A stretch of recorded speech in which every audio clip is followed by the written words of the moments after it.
going on, everybody? Welcome in to year 8 of the live draft show here with you guys. Jake Schyvinck finally got the technical difficulties fixed, which kind of delayed some things. Wanted to make sure everything was ready to roll, and we're set to rock. So hopefully, YouTube folks will get that notification, and we'll get to cooking here for you guys. It's Christmas, obviously, for me and for many of you. It's a great time to be a fan of the NFL. The draft gets bigger every year. We're in Detroit this year. Next year's in Green Bay. And what a draft to be a part of this year.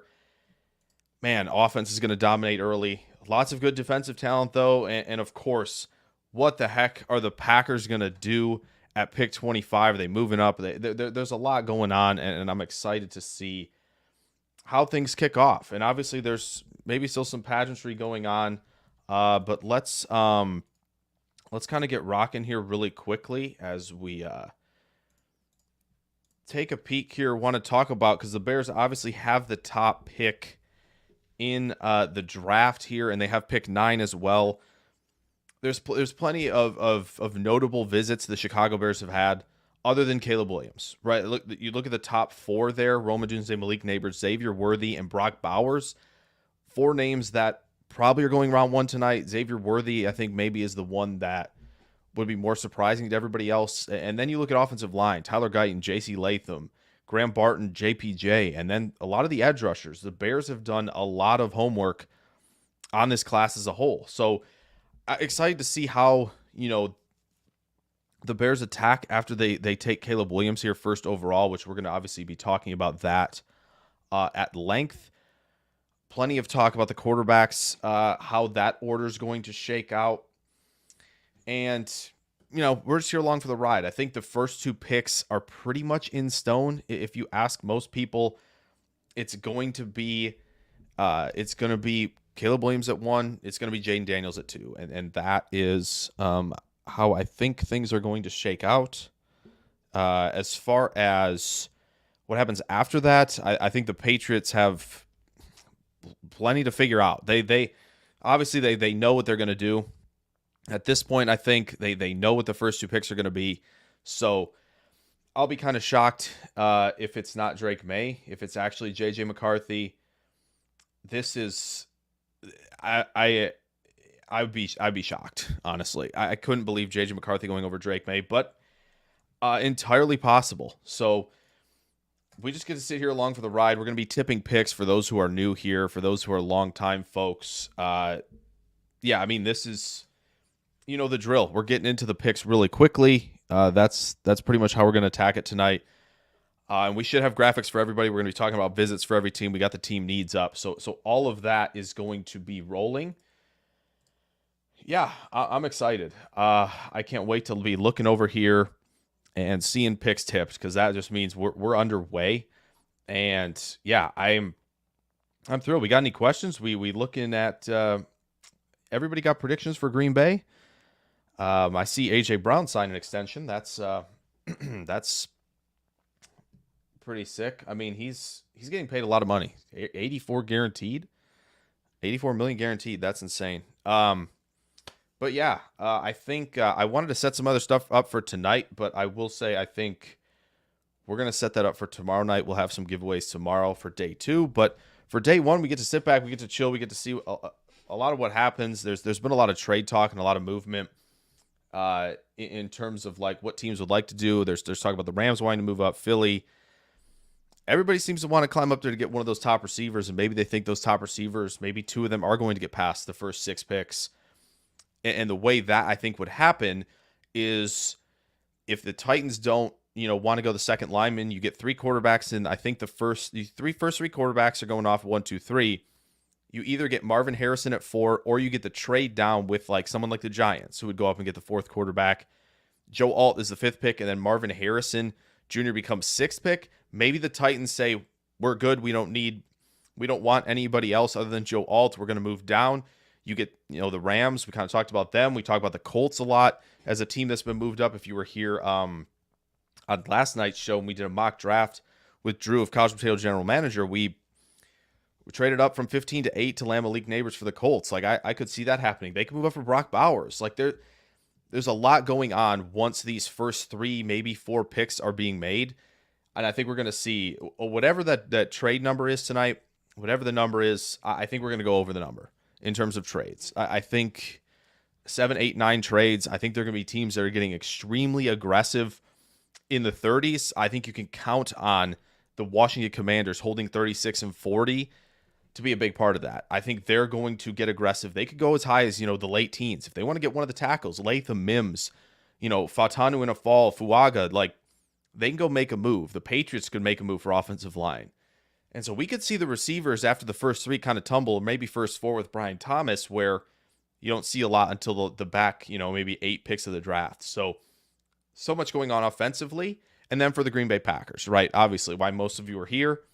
What's going to happen? Ideally, you would love the offensive line to fall to you at 25. If it doesn't happen, I think there are going to be avenues to take on defense, right? You're going to get the opportunity, I think, to select Kool-Aid McKinstry or Cooper DeJean. I really do. Unless DeJean is a Seattle pick at 16, I think they're going to have the opportunity if, they would like to do that. So I can't wait to see how Green Bay attacks that. If they're going to go corner, awesome. If they're going to go edge, Latu verse, maybe in a little bit of a tumble, make it happen. I would personally want Kool-Aid McKinstry as a Packers fan, of course. Or you land Byron Murphy, or you land Johnny Newton as a defensive tackle. I think the more I dove in and did the rechecks of the defensive tackle class, I like a lot of the secondary options, the second tier, but I think it's a massive jump between Murphy and Newton and then to the next tier. So it would behoove Green Bay if they're not going, the Kenny Clark extension route, forget about it. Make a pick there with Murphy or Newton, and I think you've got a really nice long-term group of defensive tackles. Obviously, offensive line, we've talked about Graham Barton a lot. I think Tyler Guyton's probably the favorite in the clubhouse at offensive tackle for the Packers. That's something people might not want. They might not like that he's in the driver's seat. I think most people are not thrilled about Tyler Guyton being a pick for any of the teams in the first round. I know my buddies in Pittsburgh, they don't want that at all. So what's going on, folks? Zach, Joseph, hopefully you guys are still chilling. We got it fixed. Mitch, you're going to be in Green Bay next year? That's the plan for me as well. So that'd be cool to see. Chargers shocked the world with JJ. Man, yeah, a Herbert to Minnesota deal would be just absurd. Mitch says, rumor has it Chicago wants to move from 9 to 3, huh? That's interesting. Okay. Obviously, that would be for Marvin, I think, or Joe Alt. It's one of those two. And you pair that with Caleb. I think that's probably the smart move. Looks like we have the pick, right? It looks like the Bears. Is that confirmed?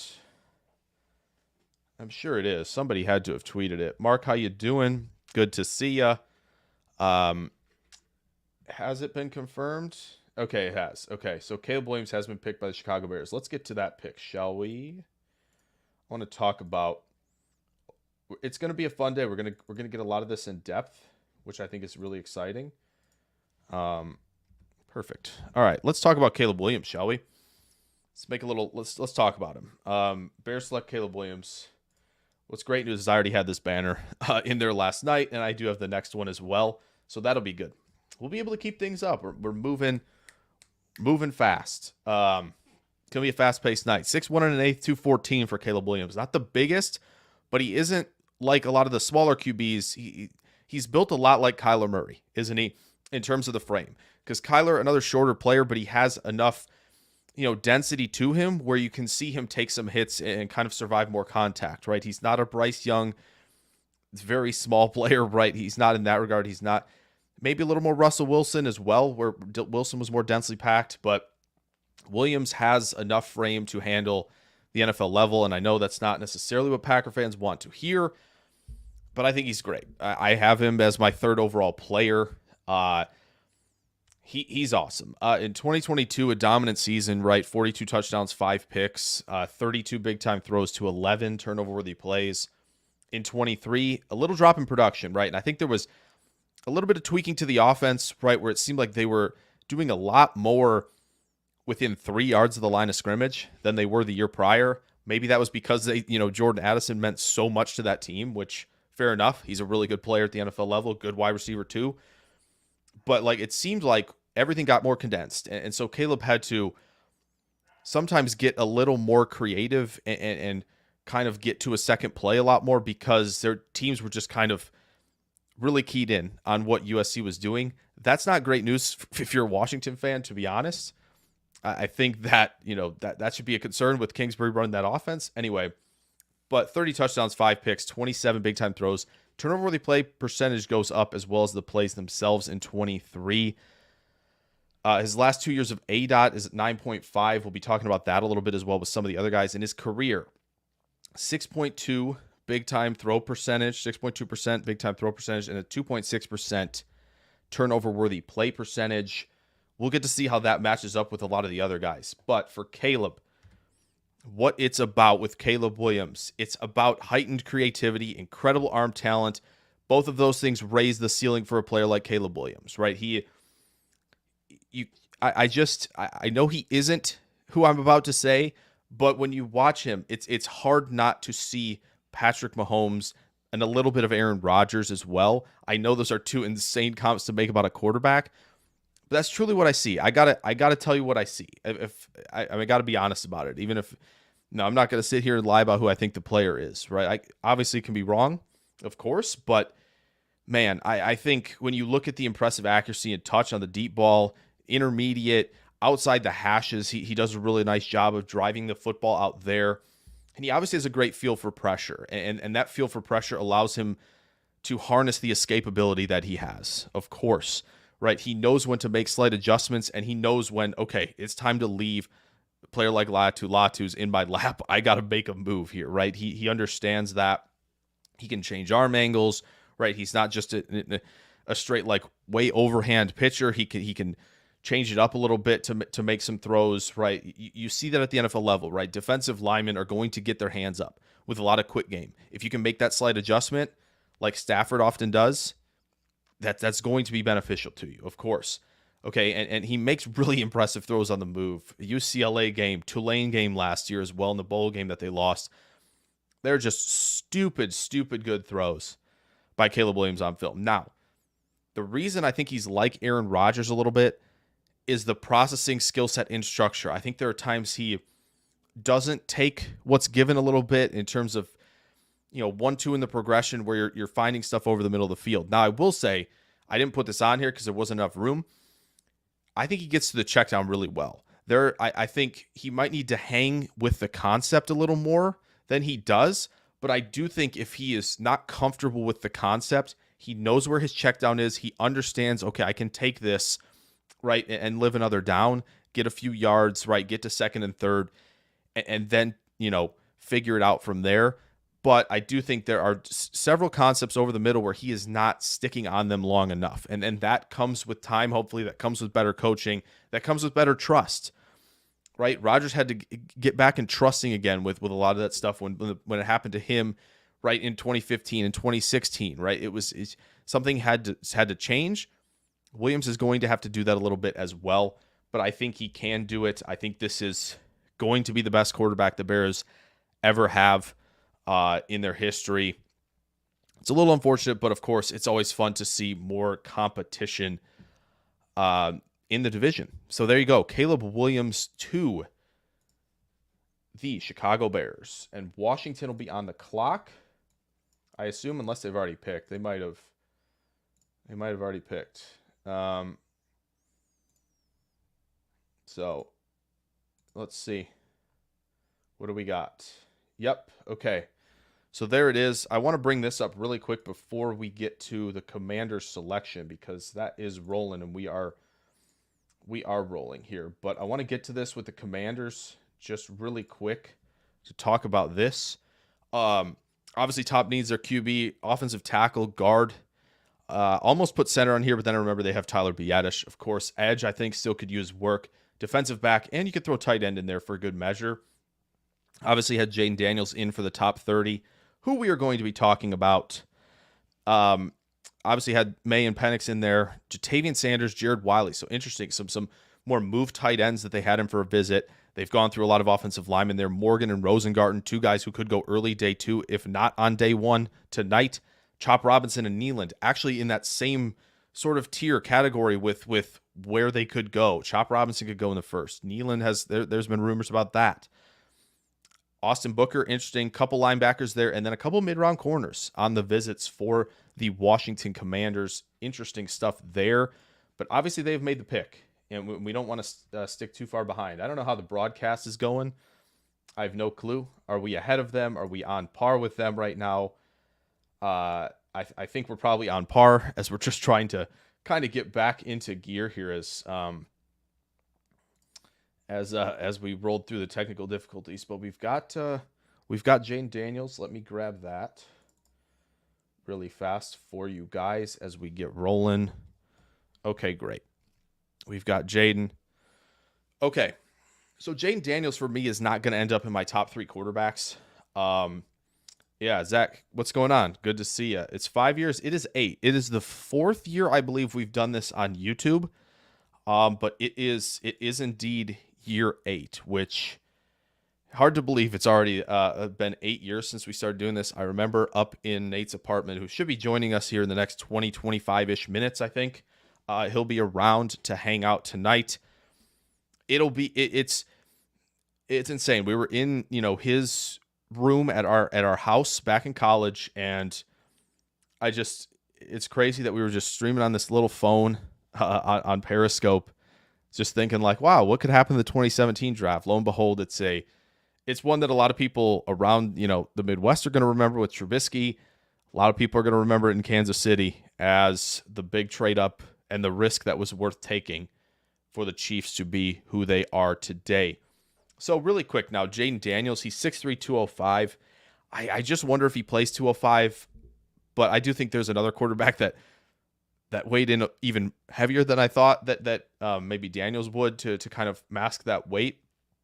But 205, maybe not impossible, but the Heisman Trophy winner, right? And you could see the jump in production, right? 2022, first year kind of in the LSU offense, figuring things out, played efficient football, right? Didn't turn the ball over a bunch, 3 interceptions, 3 turnover-worthy plays. So every turnover-worthy play was an interception, right? He took care of the ball.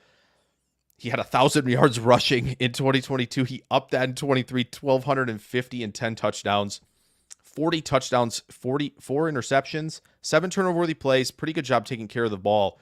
Doesn't have a lot of big-time throws on tape, and we're going to kind of talk about what that means once we get there. The ADOT, right? Caleb Williams was, I believe, 9.5, and Jaden Daniels a 9.2. Interesting there a little bit. In his career, Jaden Daniels, 4.5% big time throw percentage. 1.6 turnover worthy play percentage is really, really good. That's really low.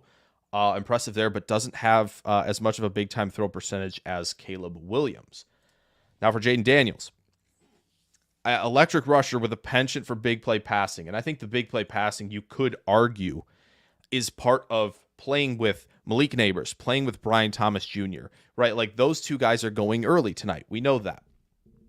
I do think he's patient with progressions when he has a lot of time. And spoiler alert, LSU's got 2 first-round tackles rearing to go for 2025, okay? So he had a lot of time back there to be able to be patient with progressions. Not unlike a player that I want to bring him up as a comparison to. He's good at reading the middle of the field. I know there was kind of that like clashing heads and like, oh, he's not good at throwing over the middle. He is good at throwing the middle. He's good at throwing over the middle. That's not an issue for him. Impressive deep ball touch, right? And I think part of that is, of course, trusting the receivers, but you have to build that chemistry. So he did a nice job there. He's obviously a cheat code. He's got the ability to house 80-yard runs, 75 yards. He can rip 2 of those off for you at any point in the game and change the game's complexion, right? That will instantly flip a lot of stuff for you. Elite SEC production matters. There's no doubt about it. We know this relative to other conferences. Doesn't mean it's everything, but it's clear that when you produce in the SEC, it does mean a little bit more, I think. And maybe the SEC commercials are going to get a kick out of that, and maybe they'll add that to their repertoire for marketing next fall. But the 5th-year breakout, that's something to talk about as well. Why did it take so long for him to do well? He did a decent job at Arizona State, but I think there was still stuff left to be desired. in terms of just he played for the first read and did a lot of scrambling and running. Okay. The other thing, pressure to sack percentage, and then also when pressure arrives for Daniels, Ben Solak did this for the Ringer. He has the lowest stand and deliver percentage of any first round quarterback, of any first round quarterback. Okay, so that's scary stuff. He doesn't stand and deliver as much when under pressure. That's something that quarterbacks are going to have to do. Pressure is going to be more prominent with in the NFL than it was for Jayden Daniels at LSU. And now I want to say, the patient with progression stuff, that could take too long when you're not, comfortable and immersed in the idea of how pressure affects your game. This could turn into Justin Fields again, where Justin Fields is too patient. Jayden Daniels could be too patient, and he's inviting sacks, and then he turns into scramble mode. And he has to keep doing that to figure out how to survive in this league. I think that's going to be the question mark for Daniels. Can he reverse that? Can he get out of that type of that kind of oh gosh, losing my train of thought. That tendency that he gets to, right? He has to get himself out of that. If he can do that, great. He's going to be a big player for Washington for a long time. If not, I think we're looking at a Justin Fields. I think we're looking at an RG3 type of thing going on here with Daniels. So a little unsure on it. Looks like Patriots are in, and it's not who I thought. Darn it, my mock draft. No. It's May. Patriots take May. Okay. Now we get to cook a little bit here. I want to talk. We'll talk Patriots after we go over the pick, but I think the Patriots. I think they're going to win the evening. Okay. The Vikings, according to Ari from 33rd Team, he says that the Vikings and Giants were trying to trade into the Patriots spot. So that's one thing to note for sure there. But yeah, Drake May is the pick for these guys. I love it. I think it's an exceptional job by the Patriots to land a player like this, because I think you're going to have some options. All right. So Drake May, let's go quick. I know this is a little bright. I understand. But I love the North Carolina colors. 6'4" and 3/8, 223. Okay, another like Caleb, right? You see a little bit of drop in production from 22 to 23. Now, 2022 had Josh Downs, who I think would probably be the best receiver on that team right now if he had gone back to school, right, for another season. 4,293 yards, 37 touchdowns, 7 picks, 45 big-time throws, 16 turnover-worthy plays. He does, challenge some stuff. We're going to talk about that, like, going to have to maybe dial back the aggression a little. In 23, just 24 touchdowns, 9 picks. Did drop the turnover-worthy plays, which is nice. Big-time throws dropped a little, but still a really nice job in that regard. A 10.6 ADOT. That's leading the way right now through 3 quarterbacks that we've talked about. 8.1% big-time throw percentage in his career. How about it? And a 2.1 turnover-worthy play percentage. It's not, the turnover-worthy plays aren't as bad. It's just like the picks, I think you can see are the really devastating thing for his game that I think he has to work on. However, here's what I think. When you see Drake May, what do you see? I think you see the prototypical size and the prototypical, maybe a little bit slender frame, but I still think he has the frame of a prototypical quarterback, right? I think you see him flash impressive accuracy and touch to the intermediate and deep areas of the field. He can do it while on the move, right? Like that is off platform. I put that down there as well. Like he does all that at a really, really high level. All of the, like, when you watch Drake May, it should all come back to you guys. What does this guy look like to me? He looks like Jordan Love a little bit in terms of the accuracy and just absurd stuff that he does off platform and out of structure and on the move. They'll just take your breath away a little bit. I think he does a really nice job when he sees some pressure, when he sees some movement pre-snap. I think he's really aggressive in attacking that area post-snap, and he's pretty much 100% correct about it, right? I think there are a lot of times in the Minnesota game they tried to throw a lot at him and like, okay, we're going to bring 2 DBs off this side. We're going to bring an extra guy off this side. And May was just like, yep, I'll keep throwing to your vacated area on the blitz post-snap because he'll take those layups when they're there. Okay, he does hunt for the big play down the field, and that's something where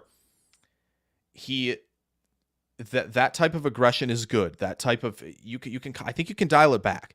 But for him to kind of like, there are times Minnesota game, right? Rolling out says, "No, I'm going to take the shot down the field." Clemson game, I'm going to take the shot with the closing safety, right? And he makes those throws because he has the accuracy and enough arm talent and enough arm strength and velocity to fit balls into tight windows like that. When he's getting wrapped up, sometimes he's still forcing the ball. We can't have that. We can't put the ball in harm's way like that. And we just got to dial back that aggression, which I think he can do. He's got to improve the footwork and mechanics, right? He gets a little too lackadaisical when he's got stuff in the flats, right? A lot of the quick game stuff. He is getting to a point where, that's going to cause drastic misses and consistent misses at the next level. Just got to clean up that footwork. But I do think, for me, what I would do if I were the New England Patriots, okay, sell the jerseys, which I think you should be selling a lot of jerseys because of this, right? However, I think that they should sit him. Sit Drake May. I don't care what you're bringing in this year. Your roster on offense is not good enough. Let Brissett play. Maybe you can get Drake May in there by year end, but set him up to succeed a lot in 2025 when he has enough of an offensive line, when he has enough of a receiving core, all of this stuff that he can show you that I can reach the ceiling that you guys are going to talk about. Just give me some time. Let's hone in the mechanics. Let's hone in all that stuff. Let's dial back the aggression. And I think when he's got enough talent in that room, the Patriots are going to be back to a team you do not want to face. I'll say that right now. So there you go. Yeah. So the Arizona Cardinals have selected Marvin Harrison Jr., which,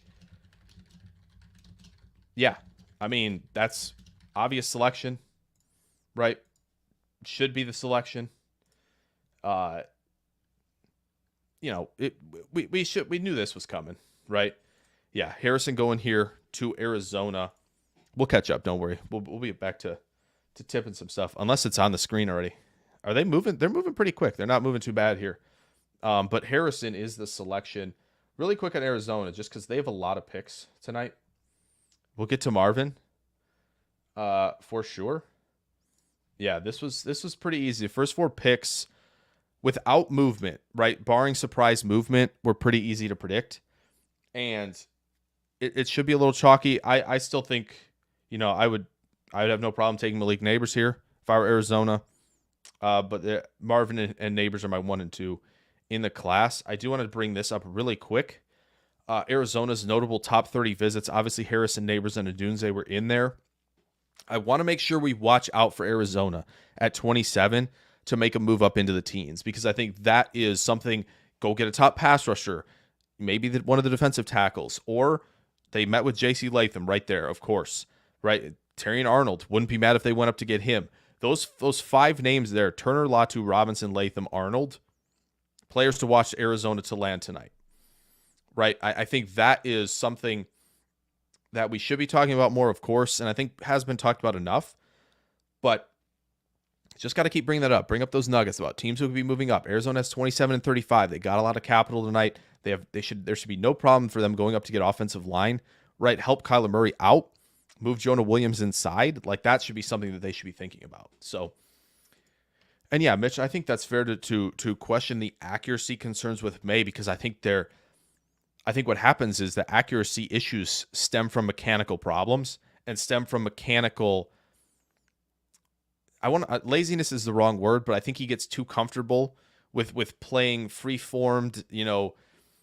I don't need to set my feet. I don't need to point my feet, and like he can just kind of he trusts himself to sling it, right? A little arm arrogant stuff there. As long as he gets back to mechanical work and does it at a consistent basis, I think that will clean up most of the accuracy stuff. But tiny hands in cold weather, an interesting one. Would love to hear what Joe Burrow thinks about that as well. Okay. So yeah, something to monitor with Arizona, but we'll get to Marvin here really quickly for you guys. Where's Marvin? Here's Marvin. Okay, so Marvin, lots to talk about with Marvin because I freaking love wide receiver position, right? So 6'3 and a quarter, 209 for Marvin Harrison Jr., 992 RAS. 2 dominant seasons back to back, right? 77 for 1263 and 14 in 22, 67 for 1211 and 14 touchdowns in 2023. 28 touchdowns the last 2 seasons. nutty production. Marvin Harrison, the king of pre-catch dominance, right? That's his game. That's who he is. Attacking leverage well against off coverage, right? He's going to open up space for himself. He knows how to threaten that way. He knows how to widen his stem, to get an outside release, open up the middle of the field for himself. He knows how to, attack outside shoulder against press, against tight man coverage.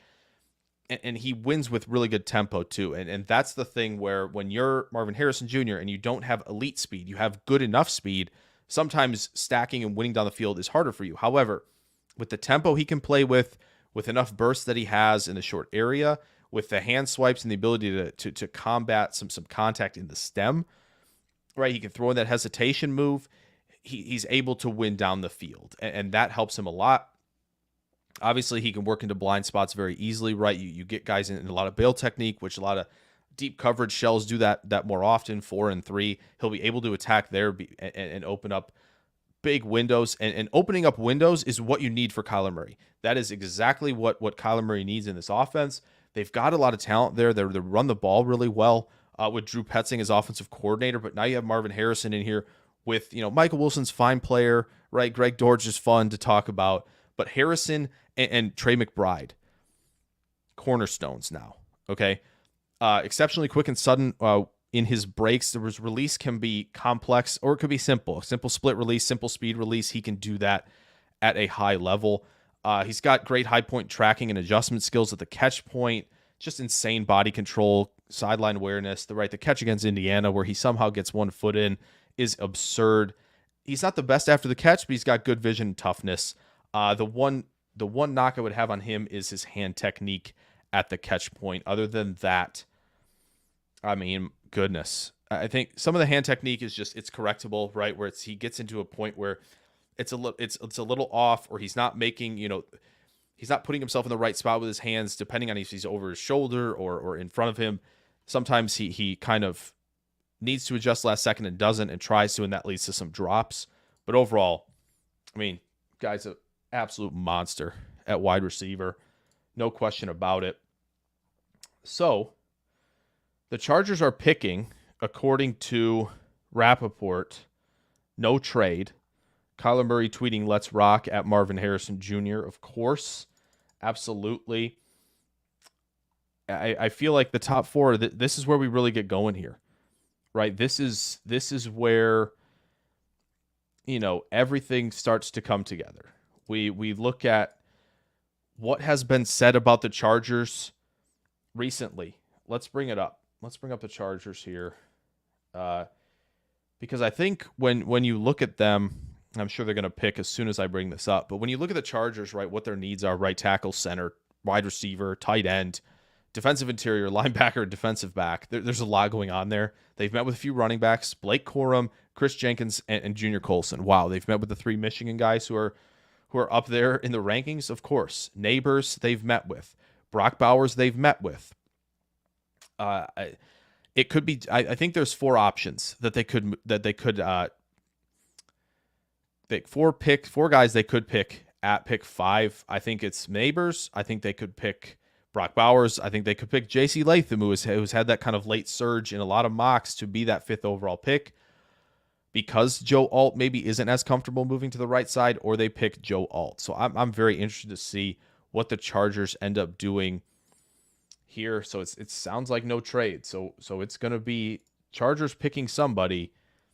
Can't wait to find out who it is. Okay, there it is. We've got it. The Los Angeles Chargers are selecting Joe Alt.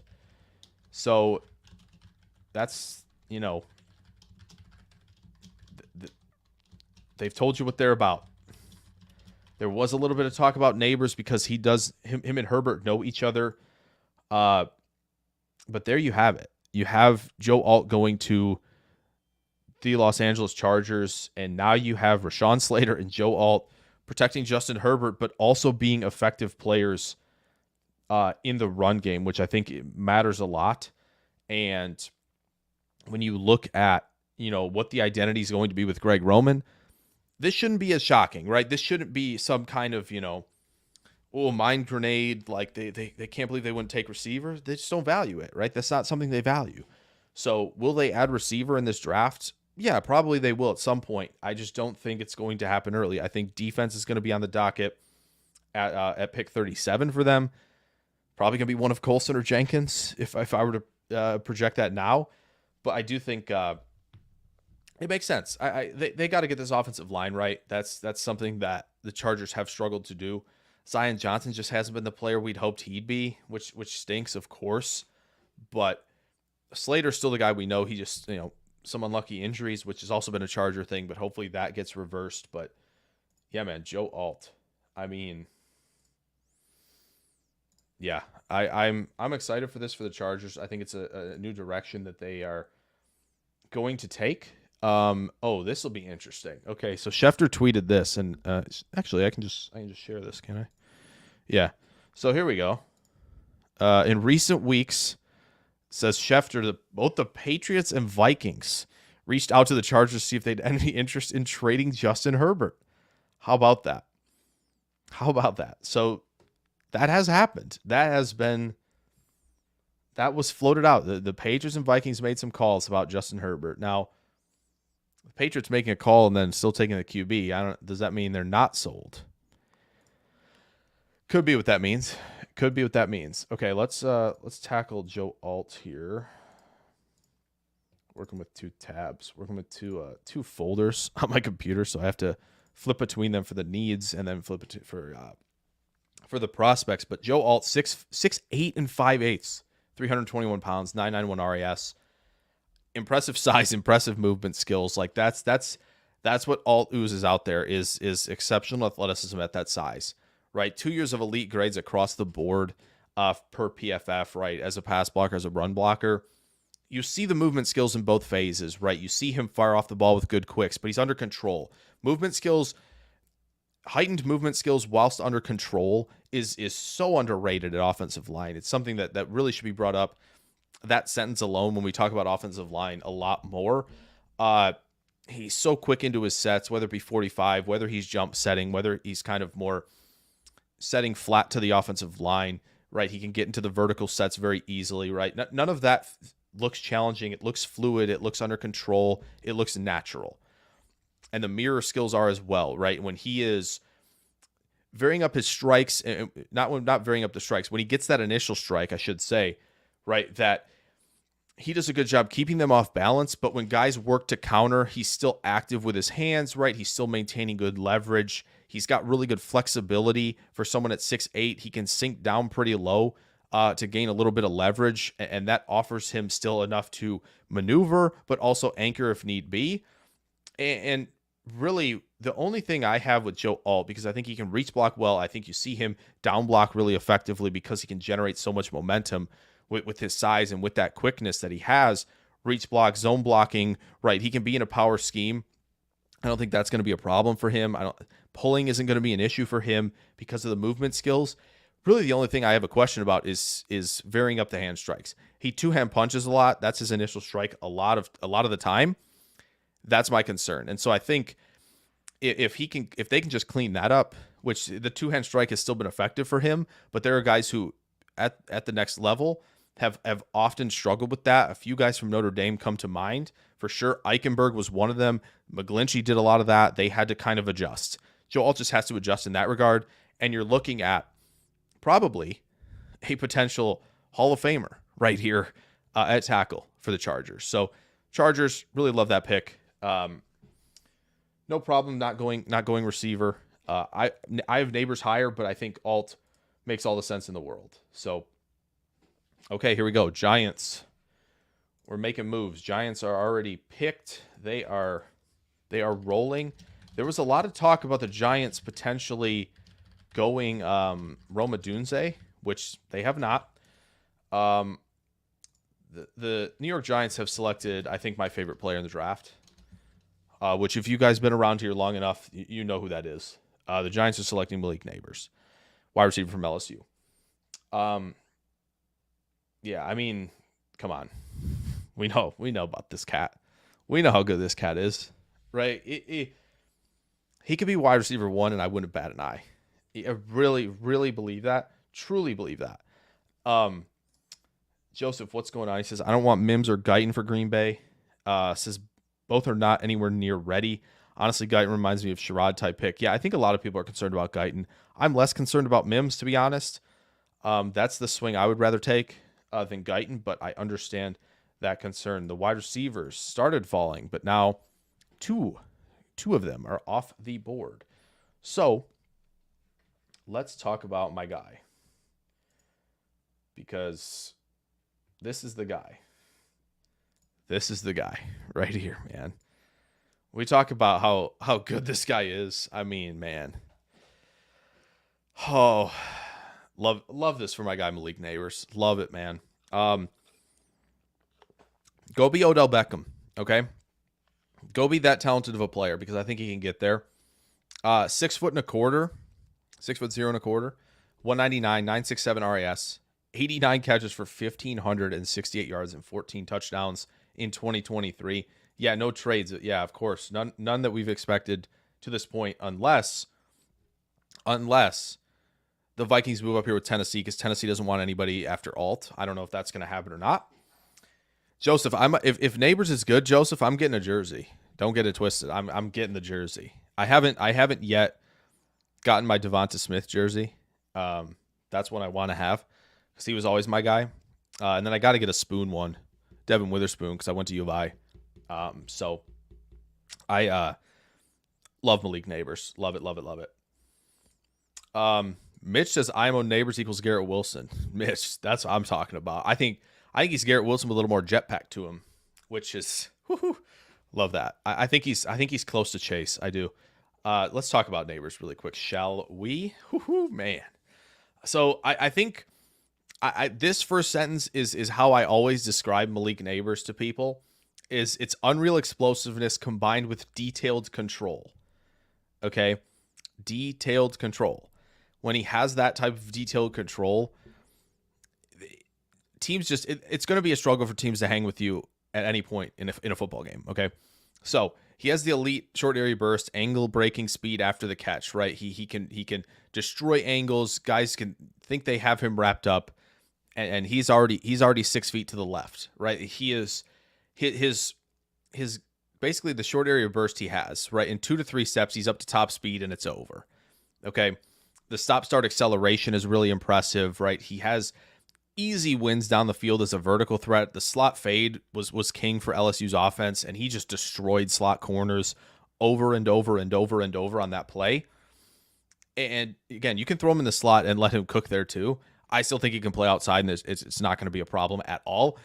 I think we get into this mode with Neighbors where there are some press inconsistencies, right? How he handles some press coverage.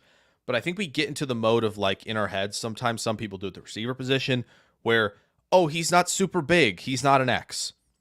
No. That's not it. The X, to me now in today's day and age, is the guy who can win versus man, win versus press, detailed and very fruitful route tree, can run everything. Neighbors can run everything. Garrett Wilson could run everything. I remember 2 years ago sitting up here, right, saying Garrett Wilson's an X. He should be an X. There's no reason not to be, even at 183 pounds, because he was just so dominant running routes. I think Malik Neighbors isn't quite as dominant running routes, but he's not far off. And he has great aerial control to catch point, right? He can contort quickly to make insane plays. He makes the late adjustments. I know his play against Florida State didn't count, where he made that snap adjustment in tight coverage and tried to tiptoe the sideline. Like that type of play, like, even though it's incomplete, it stands out immediately.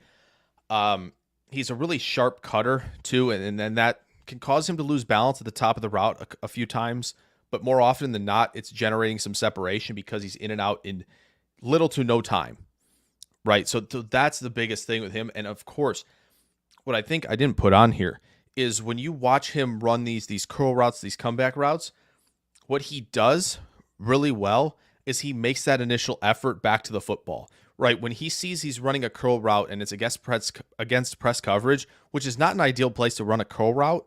It's not giving yourself a lot of space. I don't know why LSU didn't move off that play a lot, but when he does that and he's still efficient at the top of the route, he makes that adjustment. He makes that 1-2 quick step coming back to the football, which also sets him up post catch. So those attention to detailed stuff I really like with Malik Neighbors. He's got the speed turn on lock when he doesn't, hip sync into some in and out breaking routes. He's got the quick release right into the split. He can throw in some tempo. He can dip his shoulder through press to get through contact. He's just, I'm so excited for him. I'm so excited for him. I believe he did run a slower 40 than Thomas Jr. I think he has better play speed. I think he's much more comfortable at full speed out there doing everything than Thomas is. Thomas is comfortable at full speed running straight down the field. He's not comfortable at full speed doing everything else. Neighbors is, and I think that's the difference. Go Tigers. Go Tigers. So that was my long-winded on Malik Neighbors. I'm sure there have been 3 other picks since I started talking about him, which is totally fine. Wow, okay, so the Titans did select the other tackle that many thought would be a pick pretty quickly tonight. Yeah, the Titans have selected J.C. Latham, offensive tackle from Alabama. So they're still the Titans are making the commitment to offensive line as well, which I think is good for them. Joseph, welcome to the club. Welcome to the club, Joseph. We're accepting new members all the time. We're accepting new members all the time. I think, to me, I didn't. So there were technical difficulties tonight. Some internet issues before we went live. It kind of derailed putting the graphics together a little bit quicker and all that stuff, which it happens. It's unfortunate, but we got going a little later. But what I will say is I have my big board set up, but I'm just going to tweet that out tomorrow. So enjoy the big board tomorrow after 32 guys get picked tonight. But Malik Neighbors and Marvin Harrison Jr. are basically both 1, and then I have Caleb Williams 3, basically. I couldn't find a way to differentiate the two. They're both too good. Tommy DeVito going to love Malik. Hey, you don't know. Maybe the Giants go get Spencer Rattler, and they have some fun out there. LSU is a top 3 school. For receivers, it really is. I mean, they are insane with adding receiver talent. Okay, let's find him. I know he's here. Folks, I want everyone's opinion right now for those who have been in here long enough and have watched the stream for a lot of years. You think we're getting stumped tonight with graphics? You think someone's getting picked that we don't have a graphic for? I want the answer right now. I want to see what people think. Last year we got stumped for 1. The year before we got stumped for 1 or 2. 1, I think just 1, Cole Strange. Last year was Jack Campbell. You think we're letting it happen 3 years in a row? I want your comments down below. Okay, so J.C. Latham, big fella. Okay, 6'5" 3/4, 342. 1,753 snaps at right tackle, 135 at right guard. So something of note.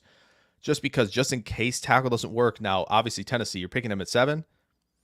You're playing him at tackle, of course, right? That's the plan.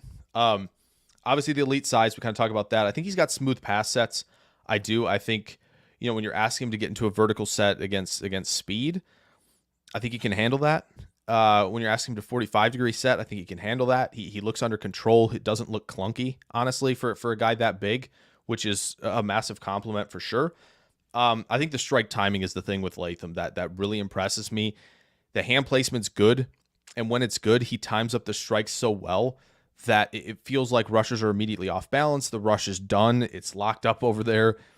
There's not going to be any pressure, right? Like, he is exceptional about when, pass rushers are going to try to cross his face, right? Either to the inside or outside. And when he's in a good position, the strike timing just throws that off. When they try to do the Euro, when they're trying to dip underneath, like, Latham strikes really well at the right time because, when players try to dip underneath him, as they're dipping, he gets that hand in there into the shoulder pad, and it can really derail a lot of what pass rushers are trying to set up.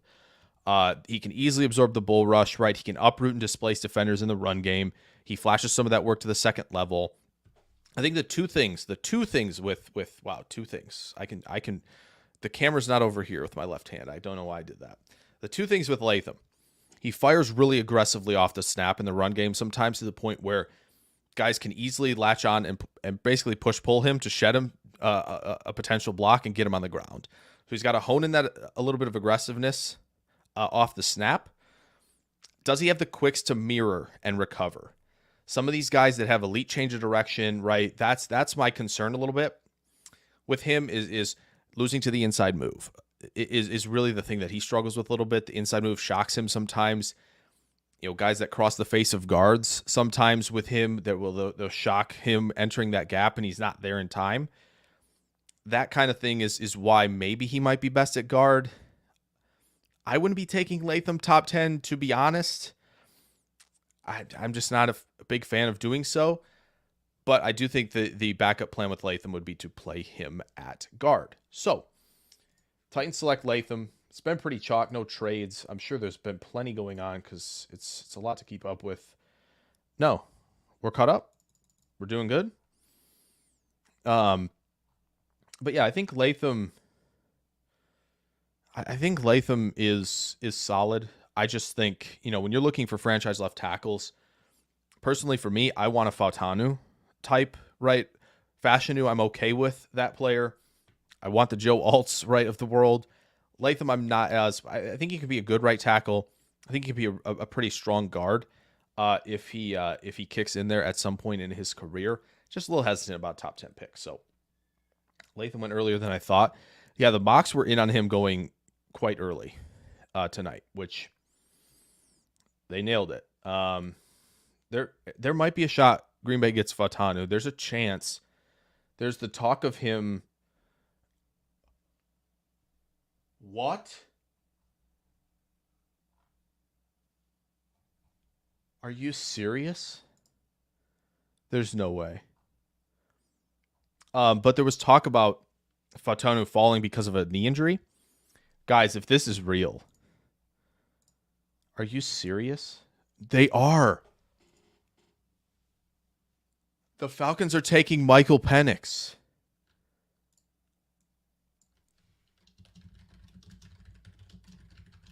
Oh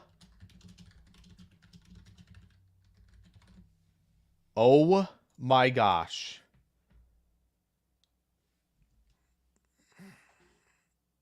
They took the QB. Okay, so the one reason that this isn't something crazy and something that I believe, I think so. Yeah, here it is. Look at this. I wish I'd gotten this earlier, okay? Notable top 30 visits for the Atlanta Falcons right here. Penix, top of the list. Top of the list, Michael Penix, right there. There he is, staring us in the face. Little smoke screen of, oh, look at us bringing in all these top defenders. We like the top defenders. My goodness, they took Penix. They took Penix. They met with him. They met with him. See, I think Airjoy, I was on board with Penix top 15 because I thought the Raiders, if they couldn't get up to get Jane Daniels, were probably going to end up selecting Penix. That's why I had Penix made the graphic up for him tonight because I figured, okay, he's probably going to go to the Raiders. I did not think the Falcons were going to do this. Falcons back to back. Yeah, years of offensive picks in the first round. Okay. Kyle Pitts, Drake London, Bijan Robinson, Michael Penix Jr. is the pick there. I like Penix. I actually think I like Penix more than Daniels, to be honest. That's insane. So they're not completely sold on Cousins coming back, but they're going to be able to say, okay, if we can't get this thing, back in shape and we can't, we can't, he doesn't come back healthy, even though we gave him all this money. My gosh. My goodness, they took him. Those little scoundrels. Those devilish little scoundrels, Atlanta Falcons. Whoo. Come on. Michael Penix Jr. is an Atlanta Falcon. He's a good player. Yeah, Ritter's not it. Penix is QB2. I love that take. I think Matt Waldman also had him as QB2, Mitch. Goody's going to have some nice choices. Had him booked for Raiders. Yeah, I know for a fact he will not be stumped. I don't know. We don't have that many tonight, Nate, graphics, but I think we got all the guys covered that were mentioned. We'll see. We do have some of the guys, though.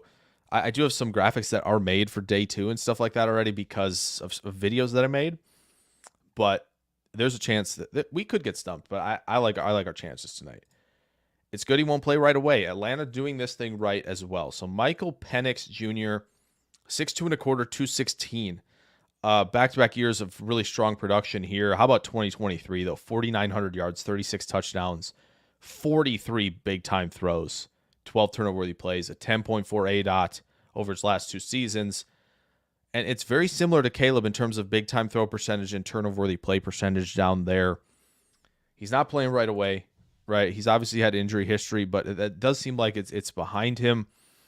He's a confident, strong-arm passer. There's no doubt. So, I think when you look at confident, strong-arm passers like him, right, the ball spins off his hand, right? When he throws with that confidence and he gets into a rhythm, he's hard to stop. And Texas found out the hard way in the playoff game where time and time again, just heaters. And so, maybe Atlanta fell in love with him after that game. Very possible. Maybe Atlanta fell in love with him because, he kind of led a nice charge against Oregon in the first game of their meetings this past fall. But yeah, he's got impressive velocity on his throws, right? He's confident threading the needle over the middle of the field, which I think is a very big part of kind of how the offense is going to operate. But Penix in this kind of Rams look, I think still makes sense. I think the fit is totally fine here. He makes really nice slight pocket adjustments and movements to buy himself a little bit of time or, drift a little bit away from pressure, right? He makes these subtle movements where it's easier to reset the feet and make accurate throws, right? The accuracy and placement sometimes where it can just go away for a game. And there's just times where I don't know if it's just confidence and rhythm maybe dictates a lot of how he plays and he needs to get into that rhythm to really get it going. And there were just a few games, I think, where maybe just Washington was just, they didn't get up to play, right? They're an undefeated team and they're playing Arizona State or right, they're playing, I don't know, maybe their in-state rival, right? Like that was a close game where it wasn't as clean. And there are times where he's certainly relying on his receivers to make plays, but obviously that's part of the smart decision-making process with Penix is he knows when to trust his guys to make plays. He throws the back shoulder well, right? He can sling it down the field vertically, outside the numbers, outside the hashes. Like he is doing all that at a high level. It's consistency and it's bringing it every game. That's going to help with him. And the agent injuries, of course, are something to note. But yeah, I don't know. This is going to be interesting. Yeah, I mean, he's not young. He isn't, and he's going to sit. I don't know how long, maybe 2 years, but will be interesting. May not be a top 5 QB, but I can see top 10 soon enough. Maybe so. Falcons will run it. Yeah, they have a lot of threats on offense. The Falcons do. And they're going to be exciting to watch this year. And I'm excited to see if Penix, if Penix is going to start any games this year. Because it's insane. The first stunner. Yeah, I'm now sad. There will be no Roma Dunze video on the channel ever. So I didn't even, there was one thing that tonight that I wanted to happen and it didn't happen. So that sucks a lot. All I wanted was the Bears not to get Roma Dunze because I love Roma Dunze and now I have to hate him. And that's a tough scene. Any other QBs going in the first round besides McCarthy and Nix? I can't imagine it goes above 6. But this sucks. I don't even want to talk about Rome. I don't even want to talk about him. Should we not talk about him? I don't want to talk about him. I'm over it. I hate it here. It was the one thing I didn't want. One thing. All I wanted. You know what? If the Bears not getting Rome results in Green Bay getting Guyton, I would have taken that. Okay. I don't know if I made that clear. Not sure if I made that clear. Darn it. That's unfortunate, man.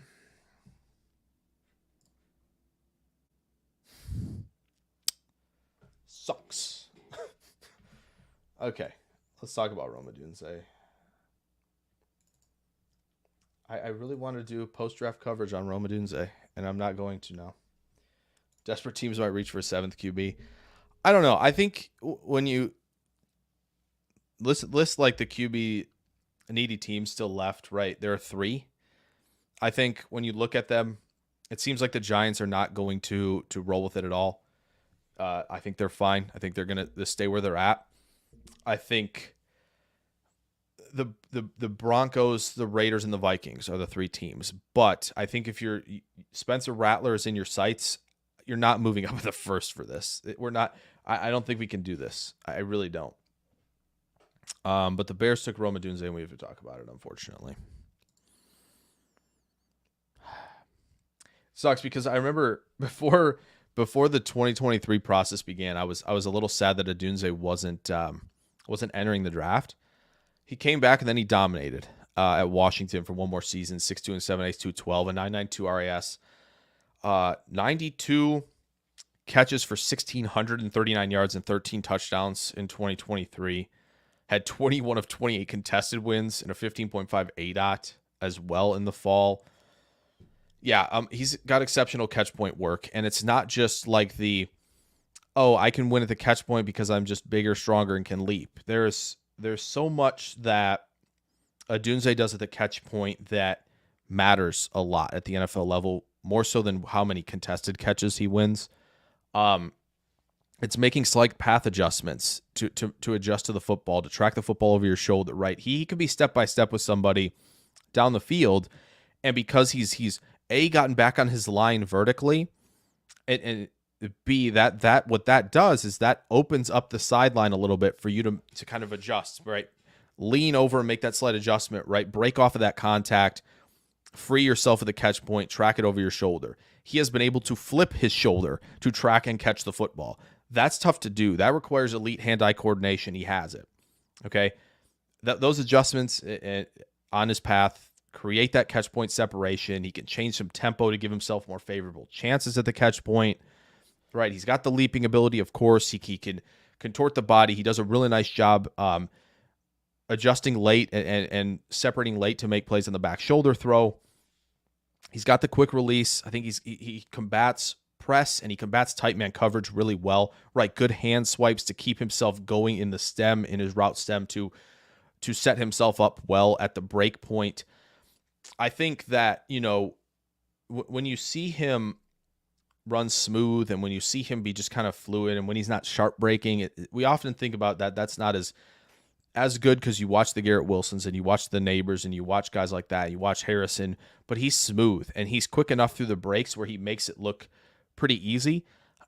He could, he adds some flair for deception at the top of the route for sure, and that gives him some separation later in the route. He's got the full route tree down. He's the traditional throwback X with deep threat ability.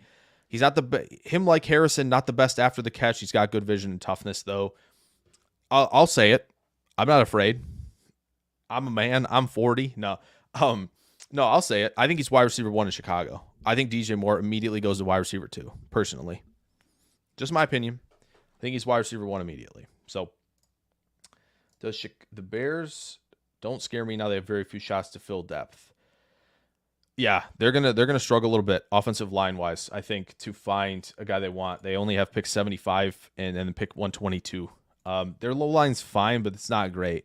They're betting a lot on Braxton Jones. They're betting a lot on a year 2 leap from Darnell Wright. I think they brought Ryan Bates in. They got Tevin Jenkins. It's fine. It's not great. Is it Bowers? Oh, it's just a quick trade up. Okay, so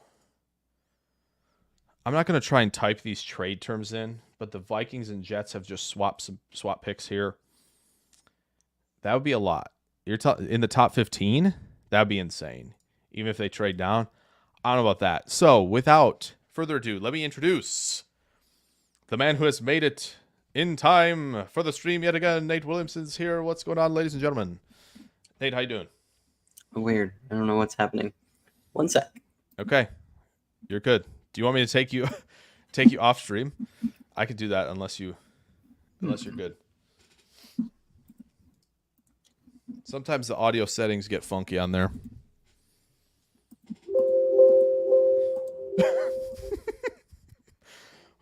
Okay, he's removed himself. Nate's got I gave Nate some co-host powers. So yeah. Vikings traded with Jets. Let me get that on the screen really quick. The trade. There we go. Details. Now Okay, I'm back. Nate, the Falcons? Honestly, I didn't even see What it. the heck? You didn't see it? No. They took Penix. Oh my god. Yeah, they took Penix at 8. What is happening? They took Penix. I couldn't believe what happened. I mean, they met with him, so it's like, okay, yeah, it was staring us in the face, which I brought up about, 10, 15 minutes ago, but like, are you serious? As a Saints fan, I have absolutely no comments on that. You have none? You don't want to comment? Not Okay. one. My mama taught the me most that if you sarcastic, don't have perfect something no nice to notes. say. Oh, okay. It's the most sarcastic, perfect no notes that's ever existed right there. No notes. So yeah, the Vikings traded 11, a 4th, and a 5th for 10 and 203, and they're going to select McCarthy. So yeah, that's happening. So let's do this, Nate. Let's riff. Where are you, JJ? There you are. Okay. Well, 2 QBs shall be joining the division, the NFC North. This is not Roma Odunze. Nate, I'm sad, man. I'm sad. What? Roma Odunze, one of my favorite players ever, is a Bear. It's the worst. That's gotta hurt a little bit. I will never be doing a video on him. No. Yeah, I think Never. you just gotta leave that one alone. I will never do a video on him. I refuse. If he was a Jet, I would have. If he was any other team. Okay, so McCarthy, 6'2 and a half, 219. Production's fine, right? I think when you look at adjusted completion percentage in 2023, pretty solid there.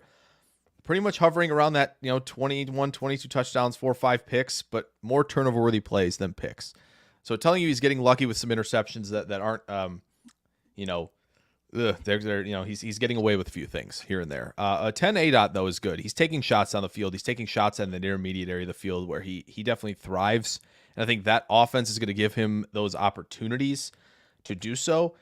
In his career, big time throw percentage a little lower than Caleb, a little lower than Penix. Turnover worthy play percentage a little bit higher than the rest to this point.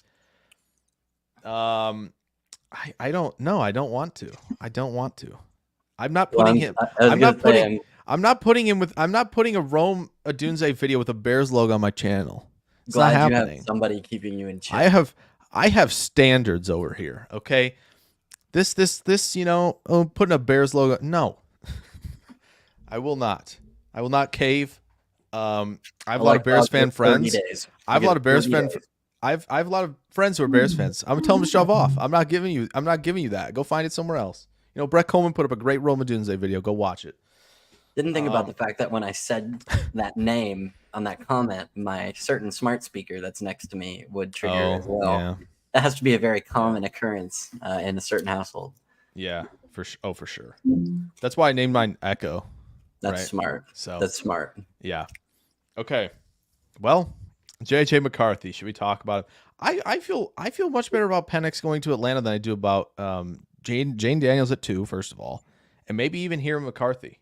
I think Penix has a nice little setup. Anything with McCarthy that makes me confident that he's going to be something that can take you to the next level. I mean, consistency maybe, but I don't see an elevation to most teams, outside of very QB hungry teams. Yeah. I mean, he's got good athleticism. He's got a live arm. He's confident challenging the middle of the field windows, which I think is a good thing, right? I think this offense is going to demand that from you. Addison, Jefferson on in breakers, Hawkinson roaming the middle of the field when he gets back from injury. It's going to demand a very good middle field thrower. McCarthy is definitely that. He can play point guard at a high level, right? He can distribute. He can work the quick game. He can get to check downs, right? But he can also extend plays with good athleticism. He can make those slight pocket adjustments. Outside the numbers and deep ball, I think are the real questions with ball placement. I think there's some wide misses outside the numbers and deep. Find that middle ground with the fastball and changeup. And then Nate, you kind of said it, right? This is you kind of brought this up this last bit. Is he an elevator? Is he an elevator, or is he someone on the elevator? Right? Is he stepping onto it, or is he it? I'm not sure. I You could maybe convince me that he's an elevator in year 3 or in year 4, if he gets on the right development track. He's not initially going to be an elevator. He's going to need some help. He's going to need you to carry him up to bed, take a nap. Go night night. Yeah. So yeah. Do we have a Jets pick? We don't. But McCarthy's fine. He's fine. Fine. I think that's the right way to describe that. He's a fine quarterback. I wonder what Mid-Kuiper has to say about our buddy JJ McCarthy. I have a feeling he's got some choice words. I've got to imagine so. His words are choice. This should be a pick from Rap. Nope, Jets. So no trade. Jets are picking at 11. Nate, any idea of what you think the Jets might do here? I have a cheat sheet potentially. No, this might not be helpful. Is it tackle? This is tough. This might not be helpful. I have no idea how to say his name, but I think his last name is Fashanu. Oh, Fashanu? Yeah. Fashanu? It could go Fashanu, Fatanu. There's a lot of Polynesian guys entering the league at offensive line this year. Very fun names. Which, heck yeah, man. A lot of that's good though. We need some spice, like some good names back in the NFL. We've lost a lot of our good names. Yeah, we do. Chop Robinson coming in is a big deal. That's a big for the league. Big for the league. That's a big up. Van Ness will be his nightlight. That's perfect for McCarthy. Nah, Van Ness is the monster under his bed. It's like, you got to stay in here by me. This guy. He comes out on Sundays and he terrorizes me, man. If I were to come surprise quarterback pick here, Aaron Rodgers is actually running for vice president of the United States. It's Bo Nix. 5 QBs though and 10 picks, Nate. We're rolling here.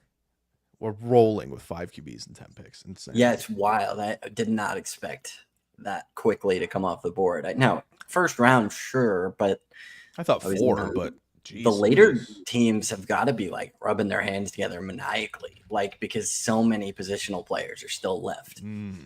Like, keep this offense train going here. Would love me Johnny Newton at 25. Cash in, man. But yeah, Jets visits, Nate. There's not a whole lot here that's I'd be like, yep, you could take him at this spot and they'd be available. Alt Neighbors of Dunze all gone. Meeting with Roman Wilson's interesting, right? They do have a 3rd-round pick. They added some picks there on day 3 in the move back, so something to watch for. Jordan Morgan's probably not in range for them.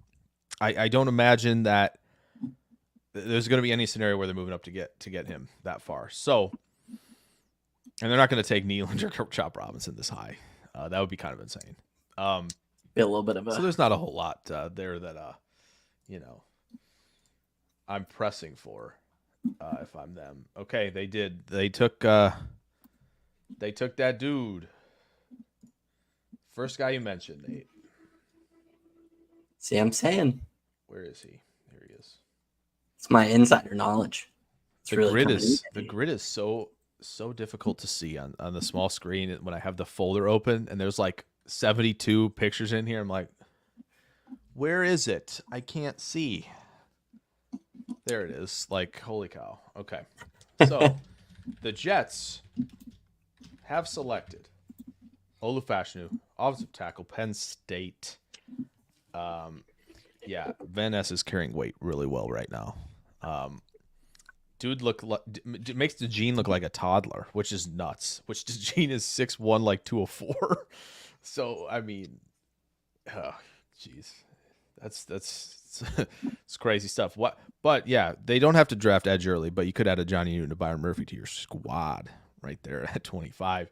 I really, I think take advantage of the 2 weaknesses on the Bears and Vikings offensive lines, which is on the interior. Actually, the Lions as well. That's where the weakness is right now. You could take advantage tonight. Nate, this would have been really nice for your Saints here if he was still available. Yeah, I had a good feeling that he wasn't going to be around by the time they came up. There was a lot of talk about him, just kind of like there was fatigue with him as a prospect, where it was just kind of like, okay, we're over this. What's new and what's more interesting to talk about? but like he's as good a pass protector as you're probably going to find in this draft outside of maybe two names with Alt and with I think Fatanu. He's got great mirror skills. He's not the lightest on his feet in terms of setting, in terms of mirroring, but he does it effectively. Right? He's a tremendous athlete. When he's mostly legs, and as somebody who is that as well, small torso with when you're mostly legs, it's a little bit harder to move. It's a little bit harder to operate in short spaces like that. But man, my guy does it at a high level. Right? He's powerful. He's independent with his hands. Right? He can drop anchor to stop the bull rush. He can vary up the strikes really nicely. And he's getting better in the run game, and that's important, right? I know the Jets, you have Aaron Rodgers. So this is for Aaron Rodgers. This is a pass protector who's like fine as a run blocker, but isn't like, oh man, he is a destroyer of worlds when you're running zone, right? Like he is there to let Rodgers extend plays. He did have some trouble against JT Tuimoloau a couple times, back-to-back seasons. Good news. Tuimoloau did not follow him to the league just yet. So we're cooking. I think in New York, they're not in the division. They're not facing anybody that's really scaring me a whole lot at the moment. Maybe Judon at this point. Both Miami guys are coming off big injuries. Von Miller isn't what he was. So, I think Fashanu, what's interesting is how this is going to work. Is he going to start right away? Because I don't think people, Nate, see him as a guard. Which is why I thought Fatanu made more sense here, or Fuanga, because you could get a best five. This will be interesting to see if they just sit him. Very interesting to see. Big upside if he can pull it through. But that'll be interesting to watch. I think he's still 21. Yeah, he's a bit younger. Okay.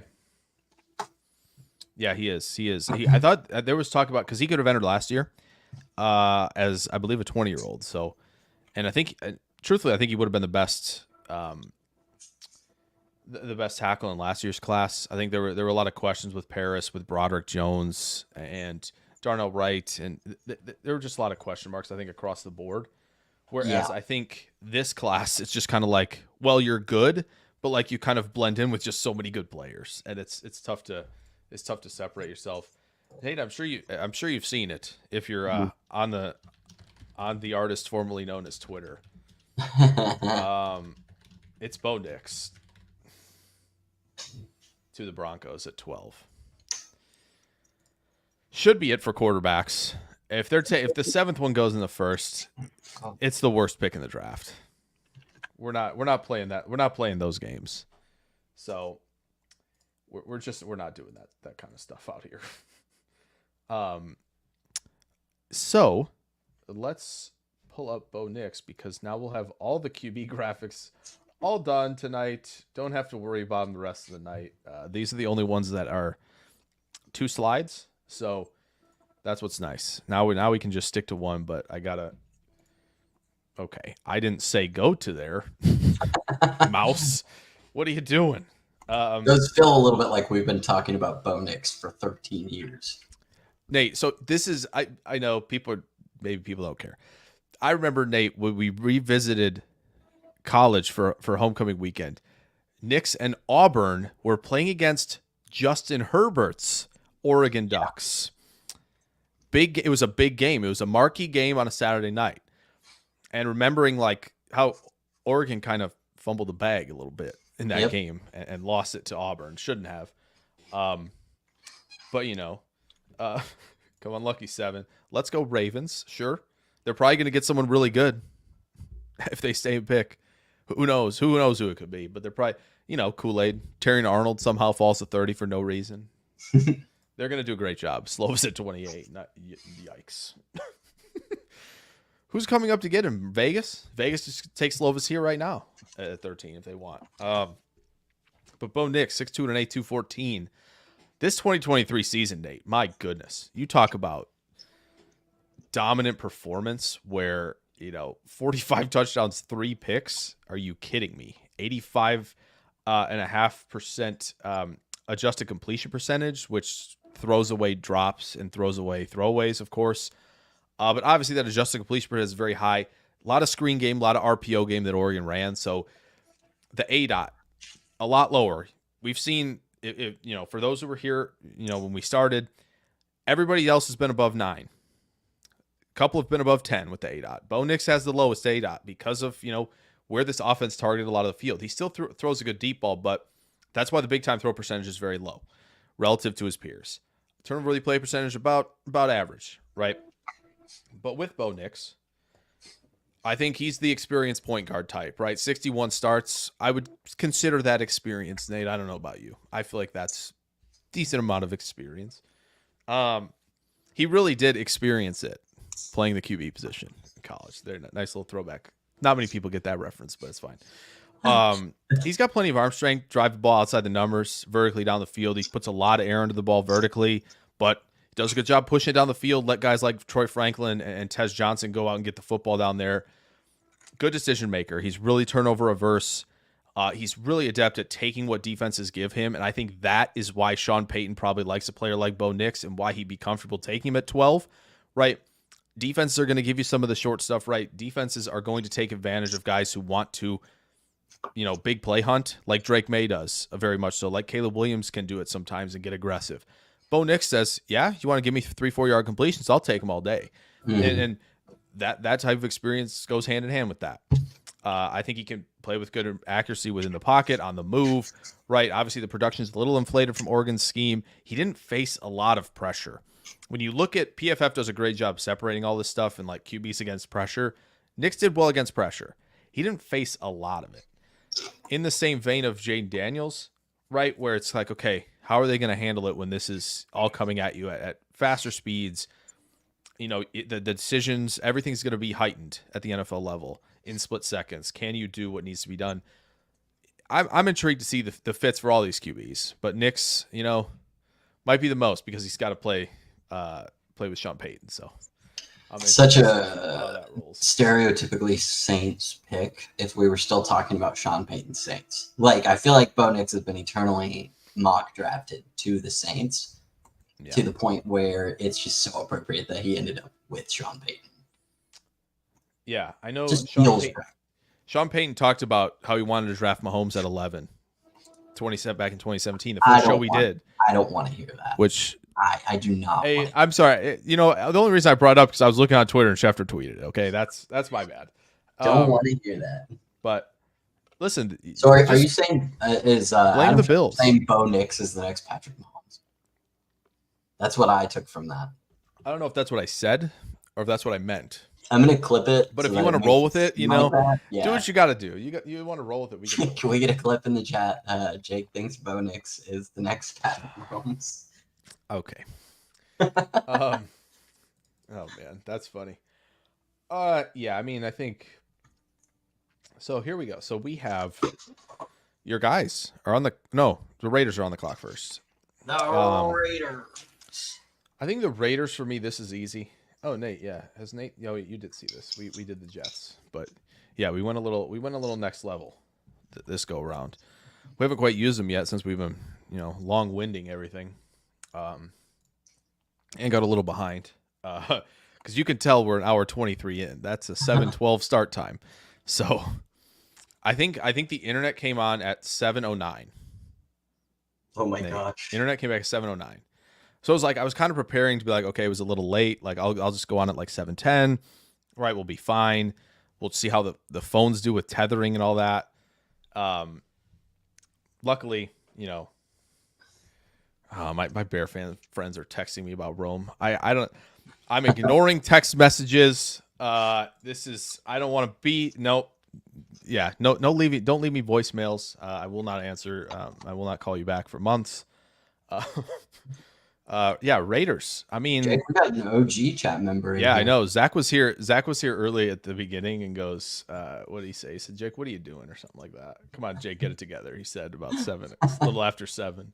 Somebody's got to keep us in check. Yeah, 7:07, about 2 minutes before we started. But I thought that was funny. So they did have a lot of visits with these top quarterbacks, some at the combine. They're all gone. I mean, Jordan Travis is still there, but you're not taking that guy at 13. I hope. Um, yeah, not a lot of guys here that you'd be willing to take at 13. Byron Murphy's the one there to look at as a top 30 visit. I think Terry and Arnold's in play here, Nate. I think that makes a lot of sense for them. Maybe Quinyon as well. Any thoughts on what the Raiders, Nate, you think should be interested in at 13? Yeah, you're a little bit limited in your options in terms of quarterback, I would say. So, I mean, really looking to beef up that line or just kind of defense in general is kind of the outlook here. I think the Raiders are very much in a spot where they have pretty glaring needs on that side of the ball. So, if you're looking BPA at this point, on the defensive side of things, as long as it's not a safety, I don't hate it. Yeah. In there, but it'll be interesting to see somebody. Man, I'm looking at the list. Bo Nix there would have been funny. The last mock draft I looked at, literally, I think at like 3:30 this evening, had them with Penix Jr. Okay. Funny. Yeah, I think that was getting to a point where it felt very consensus. Where it was kind of like, okay, if the QBs are going to go very early, which, kudos to our guy, Peter Schrager, because I'm almost positive this is exactly what he had. This, not exactly, but he had something like this morning. I want to see it. Yeah, he has all 6 QBs and 13 picks this morning. That's crazy. Schrager had it, and so it was 12. So kudos to Schrager sticking to his guns here. He there's always something that Schrager you see in the mock draft where you go, wow, really? The most notable is I remember he had Keanu Neal to the Falcons and Carl Joseph to the Raiders in the first round in the teens. And I was like, what the heck? This is the strangest thing I've ever seen. And it was correct. He always gets something. Which, again, you got to tune into those media guys, late mock drafts. This week, when you see a mock, you got to pay attention. This is the first time we saw Latham in the top 10, really. He goes 7th to the Titans. So, is it actually Bowers to the Raiders, or am I being bamboozled? Oh, I almost said that would be kind of a sneaky little grab. Gosh, they are doing that. That's wow. They have Mayer and Bowers in the same room. Yeah, that's nuts. Too bad nobody can throw the football to them. It's tough. And they have Devontae. Go after Dak. I'm dead serious. Ooh. You have to get Dak next offseason. It's going to be a race between you guys and the Giants. Those are the two teams. They're going to make serious plays, I'm sure. Hear me out. For Dak Prescott. So your defense is still bad, let me put this more gently. Your defense still needs enough help to where you could have a pretty solid draft position next year.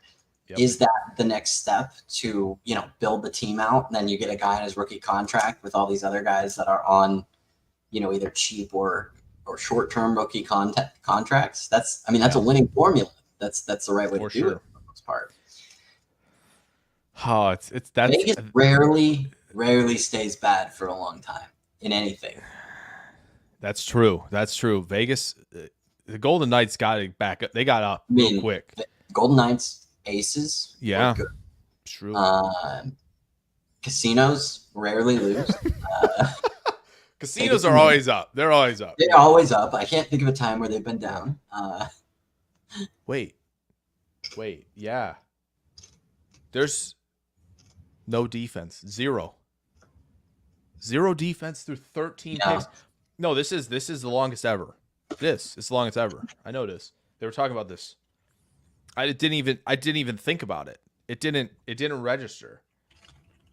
My gosh. Boy, guys, you don't know how much I wish Nate could type in the freaking banners, but for some reason, StreamYard, when you're a co-host, they don't let you do that, which is honestly ridiculous. But oh man, I floored that we are all offense through 12. Obviously, the Falcons were really the only one I guess we were talking about defense with to kind of break the streak. So and they decide, we'll just take Penix. Nick Saban said just a minute ago that Brock Bowers is the most NFL ready prospect in the draft. I don't mind that shout. I think that's. I still think Harrison's ready to roll. I still think Neighbors is ready I to think roll. I still Neighbors think is ready Alt to is roll. ready to roll. Like Odunze probably. I think those Yeah. 5. It's hard to say QBs. That's just I don't want to touch that. I just leave that alone. It's hard for QB me to now. say that definitively, but when you're on a Yeah. show as he is right now, I feel like the hot takes come flying. For sure. You get a little bit of a hot take rolling. You know, his athletic lineage runs strong. His dad was a center, I think at Utah State or Utah. Oh wow. 2-time conference player. And his mom was a softball player. So, fun fact. Wow. I mean, A the little athleticism vibe. shows. It Yeah. shows. And truthfully, I couldn't care less that he didn't test, honestly. Yeah. Love that some sites and like accounts on Twitter are sharing the GPS data, which is awesome. Like seeing Bowers get up to 21 miles per hour. I believe it. I believe he plays at like 4.4 in game with pads. It's nuts. It's nuts to think about. Nate, he had 13 touchdowns as a freshman. 13 touchdowns as a freshman. Okay, he's been in that 700 to 930-ish yard range all 3 seasons, right? It's hard for tight ends to be a true focal point of an offense in college. It's just really rare, right? You got all these tremendous athletes out there at receiver just running by guys and this all that stuff, but he was really the one consistent producer, right? McConkey was hurt, Pickens was on and off, Mitchell obviously transferred away, Burton transferred away. We might talk about those guys. I'm assuming we will at least tomorrow night, if not tonight. He was the constant in that offense. And I mean, 2.64 yards per route run in his career at tight end. Are you serious? That's higher than most everybody in this draft at receiver. We love this receiver class, okay? Like, that's just dumb. 8.5 yards after the catch per reception. You know who did that as a rookie? Like around 9? Deebo Samuel did that. A.J. Brown did that. Those two, in terms of yards after the catch per reception. That's where Bowers is maybe he's aiming for that, you know? Like that's the type of player we're looking at after the catch in terms of straight line speed. I mean, the production's tremendous there. Home run threat after the catch. He's tough. If you're a linebacker up the seam, good luck catching him. And he's tough, dude. He's tough through contact as well, right? He makes insane catches away from the frame. He'll really nice one against Auburn this past fall. He turns around, one-handed catch, no problem. It's just arrogant hands are a big part of his game as well. Some of the hand technique is a bit dicey over the middle of the field. Sometimes it's making those adjustments, right? Where's the ball being placed over the middle, right? As I'm full speed, can I make that slight adjustment? It's a struggle. That's a struggle for everybody. Marvin Harrison has it too. So, it's okay. You're in okay company. The vision and the setup footwork for post-catch stuff, he does it like receivers do, and he can separate the catch point.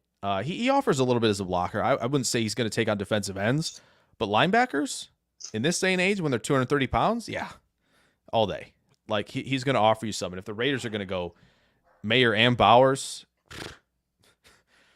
oh, I honestly, I'm excited to watch the Raiders play football with Mayer and Bowers a lot. Yeah. And if the Raiders were saying hey, we need to go for some jerseys, let's let's bring some marketing to this football team. I'm not mad at it. So 6 QBs and 12 picks, 3 receivers, offensive line. We get a tight end in the mix. We haven't taken defensive player. Nate, do defensive players matter anymore? That's a question we have to ask ourselves. Does the defense NFL matter? has been talking to the NBA. And right. It only matters when it comes to the playoffs. Shoot threes.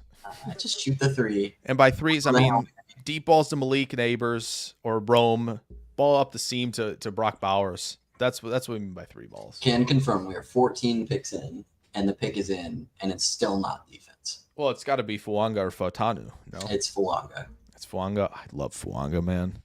I wanted somehow Fuanga to drop to 25 or to drop low enough for Green Bay to go make a move. I love Fuanga, even if he has to play the guard. Saints could run to the phone fast enough to get this one in. I think they were pretty excited. They were Forrest Gumping their way. Somebody was. It feels like it. Mickey Loomis probably. Yeah. Absolutely. with a I big old mean, check in his hand too, because of all the cap space that he somehow makes every offseason. yeah. Sorry, guys, just making a little adjustment. There we go. No, you're Yeah. I mean, Fuanga, man. I mean, he's gonna change the mentality out there. I think a little bit. yeah. For this offensive line, and that's something I think the Saints will welcome. I know we're gonna get into it. I don't want to completely ignore because I think no, never mind. He's not on the top 30 visits. The Saints didn't mention a lot of them. Dylan Lowby and Marshawn Lloyd were two of them. Chop Robinson, Keon Coleman, Marshawn Nealon, and Christian Boyd were everywhere. I can't tell you how many times I typed those two names in when I was doing top 30 visits. Those dudes, hopefully teams were paying for their miles, helping them get miles for their account because holy smokes, they were everywhere. But offense for 14 in a row. That's nuts. I mean, you love it though. You love it. Especially if you're a Packers fan who is wanting them to go defense in the first round. Yeah. You know who's going to be really, really happy about this Saints pick? Who's that? Our boy Brendan Ertl, Oregon State. Oh, that's right. He's Oregon State. Yeah. And Saints media guy still as well. He available? Let me send him. We haven't done a guest on here in who knows how long. 4 years. It's been a while. I'll send him a text. 3 years, but it's been a hot. Who man? Yeah. So I wanted to know, has Goodell announced the pick yet? I don't have the TV on. I have no idea. We were talking about this on Monday, Nate, when we were recording with Around the 4 and 2 about like, would Goodell pronounce this name correctly? I don't think there's any chance. One, because I'm not sure if this first name, if it's Taliesin or if it's Talisa, but I think it's Taliesin. Pretty sure it's Taliesin, and I know it's Fuanga with an N. Yeah. Goodell might just be like, it's Talief. The Raiders, the Saints took Talief. TF, offensive lineman from Oregon State. I thought of something. I can't. TF, OT, OSU. Yeah, easy. We'll keep it short and sweet. But yeah, I mean, 6'5" and 3/4, 324. He slimmed down for the combine. If he plays the 324, that's going to be very solid for him. A 9.63 RAS. I mean, the zone blocking. Oh, talk to me. The quicks, all the linear explosiveness that you could want. Reach blocking is impressive. You know, the second level landmarks are easy for him. He can seal on the play side or on the back side of play side. Like the quicks are unbelievable. You would never think it. I remember watching him back in October, just thinking like, my gosh, I just can't believe he moves like this. He's built more stout to play tackle or maybe even guard, which I think might be his best position. But like the way he moves and the way he can quickly set as a pass protector and mirror, I mean, it's hard to imagine him not having at least a very solid career at tackle. But I do think, like, Nate, this could be a Hall of Fame guard. That draft room is thrilled. I think you can tell it. I mean, there was so much talk, Nate, the last few months about like, oh, the Jets will be taking him at 10. Like, there's, they're going to start the tackle run early. Like, he is tackle 2. And there was a lot of that talk back in February, March, where it was like, well, the Saints can just settle for Fashanu or Fatanu, and there's no problem. But to get him at 14, man, I do think really quick when he doesn't have control with that outside hand, susceptible to the cross chop. That's a little bit of the question mark I have in terms of playing tackle. But if you work with him on maybe establishing a quicker strike early on, right, with guys who are going to threaten that outside corner a little bit more. That's another question mark. But if you get him striking a little bit earlier with that type of power that he has, right, he's a finisher too. He'll pancake folks. I think you can kind of phase out those struggles a little bit as well. Yeah, I mean, that's going to be the big thing for them is getting him up to speed because they need him and they need it fast. All they have left on their line, they're returning 3 starters, and one of them is Ryan Ramczyk, who we don't know if he's going to start the season. Right. There are a lot of questions. They're being very secretive with that, which makes me think he's not going to start the season. So It'll be interesting to see how they deploy him, and probably Trevor Penning would be the next tackle up after that. So, Yeah, I remember on Monday night thinking like, oh, this is fine. They have a tackle. They have James Hurst. It's okay. Nope. That went away really quickly this week. That level of reasoning is gone. He has to take over immediately. But I expect him to. yeah. Ian asked, when the cornerback run going to start? Well, I thought it was going to start at 13. It might start here with Indy if they take Quinyon Mitchell. But, I mean, who knows? I mean, it could just be Brian Thomas. And What if it starts at 16 in typical Seattle Seahawk fashion? And it's DeGene. Ooh. I mean, like, we talked about this, Nate. I don't know if you heard it like last night or not, or on Monday. I know Smitty posted that thing on Tuesday. What do you think about Mike McDonald saying, DeGene, you're my new Kyle Hamilton-ish, like the light version of because I need you in that defense. I need you to do all these things at slot nickel in this defense. I don't know. I'm down for that. Something to grow on. I'm so excited to see how teams deploy him in the NFL, and I hope that he goes somewhere that can really maximize that can get a little crafty with how they use him. A lot of Packers fans don't like when I say this who want DeGene. Philly. Yeah. In the zone defense they have, spot. Unfortunately, that's pretty good. I think Buffalo in his zone defense is fine for him as well. You can do a lot of different things with him there. He probably won't play nickel for them. They got Teron Johnson.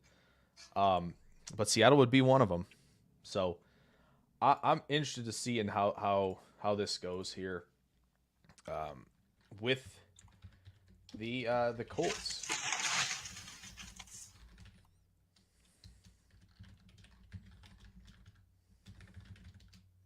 It's always an interesting draft. You think they're going edge here? That's my prediction, probably. For Indy? Like I think I'm probably going to butcher this. Is it Laiatu? Latu?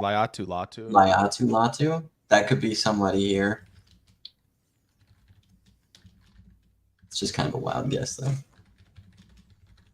Yeah. Indy always shows up for NFL draft night, too. Respect to that city for really being an underrated seriously, football city in a basketball state. Especially the Pacers are in the playoffs right now. Did they really? How about that, Nate? Calling it. What happened? Calling it. Oh, I think that's the first time I've ever been right. He called it. With my stabs. I thought for sure it was going to be corner or Brian Thomas. It's not. They took... Not even tipping it this time. Oh, my gosh. Indy, man. Indy's going to take... Oh, man. Indy might take one of my guys at receiver on day 2. And they'll just be cooking it. Be like, you guys let Latu fall to 15? Are you dumb? Like, oh, man. That's not something anybody had. I don't think you could find a mock out there that had this one. I genuinely do not think you could. I'm very surprised. And Nate just strolling in, going, "Yep, they're taking Latu." By the way, I think that's. I'm basically that. That's a good fit. That plays fantasy football for the first time and just randomly picks someone that they think fits somewhere.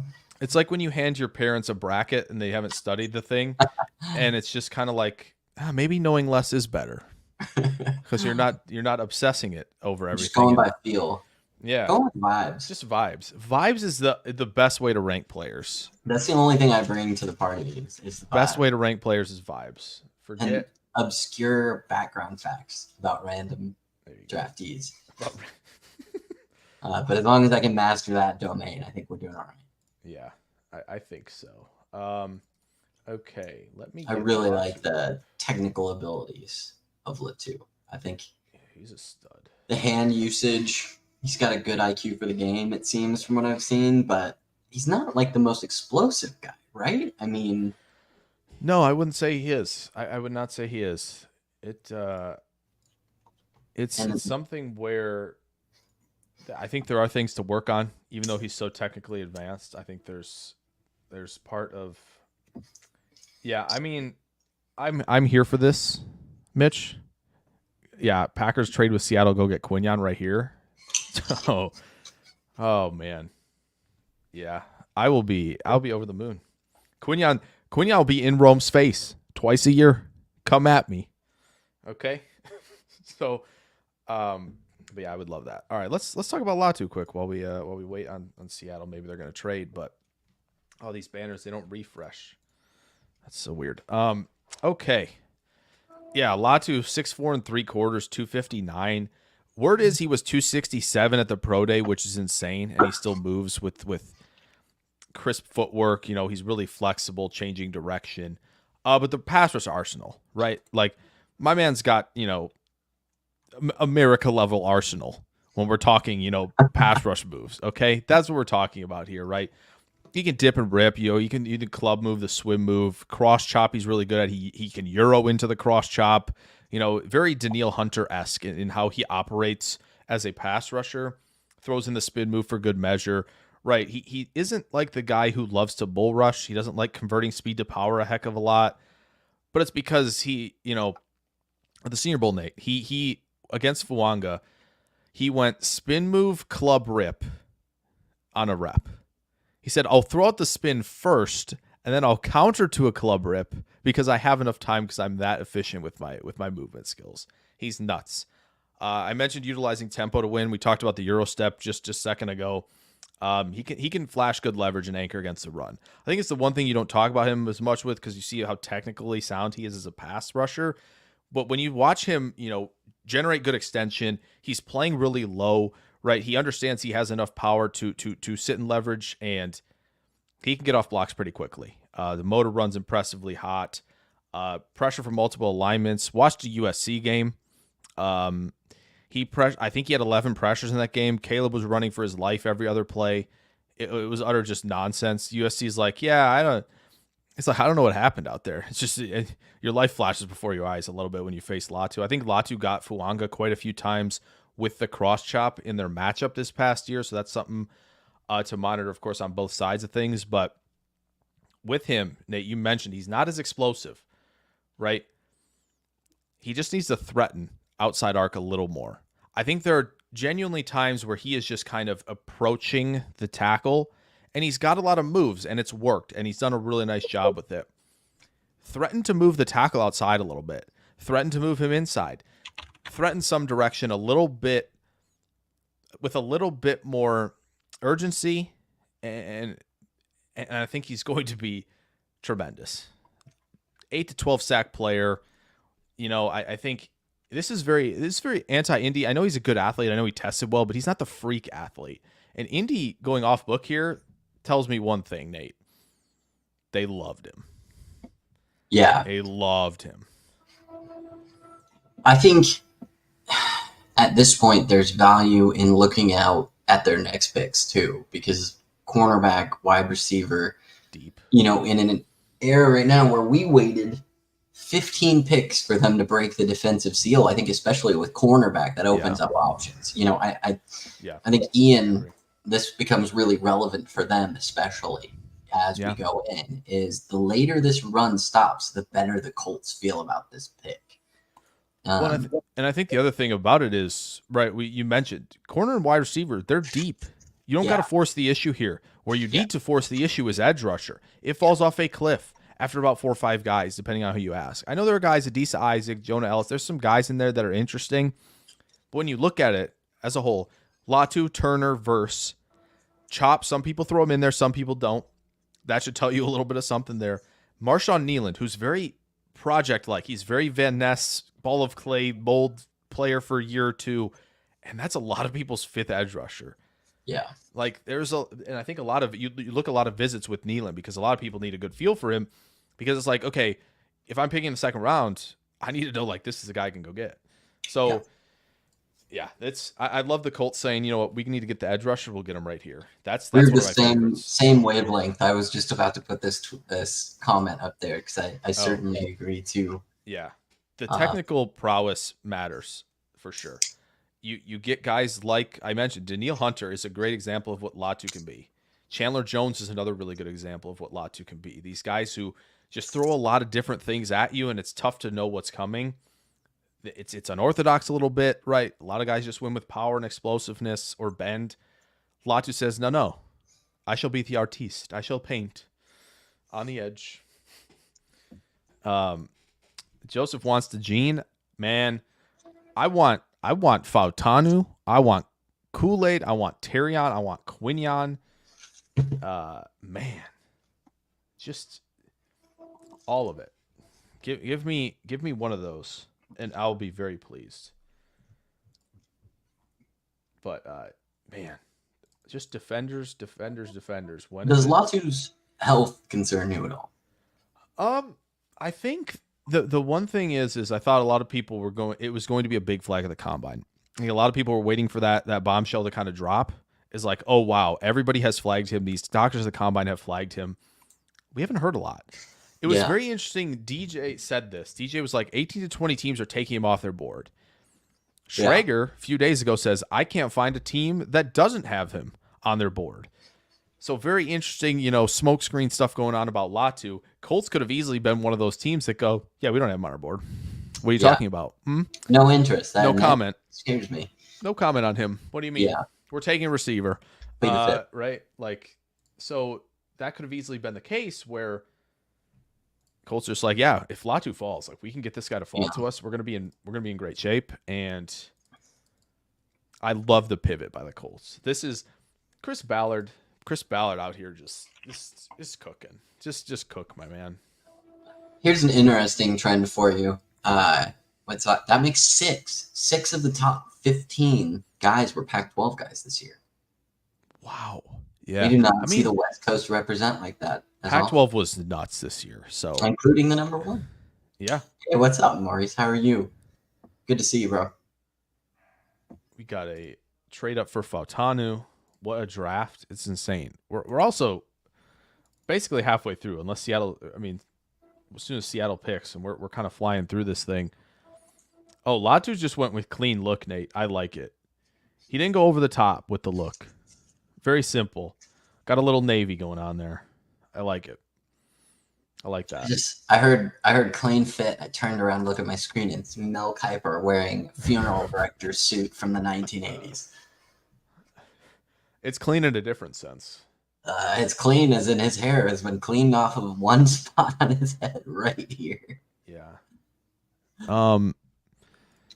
So besides Eugene, Troy, Quinion, or Arnold, yeah. So I see the Seattle pick. Nate, care to venture a guess if you haven't seen it? I just saw a Bill Belichick fathead in the crowd. Ooh. That is interesting. I love that. Love that. You got it. Don't look because you're on a hot streak right now. We can't let you off the train. We got to see what you're gonna come up with here for Seattle because I know what the pick is.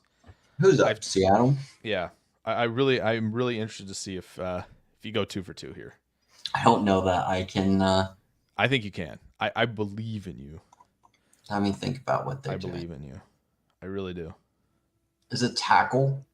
Is it? That's up to you.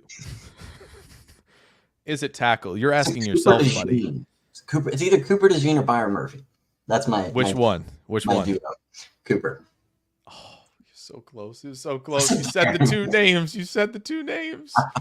Oh, I thought. Oh my gosh, he's got it. He's done it again, ladies and gentlemen. It was so. I let my desires take away from my.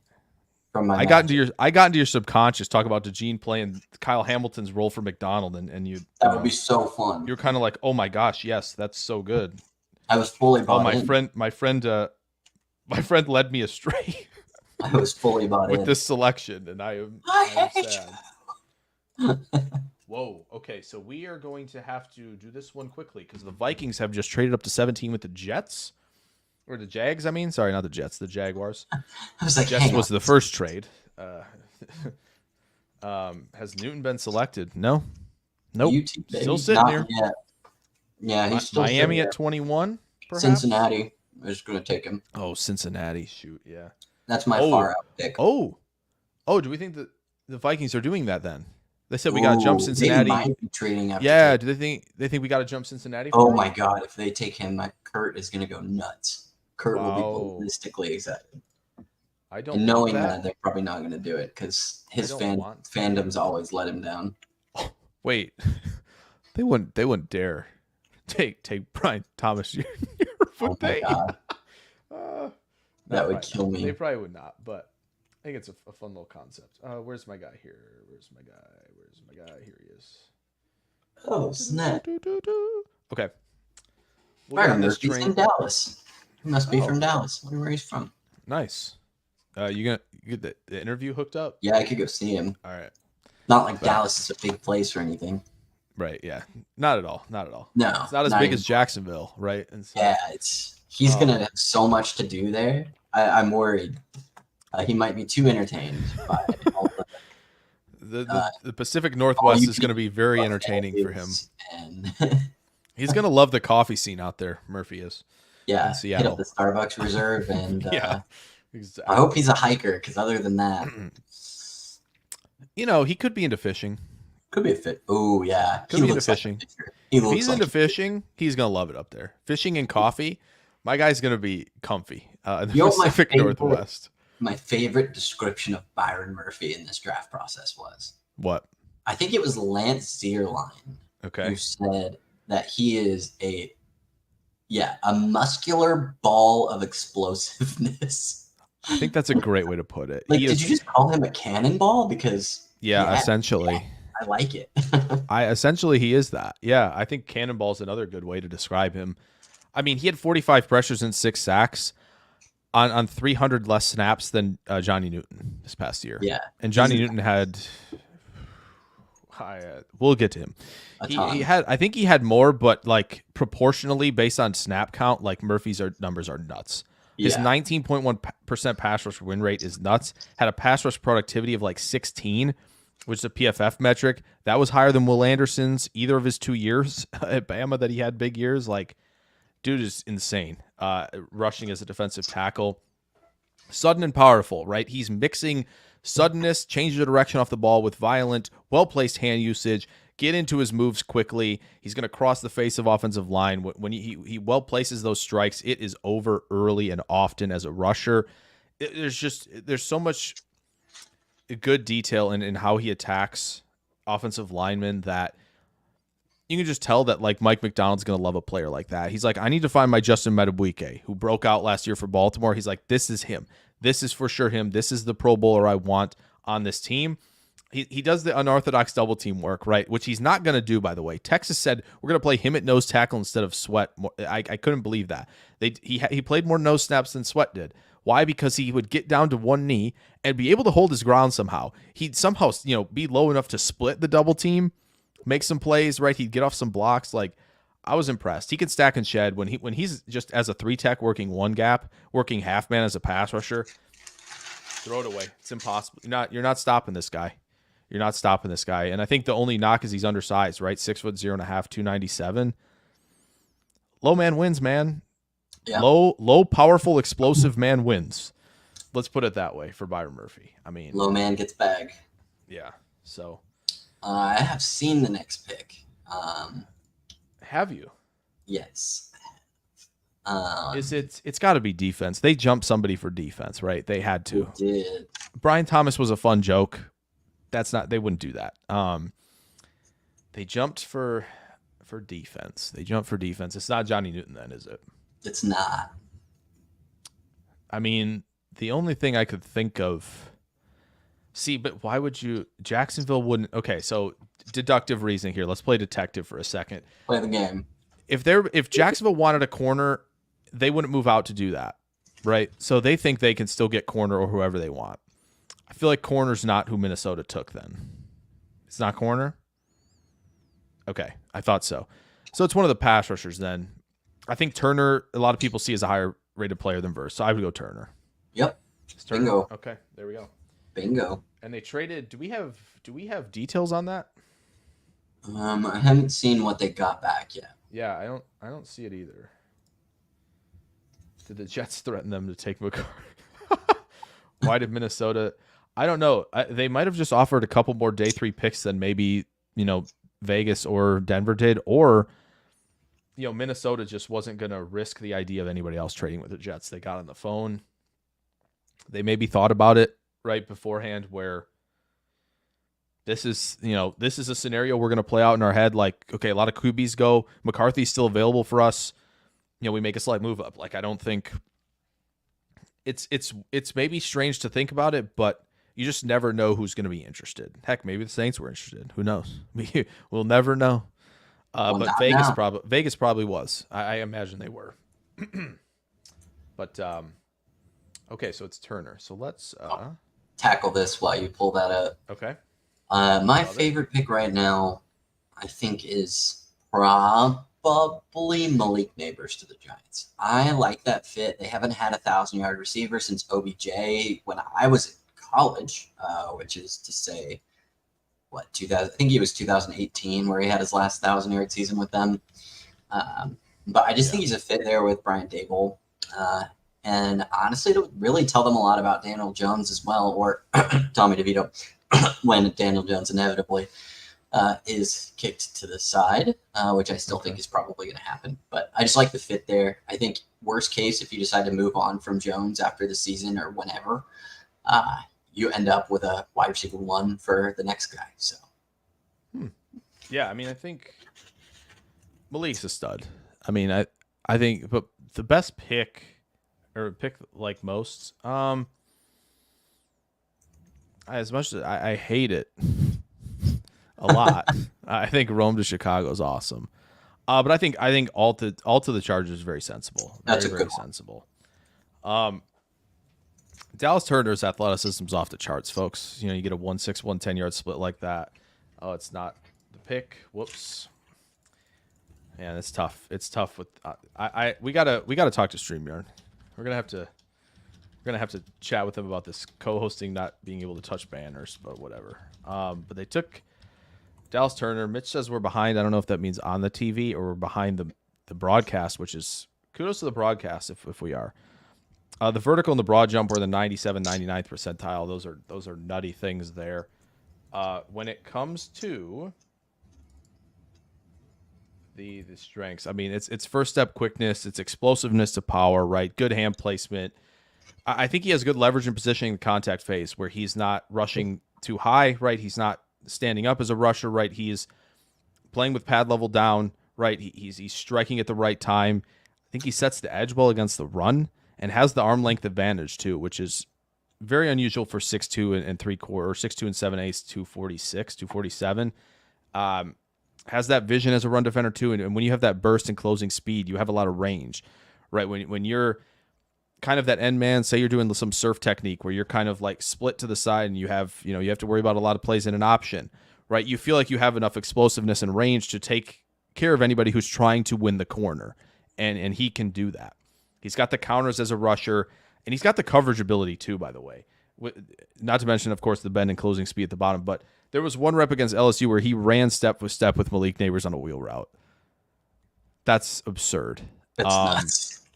He needs to anchor a little better in the run game against more refined tackles. I think when you miss your strike point, when he misses his strike point, he struggles a little bit more to counter. I think counters have to get better with a player like Dallas Turner.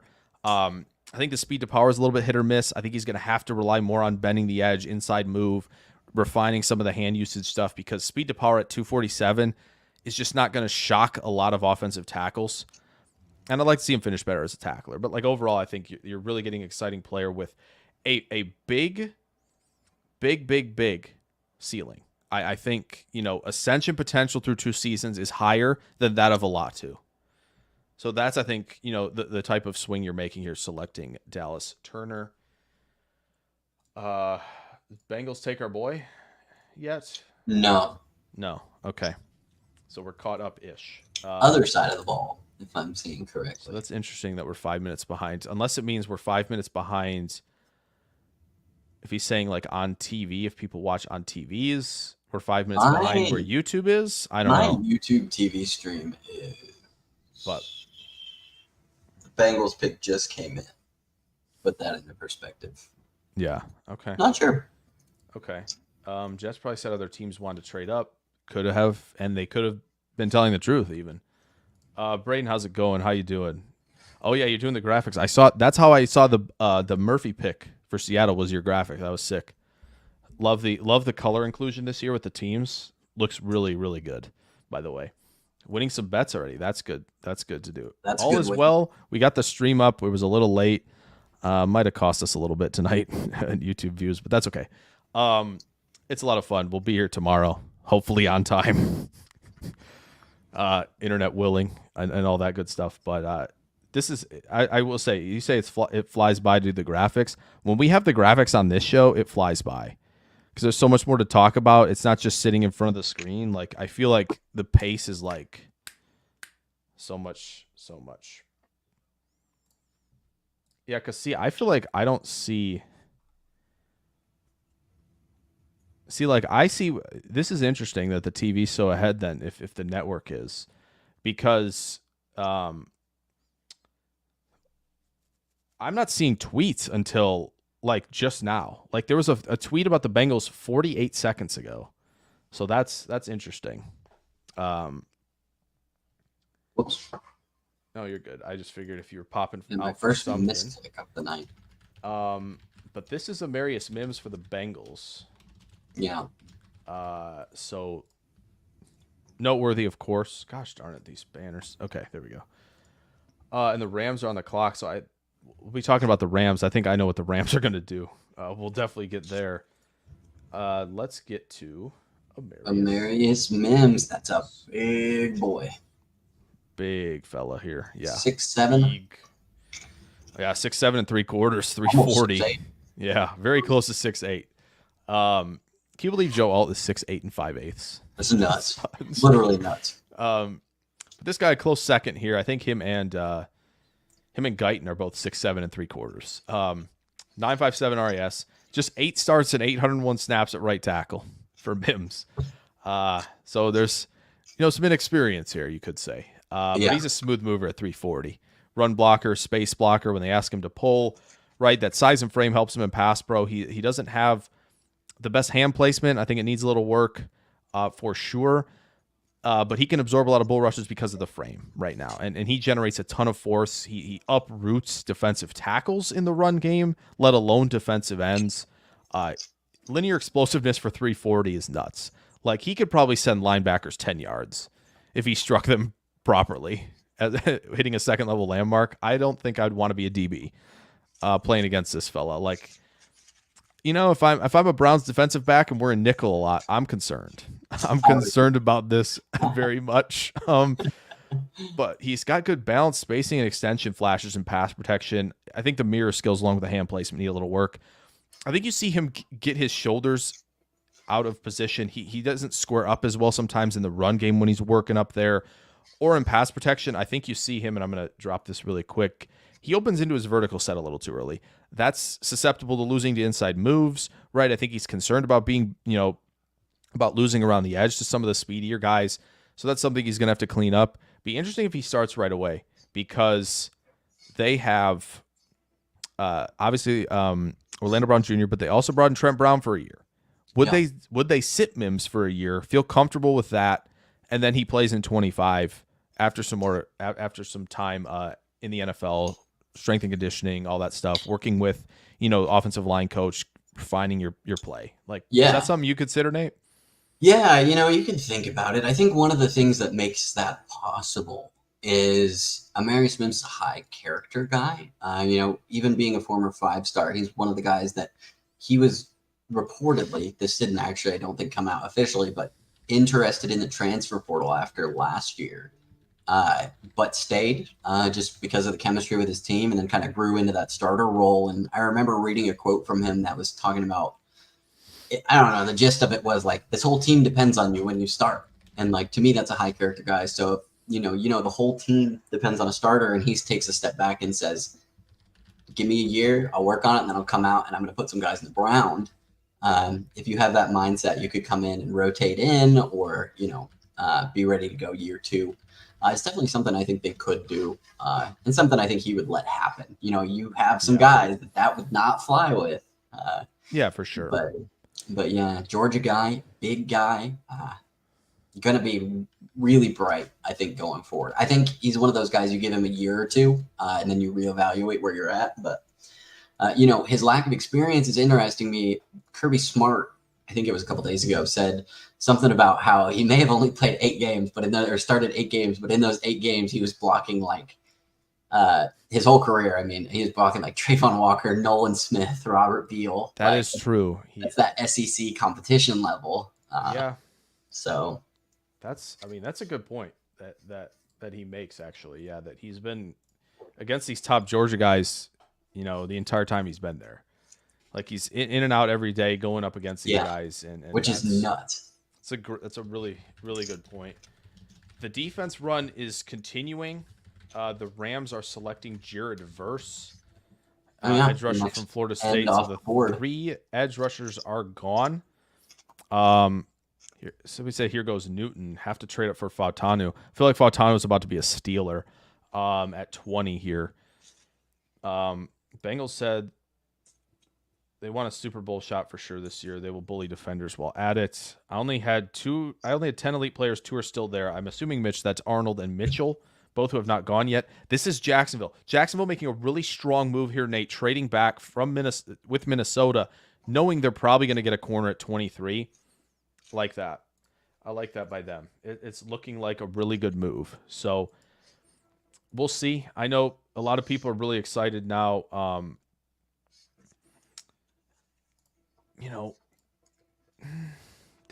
Barton might be there. Guyton's going to be there, I think. Arnold and Mitchell, are we going to see it happen? Is it? Could Arnold be a Packer at 25? Maybe. He might be an Eagle, interesting. Though. So he might be an Eagle. I really like Jared versus the Rams. I really like that pick for them. Yeah. Do you know he started as a tight end at Albany? I knew he was at Albany. I did not know he was a tight end. Yeah, he redshirted in 2019. Interesting. Basically added like 40 pounds of muscle. Okay.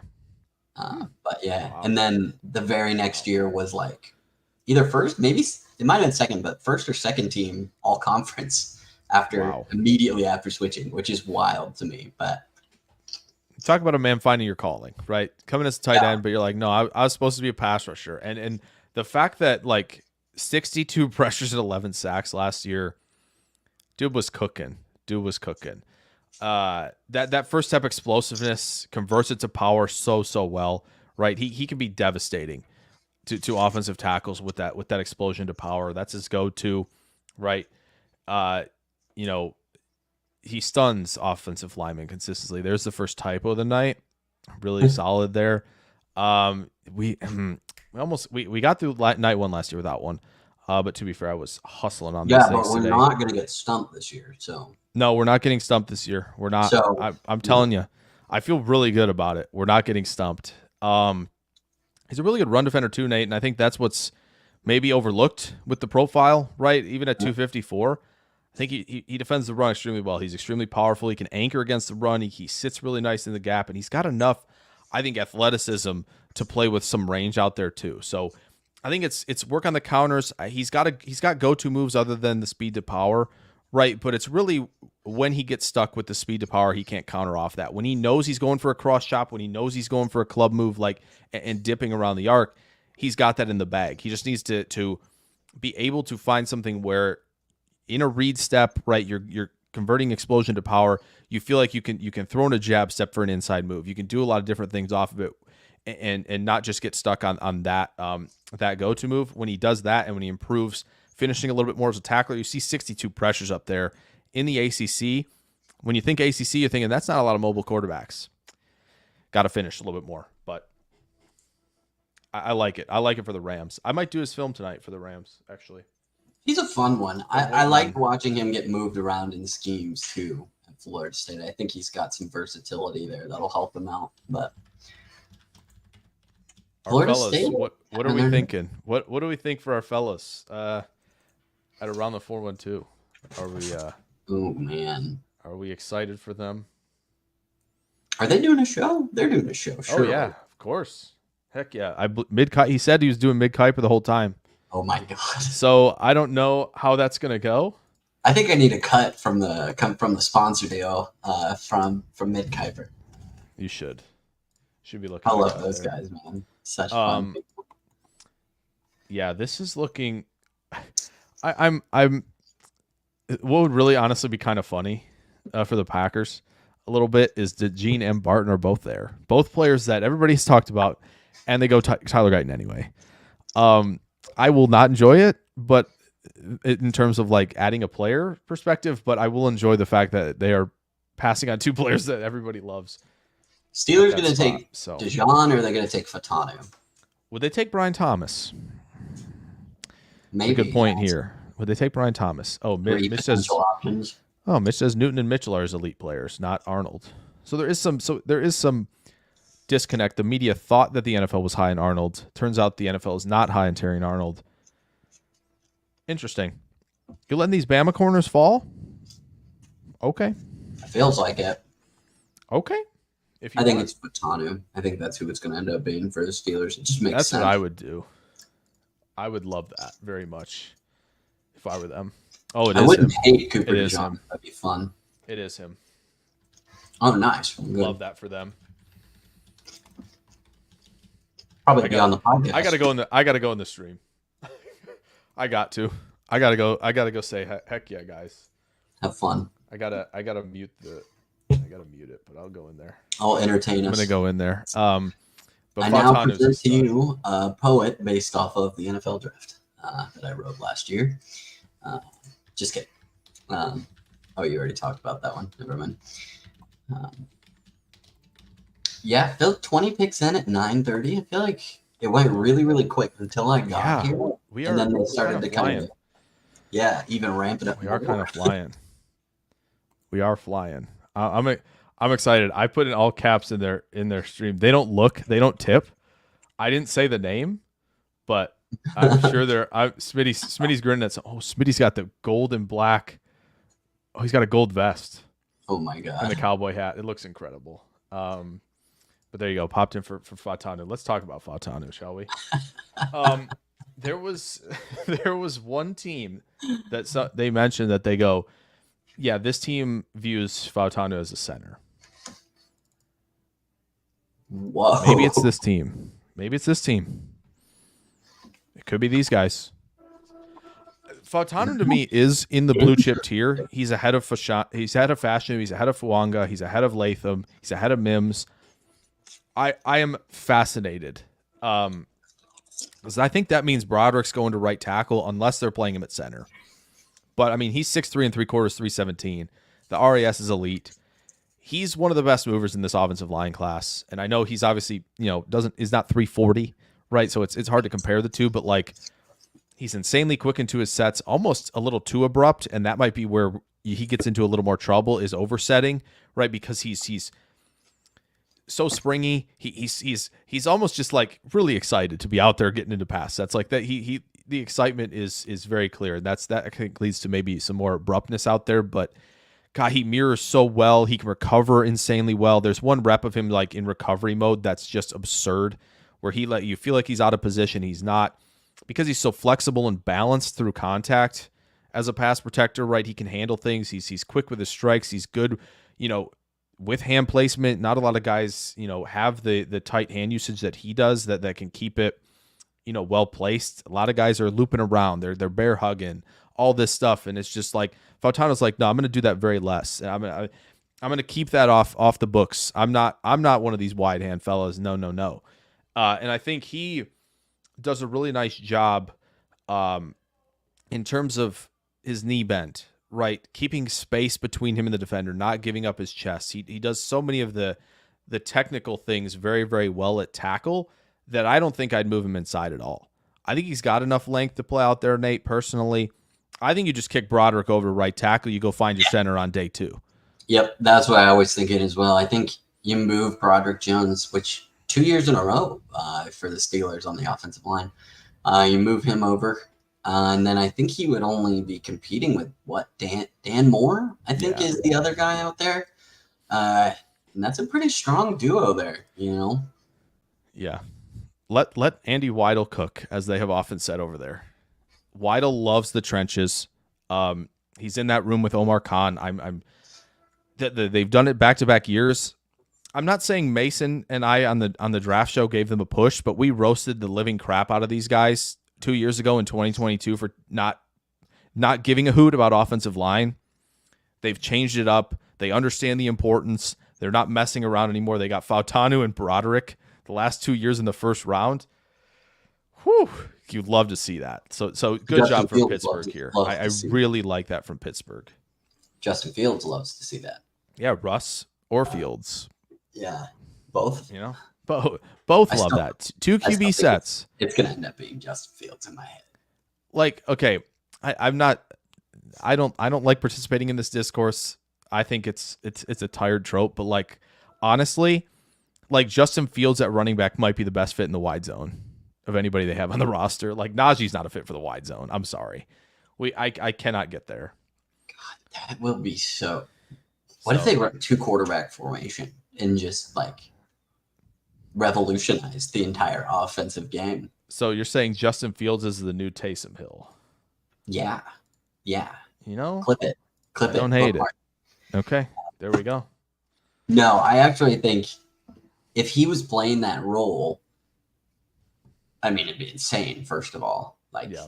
modern Marvel caliber thing. But I think he would do it really, really well. I think that's a pipe dream, to tell you the truth. Yeah. But I really like this pick for them, though. Whoever ends up back there, I think this is a nice look for them. Yeah, I think so. I thrilled for them out there. They got to get QB right, but whenever they get QB right, they're going to be ready for it offensively. And I think they can capitalize either at center or at receiver on day 2 if they want to. Right? I think that the Pearsalls of the world, the Jermaine Burtons, I don't think Ladd McConkey's going to last that long, but Javon Baker, my guy in this class, love him.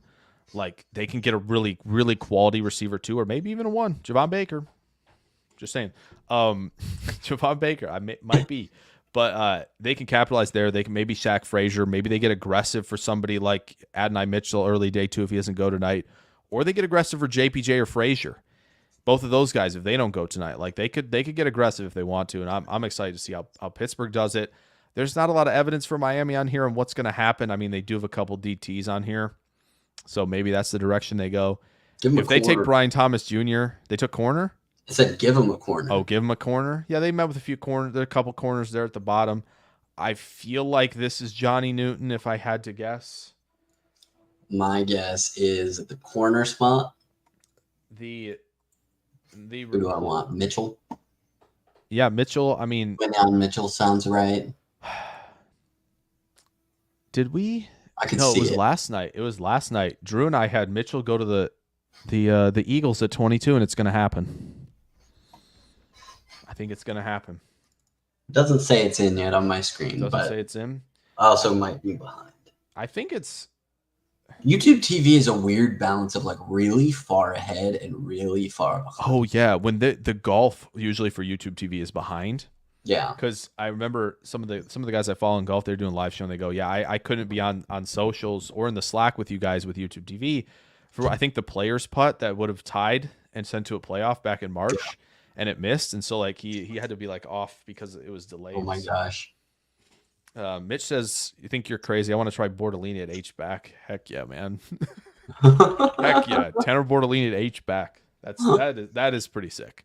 Bringing it back, baby. Just take Ben Sinnott. Just take Ben Sinnott. And That's a Wisconsin guy, right? Bordolini? Yeah, he is. He has technically played like every spot, which is absurd to think about. But he can't snap it worth a darn. So all the more reason to put him at H-back. Jeremy Fowler said about 6 hours ago that Gene came up in a lot of cross conversations today. Expect the corner run to start in the mid-teens. No. No, it won't. Not right now.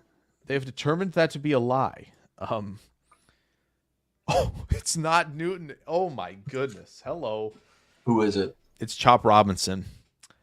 I'm just saying, I think it makes more sense that the edge rushers are coming off the board before the corners are. Yeah. Everybody sees the corner class as deep. Maybe they never saw it as like blue chip top heavy.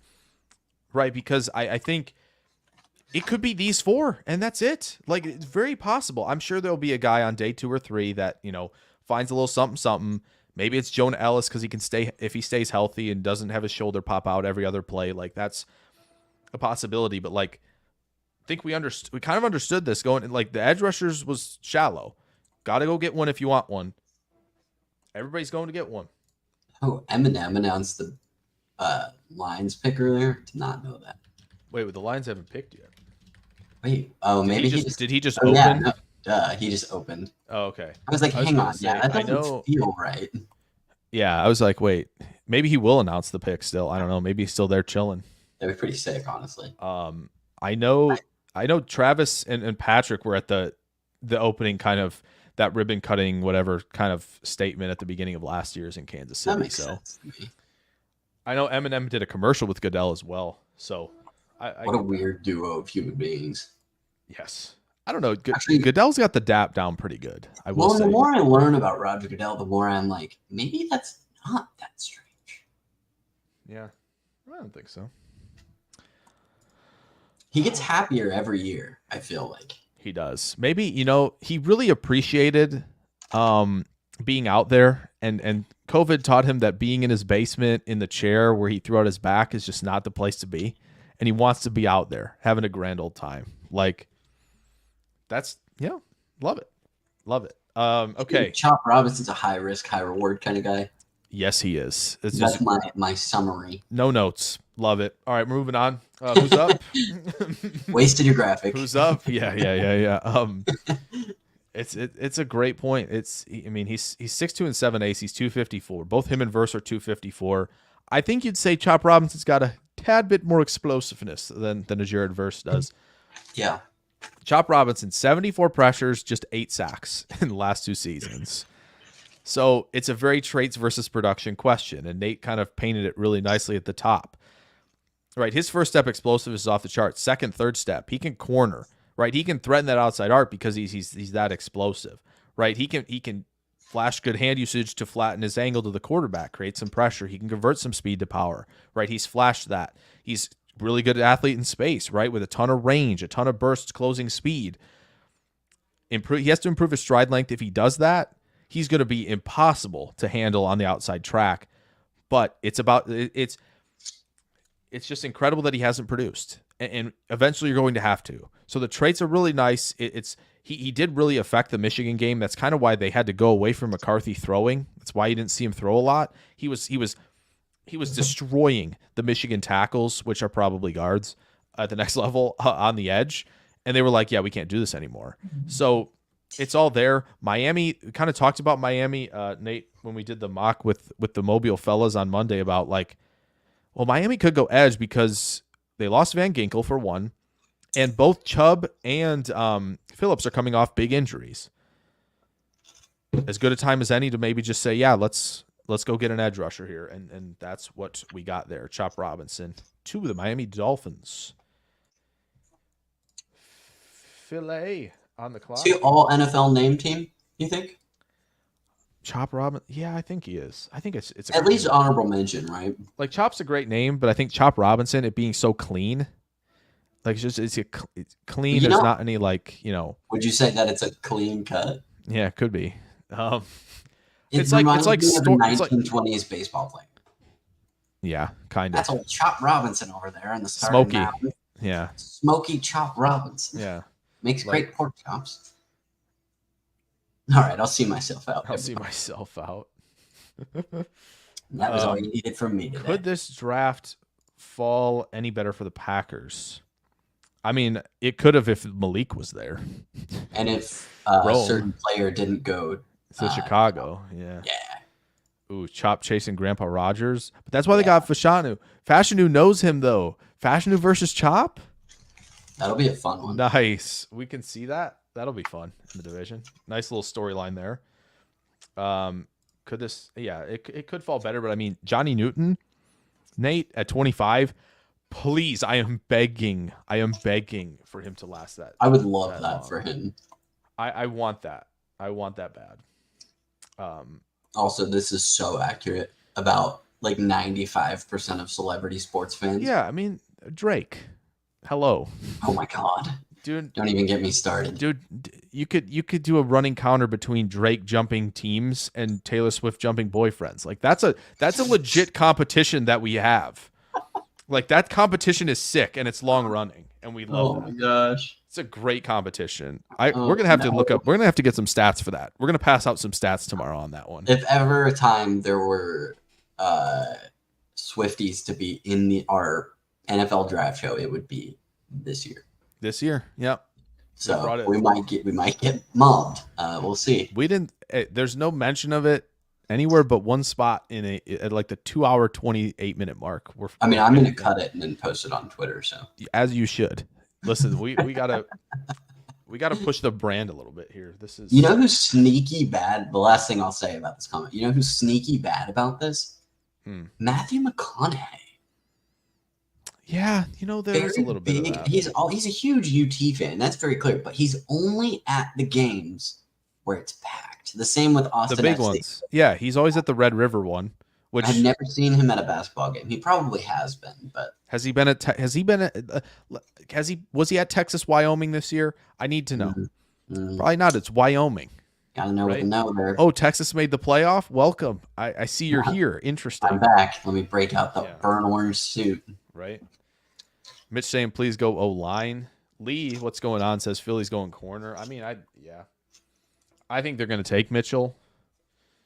Yeah, I think it's Quinyon Mitchell or Terrion Arnold. They just kind of both fell down there to them. They could take DeJean. It would. I get it. This is what's weird. Everybody's talking about like DeJean, Mitchell, Arnold, and Barton. One of those four is going to be there at 25. Is Johnny Newton oblivious? Are you oblivious to him? Because if it were me, Nate, I'd take one of those four that the people are mentioning at 25. If Johnny's still there at 26, I'm coming up from 41. I don't care. See if I care. I'll land Arnold and Newton. I don't give a hoot about day 2. Go get both of them. They're not getting either of them, Nate, right? That's kind of what I'm hinting at here. I think the real hurdle to clear for these guys, obviously Philly, but obviously Dallas is the other. Dallas could take Barton. They could take Newton. None of that. I don't think I would be very surprised. Lee says he doesn't want Arnold with that suit. I don't know what the suit is. I don't see the fits. I only saw there's 2 fits or 3. There's 3 fits I saw. It can't be worse than Booger McFarland's bright orange jumpsuit that he has on now.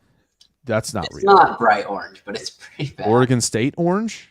Like when Oregon State goes all orange? Let me see if I can find a picture and then I'll compare them. Okay. If you get the picture, we got to put it up here. We gotta know about this. Yeah, okay. Yep. There you go. Not shocking, Nate. We all called it pretty much. We all called it for Philly. Nobody has posted a picture of Booger McFarland's suit. The first corner is off the board. It's who you think it is. It took a long time. Yeah, it is Quinyon Mitchell, but it's time. The corners, we have begun. And my stupid self, Nate, forgot that the Jaguars are on the clock at 23. They're going to take Terrion Arnold for sure. So that's going to really limit the options. Nate, I'll be honest. I don't want DeJean at 25. I don't. I actually don't want it. I don't want it. It's gonna happen. It seems like a nice. He's a nickel in that defense. He's not an outside corner. He's not. If you want the nickel and if you're committing to nickel, okay, fine. Like you can take him. But like if you pass on Johnny Newton, I'm gonna be kind of upset. I'm gonna be I'll be a little peeved, I might have to go walk around for a little bit. Not really, but like Quinyon is that dude. Let's I cannot find a picture of the suit. I'm gonna give up. Let's pull him up here. The Toledo Rocket in the first round. Quinyon 6'0", 195, 979 RAS. Ran that really great number in the 4.3s at the combine.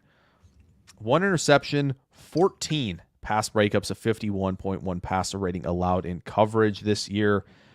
Nate's going to take a quick break. I'm going to keep rolling. That's production. That's how we roll. Eerily similar numbers here from Quinyon to Kool-Aid's 2022 season where he had 1 pick and 16 pass breakups, but Mitchell's been productive and really has done elite things at Toledo for the last 2 seasons, right?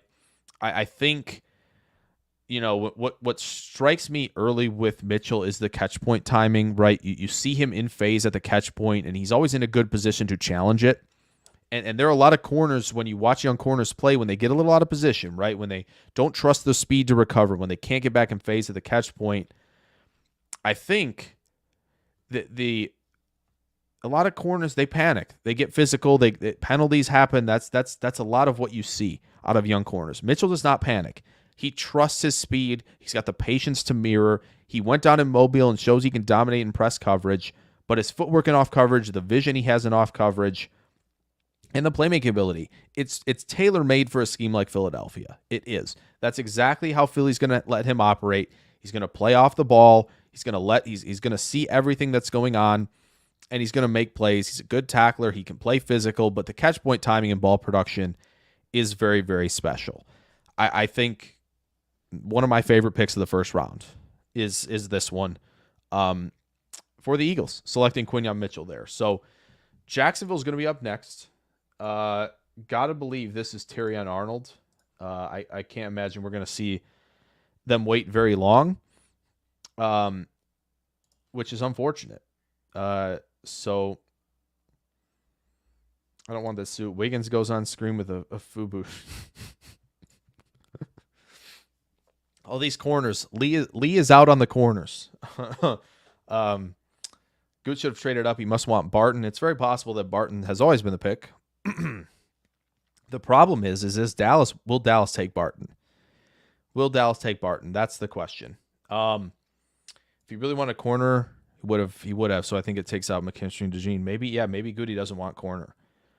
To not trade up, but I just don't know. Maybe teams just it's once again the product of Goody calling and nobody wanting to move because they want to be a part of the edge run, or they got a guy in a spot that they want, like Pittsburgh. I don't think they were moving out of Fautanu.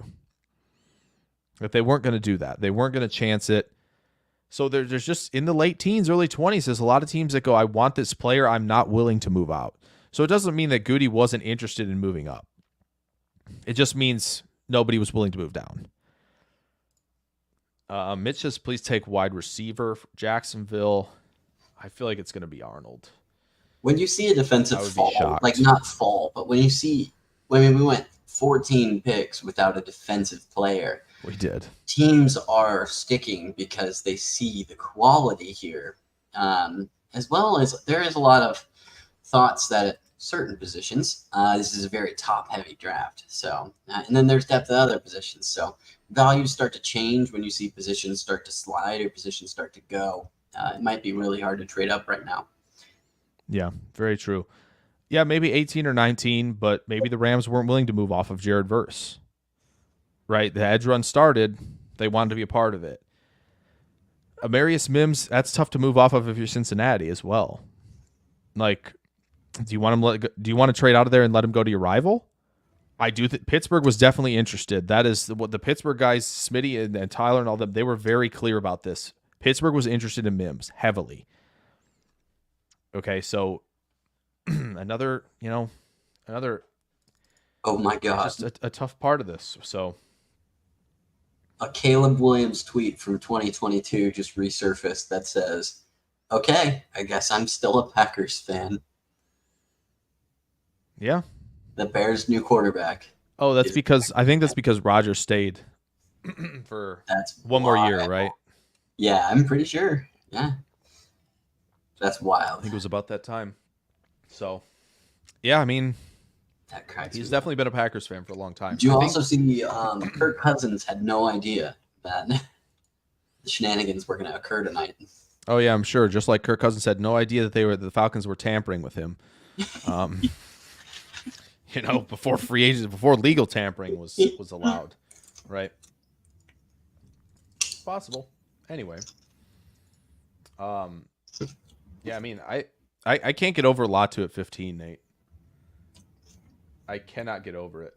I think it's incredible. I think that's Colts, great value, and not like Walmart great value, like the brand, like great value, like it's literally great value.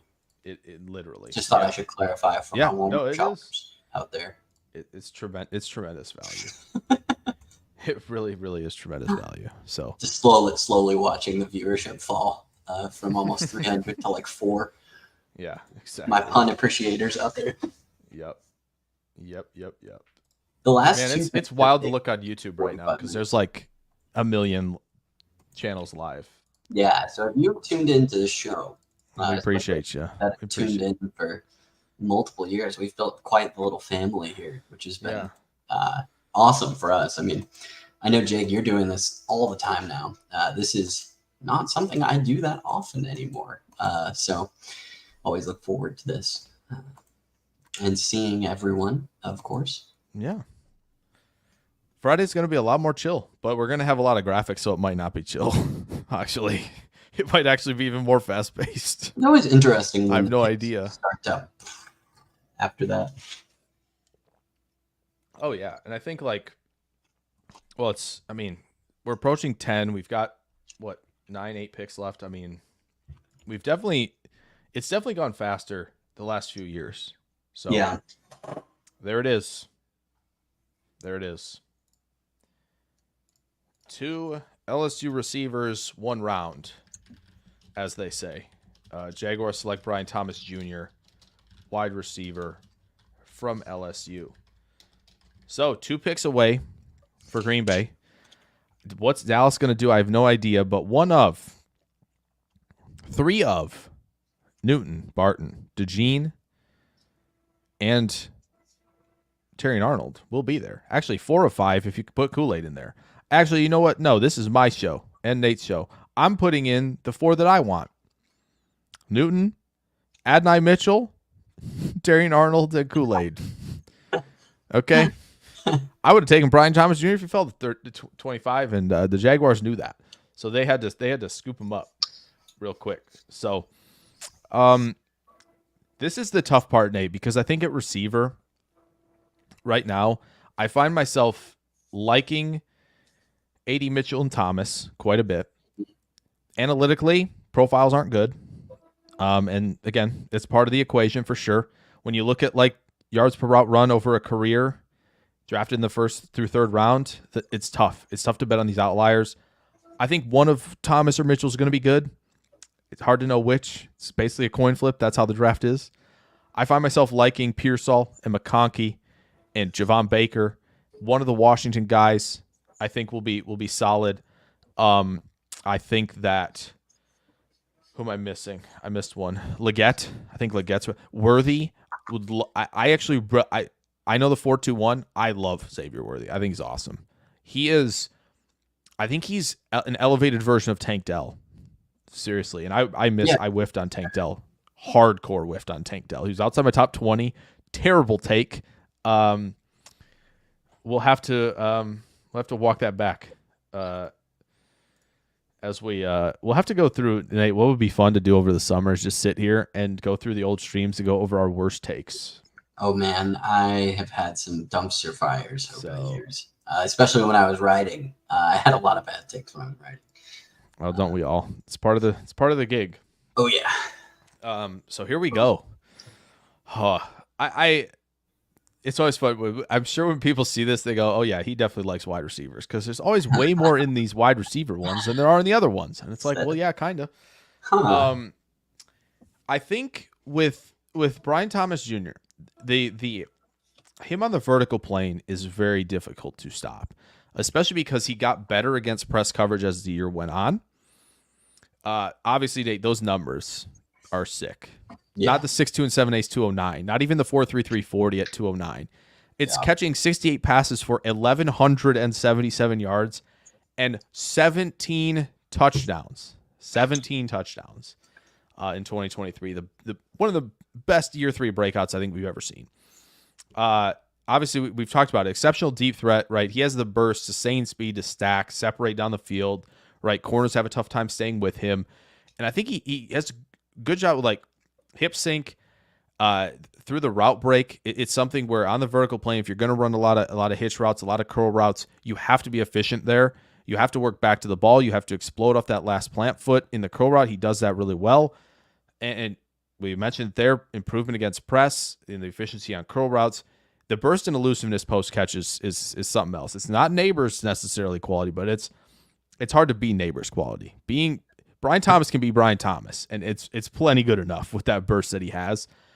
He can adjust. He leaps well at the catch point. Like that catch point stuff I think is going to matter. I think you see Lawrence loving the idea of having a little more margin for error on these throws down the field, where it's like, oh, nice, I'm not throwing to Kirk and Ridley down the field 40 yards where it has to be precise because they're small. They need to have a window.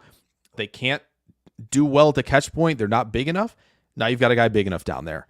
Thomas or Adonai to Jacksonville made so much sense because of that right there. And I know they have Gabe Davis. Whatever. Okay, this is a different gear. This is Gabe Davis with a space shuttle attached. So like there you go. He does have to develop the full route tree, right? He wasn't asked to do it. Doesn't mean he can't do it. He just wasn't asked to do it. However, I think you can see the comfort that he has on the vertical plane, right? Everything looks smooth. He's playing controlled. He's playing at full speed. He's not thinking as much. I think when he goes across the middle of the field, when he's going through like route spacing with mesh concepts and all that, he struggles to kind of feel comfortable and play at full speed. He looks like he's thinking a lot out there. Needs to get more comfortable developing the full route tree. But it's possible in Jacksonville they go, we don't need you kind of on the full route tree.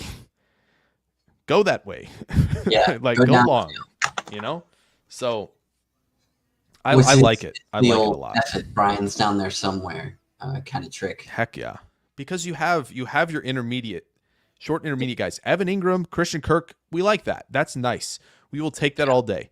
Chain movers. You have more of a reliable possession, deep threat. I'm a goose egg, but sometimes I have 4 touchdowns, Gabe Davis. And then you have Brian Thomas, who, my goodness. I think Brian Thomas's feet are quicker. I think Odunze's better against press to me. But Thomas, the footwork and the burst and the speed is really, really good. We can't pass on DeGene or Arnold. I know Ayers Joy's a big Eddie Mitchell believer as well. Mitch says it's Newton or Arnold, please. Okay, Mitch. I love it. Arnold Barton or AD. I just don't think they're going to take AD Mitchell. Oh my gosh, the Cowboys draft room really does look like a Bond villain lair. It's there's Caleb, guys. Does he have an Everton jersey on? He does. Why?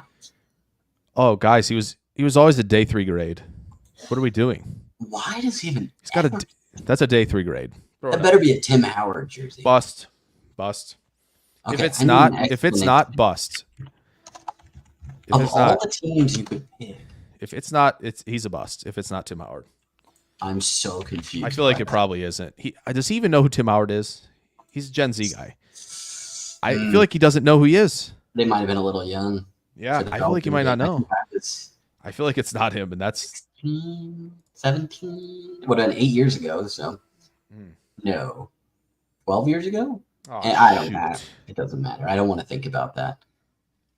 My hot take with Brian Thomas is that I guess it's not really a hot take, but I would go on record as saying I am much more confident in his ability to have a career in the NFL lengthwise than I am with Daniels. I think a lot of the production we saw from Daniels and a lot of the eye candy that the teams have gotten from him is because they had 2 insane wide receiver talents in the room, and probably more under that. But we'll talk about that. We did mention that a little bit when we talked about Daniels. Also, Nate, the tackle play at LSU is good. Let me tell you, that is, man, they got some good tackles down there. Yeah. You guys seen Bauer's dad memes yet? No. Send the memes. Also, that LSU program's in a really, really freaking good spot. I will say this is not ideal. Detroit trading into Dallas's spot. Interesting. Ooh, I bet the crowd's gonna go. That's one of the Bama corners for sure, unfortunately. However, Lions did trade up. However, do you think they're trading up for Terrion Arnold? Yeah, they did. They did. Yep. That seems like the most likely. Right in front. Goody fail. Wait, where? Cowboys W?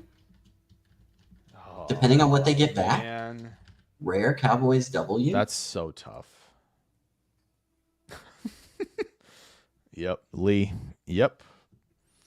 Yep. I'm shocked. This has just been. Also, Ari tweeted a picture. This is not Terrion Arnold, boss. Ooh, This is like a linebacker. that dude is. What a donut. He is a donut. That is the best way to describe him. It's not even him. That's crazy to me. That's not him. That's not him. What are we doing? I like Dallas's. I like that green for Dallas Turner, by the way. Didn't Terrion Arnold wear number 3? Yeah. Well, he might have worn a different number the year before because that was the Kansas State bowl game.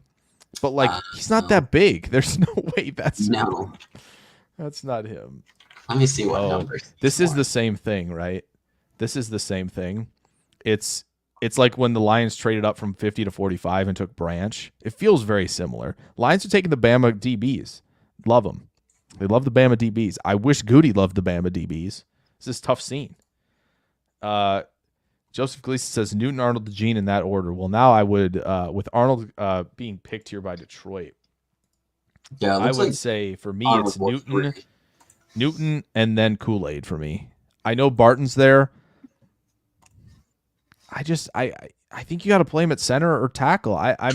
Mike Wall has made some really good points about him not being able to play guard, and like that has definitely stuck with me. I put him in my rankings as a center. Darn it, Detroit got. They got Brian. The Branch Lions and having a Terrion Arnold. Motown style band playing while they make it is such a flex. It's so cool. Tough scene, buddy.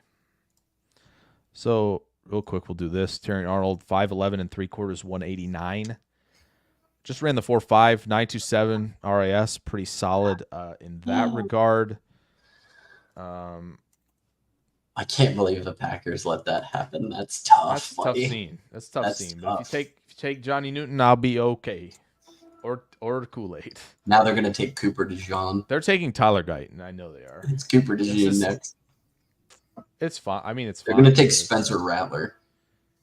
That's possible, I guess. Okay, so let's get to Jaguar selecting Brian Thomas. Yep, that's what we're talking about. Okay. I swear, every time you have to do this that little refresh with the banner. It's so weird. Yeah, the strengths for Terrion Arnold, the quick's agility and footwork, right? He's fluid in transition. You see him be able to gear down, gear back up with a lot of the comeback routes, the curl routes, right? He just doesn't waste a lot of movement. We talked about already, the recovery athleticism is really good, right? When he gets out of position, he can, whether it be, he kind of, teams are pressing vertically on him, he commits to that, but he can reset the feet really quickly, accelerate, drive on in-breaking routes. Really like that about him. And again, he can, when he's out of position with vertical routes, he can quickly recover, get back into phase. The run defense and tackling ability is why he is a Detroit Lion. That is why Dan Campbell wants Terrion Arnold in the room. We talked about the speed to carry vertically, right? He sets a tone with that run defense and tackling as well. The alignment versatility, I don't think that's going to play a big part in Detroit, but I think he can play inside and outside, right? They're going to have Branch in the slot. There's no doubt. I think he's got coverage versatility. I think you could stick him in a man-heavy scheme. I think you could stick him in a zone-heavy scheme. He's not going to have a lot of problems in either. He's got the flashes of the patience and pedaling and phase, but he definitely, we'll talk about in a minute, there's some improvements there. He's got the catch point production. I think he had 5 interceptions, 9 pass breakups, 5 interceptions, 11 pass breakups in 2023. He's got the competitive toughness, and he plays physical in the route stem. The weaknesses, he opens the gate a little too early. This is what I was kind of talking about. He needs to be more patient in his pedal and understand that he's got the recovery athleticism. He can recover easily. He can get back in the hip pocket vertically. He allows those underneath completions, the in-breaking completions. There are some communication mishaps in zone coverage and some match coverage, which, again, that Saban scheme was complicated. Young player, right? That's prone to happen. He can grab a little bit when he's out of position. He just needs to trust that athleticism. That's the bottom line in terms of the weaknesses. So, yeah. I've seen the Packers pick. It's Guyton, isn't it? It's Tyler Guyton. It has to be. Nope. It's DeJean, isn't it, then? Nope. Oh, yeah, this makes sense. Sure. I mean, this is very stupid, but yeah, that makes sense for them. There we are. It's dumb, but that's. It's a Packers pick. I mean, they were going to take Barton or Jordan Morgan and both have hand placement problems, so Yeah. that's something that's going to have to be worked on. I think it's stupid. I'll be honest. I think Kool-Aid and Newton are like 5 tiers better as players. I think there are a lot of guards that are better than Jordan Morgan, which I think is where he probably projects, which is, listen, when I get heated like this, the pick's going to be really good because when I get heated like this about a pick, I'm going to commit to this bit so he's really good. Jordan Morgan's bad. This is a horrible pick. I don't know what we're doing here. Offensive line, you could have picked way more offensive linemen. We got to commit to this bit, folks. We got to will this man to be a good player. I also want to know your success rate with that double negative. It's probably not that good. I have to review. It's probably not that good. You sound like me with my Nate, how heated was I when they took Sternberger over McLaurin in 2019? Yeah, exactly. Pretty sure you threw something. I think I did actually. We'll have to go back and find that. That was a good time. But yeah, it's tough watching the Lions take Terrion Arnold. It's tough watching the Bears take Roma Dunze. It's tough watching the Packers take Jordan Morgan. But there is one thing we have for you people. Guess what that is? We're not getting stumped tonight. Yep, we're not. We were doing it. It's not happening. We already said this. We knew it wasn't going to happen again. We weren't getting Jack Campbell again, Nate. It wasn't going to happen. You can't beat him 3 times in a row. You can't beat me 3 times in a row. I think you need to tell them how many graphics you made. You can beat the Spirit 3 times. Well, first off, obviously we have all the visits and needs for the 32 teams, right? Which I'm sure we'll be using tomorrow, right? A lot of visits on their day 2, day 3 picks that we'll be heavily paying attention to. But yeah, so the Packers are taking Jordan Morgan. Offensive line Arizona, which I think he was in the video. He was in the pick 25 video. A little more off book because the arm length isn't super compared to others, but very Zach Tom-esque, positionally flexible player, which, I guess is exciting. Not really. It's not that exciting. It's just like when they took Barry Smith over Lynn Swan. Is A.D. Mitchell Lynn Swan in this scenario? No, it's Goody, you can make my day right here. Come back, trade back up. Trade back up. You don't got the stones, Goody. I guess isn't that surprising? Y'all are really just gonna let the Bucks get Johnny Newton, and I'm gonna have to watch. Why are we doing that? You're right. What's going on? Right. Well, no, they'll probably take Barton here. They need center. They may think he's a center, and they'll just take him. Should we talk Jordan Morgan? We probably should. Do you want to? I mean, no. That's why I said we. That's why I said we probably should. Interesting Okay. profile for sure. Yeah, I mean, I think that there's stuff to like. I think he's 6'5", 311. That size is Packers to a T, and we know that, right? Yeah. Athleticism is there, Packers to a T. Tackle experience, 2,392 snaps at left tackle. Shocking that there's so many snaps at left tackle. Bless you, Nate. Thank you. I wasn't very smooth with that, was I? No, it was smooth, but I just had to because obviously nobody else could see it backstage. But, oh yeah, is that real? Oh yeah, it is. Sorry, didn't know if you guys knew that. They're picking Jordan Morgan. Yeah, Green Bay's picking Jordan. This is not a bit. Well, the bit is me. The bit is me pretending he's bad so that he's really good. Yeah. But guys, for those Packer fans in here, we're gonna have the film room tomorrow. I'm just letting you know we're getting ahead of schedule. We'll have the film room tomorrow. And what you're gonna see is a lot of this.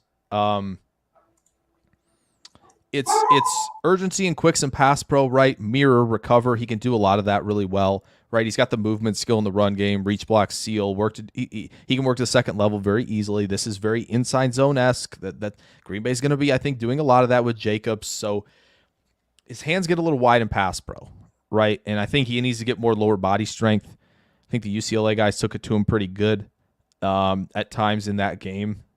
But yeah, if he sticks at tackle, we gotta Got to work on the lower half. Honestly, if he goes into guard, you got to work on that as well. But I think when you look at movement skills, you look at experience. This is pretty good. So,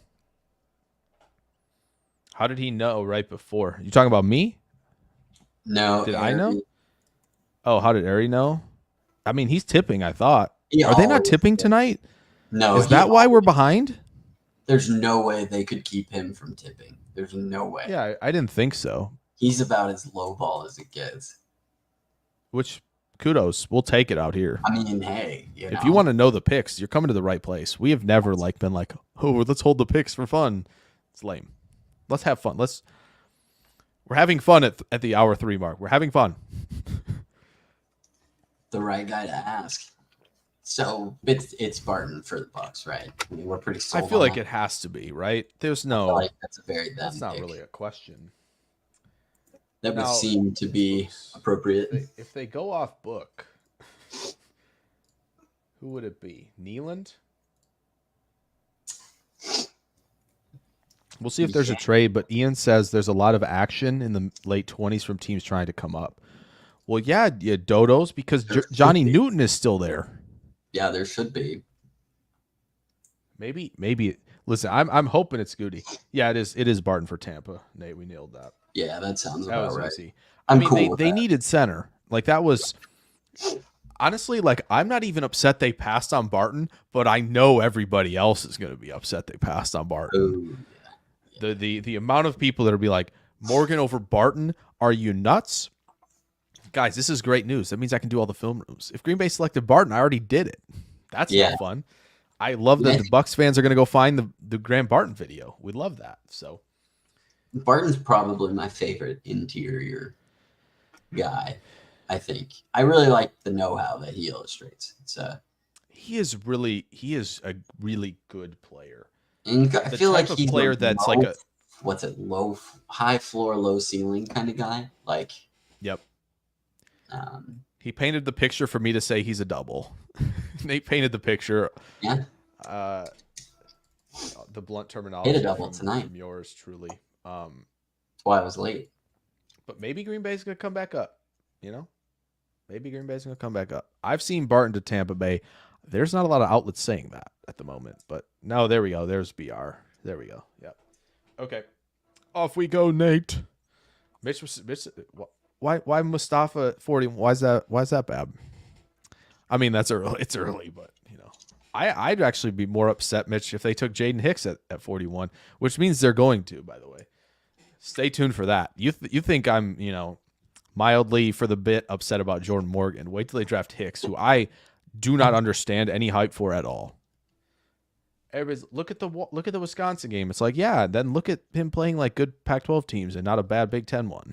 Like, what happened? Okay, I'm on a rant, Nate.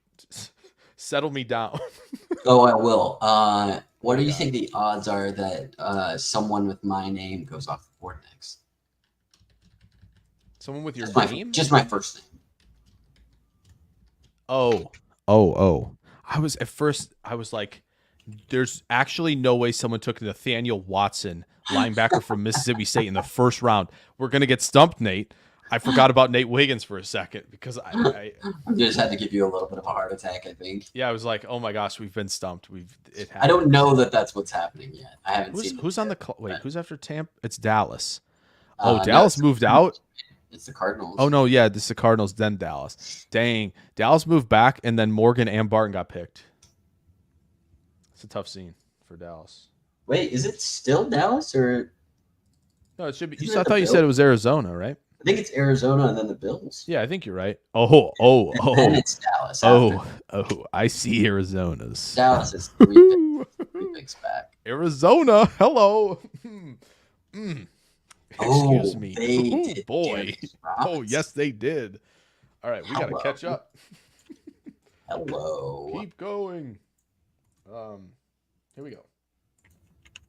Okay, well, Graham Barton. Graham Barton. Barton. Yeah. A ton of ham headed to Ton of Tampa ham. Bay. Graham. Yeah. He's 6'5" and 3/8, 313, right? 985 RAS. again, another guy with a lot of experience, right? We saw Jordan Morgan had 2,300 snaps plus at left tackle. Barton's got 2,134 snaps. He's got 430 at center too, Nate. He played center back in 2020. There's some experience there. I think that's why the projection feels maybe a little easier. I feel like that's where Tampa Bay is going to play him. Probably. I don't imagine they're going to let him be right tackle. I can't maybe, think so. but I think center is where they probably are going to want him. Yeah, I feel like Maybe that's barring some kind of potential need to swap with injuries, or he's played pretty much everywhere. So, or actually everywhere. Yeah, actually everywhere. Yeah. But he's got 5 position potential flexibility. I think at worst you're looking at tackle and center. Nate, which you kind of talked about that. Could he kick out to right tackle? Perhaps. Maybe it's in a pinch, like you mentioned, if it's injury related, and they feel confident about some interior guy kicking into center. But he gives you that flexibility, which is really nice. Tampa Bay could use that. Trying to get back to the postseason with Baker Mayfield and company should be fun to watch that in the South. The quicks are very evident, right? Second level work. I think you see really good controlled linear explosiveness with him. We kind of mentioned a lot of guys have that linear explosiveness. I think guys like Mims and guys like Latham have it. It's a little less under control. Barton's is very under control. And he also, when he gets there, he sustains blocks, and that's something that should have been written on here, and I'm not sure why it wasn't. It's fine. But he's really good at sustaining blocks, and he can pancake guys at the second level. So I really like what he does in the run game there. He rolls the hips through contact really well. He gets into the block, gets the contact phase, and then really just unlocks a lot of power from the core, from the lower half. The mirror skills are very evident, right? He can recover extremely well. Good balance there, good flexibility to change direction. Got to improve the hand placement. Very much like Jordan Morgan, we have hand placement issues. The strike's got to be cleaner. He often is, and you can see the hands are a little wide here. You look like we're about to set up for a little bit of a loop going on with this picture. So the hand placement arriving at contact is the question. However, Nate, you're more covered up at center with that kind of thing. Yeah. But at center, you can control a lot of things in the run game. Yeah. And be very beneficial to a team like Tampa Bay, who didn't really run the ball all that well last year. That's another big part of this, is even though Rachaad White did what he could, it was not an efficient run game. Another big positive for him is he fits into sort of the Mr. Consistent category. He's the same guy in every game. Correct me if I'm wrong, but didn't he measure in with a little bit of short arms? I think that leads to some hand placement issues. Yeah, I do think he has a little bit of short arms where it's like, guys like Clemson defenders who have, a lot of length can get to the long arm move, and he struggles a little bit to recover there. That's for sure. That's true. But the fluidity is there, so he'll be interesting. I think ceiling's Pro Bowl level center. I mean, he's got a high ceiling. Yeah. I like watching him. So yeah, and for a Duke player, that's pretty dang good. So yeah, first Duke player in the first since Daniel Jones. Highest gentleman drafted Duke center since I don't know basketball that well. I was gonna make that was good. You were good there. I don't know. Joel Embiid went to not Duke, right? Who went to Duke? Who went to Duke? I don't watch enough basketball to even know. Yeah. Is there a phone in there? Let's get to Darius Robinson. Well, Jason Arizona. Tatum, but, Oh yeah, that's true. Let's see here. Where is it? So his RAS at defensive tackle, and I got to change this darn banner. But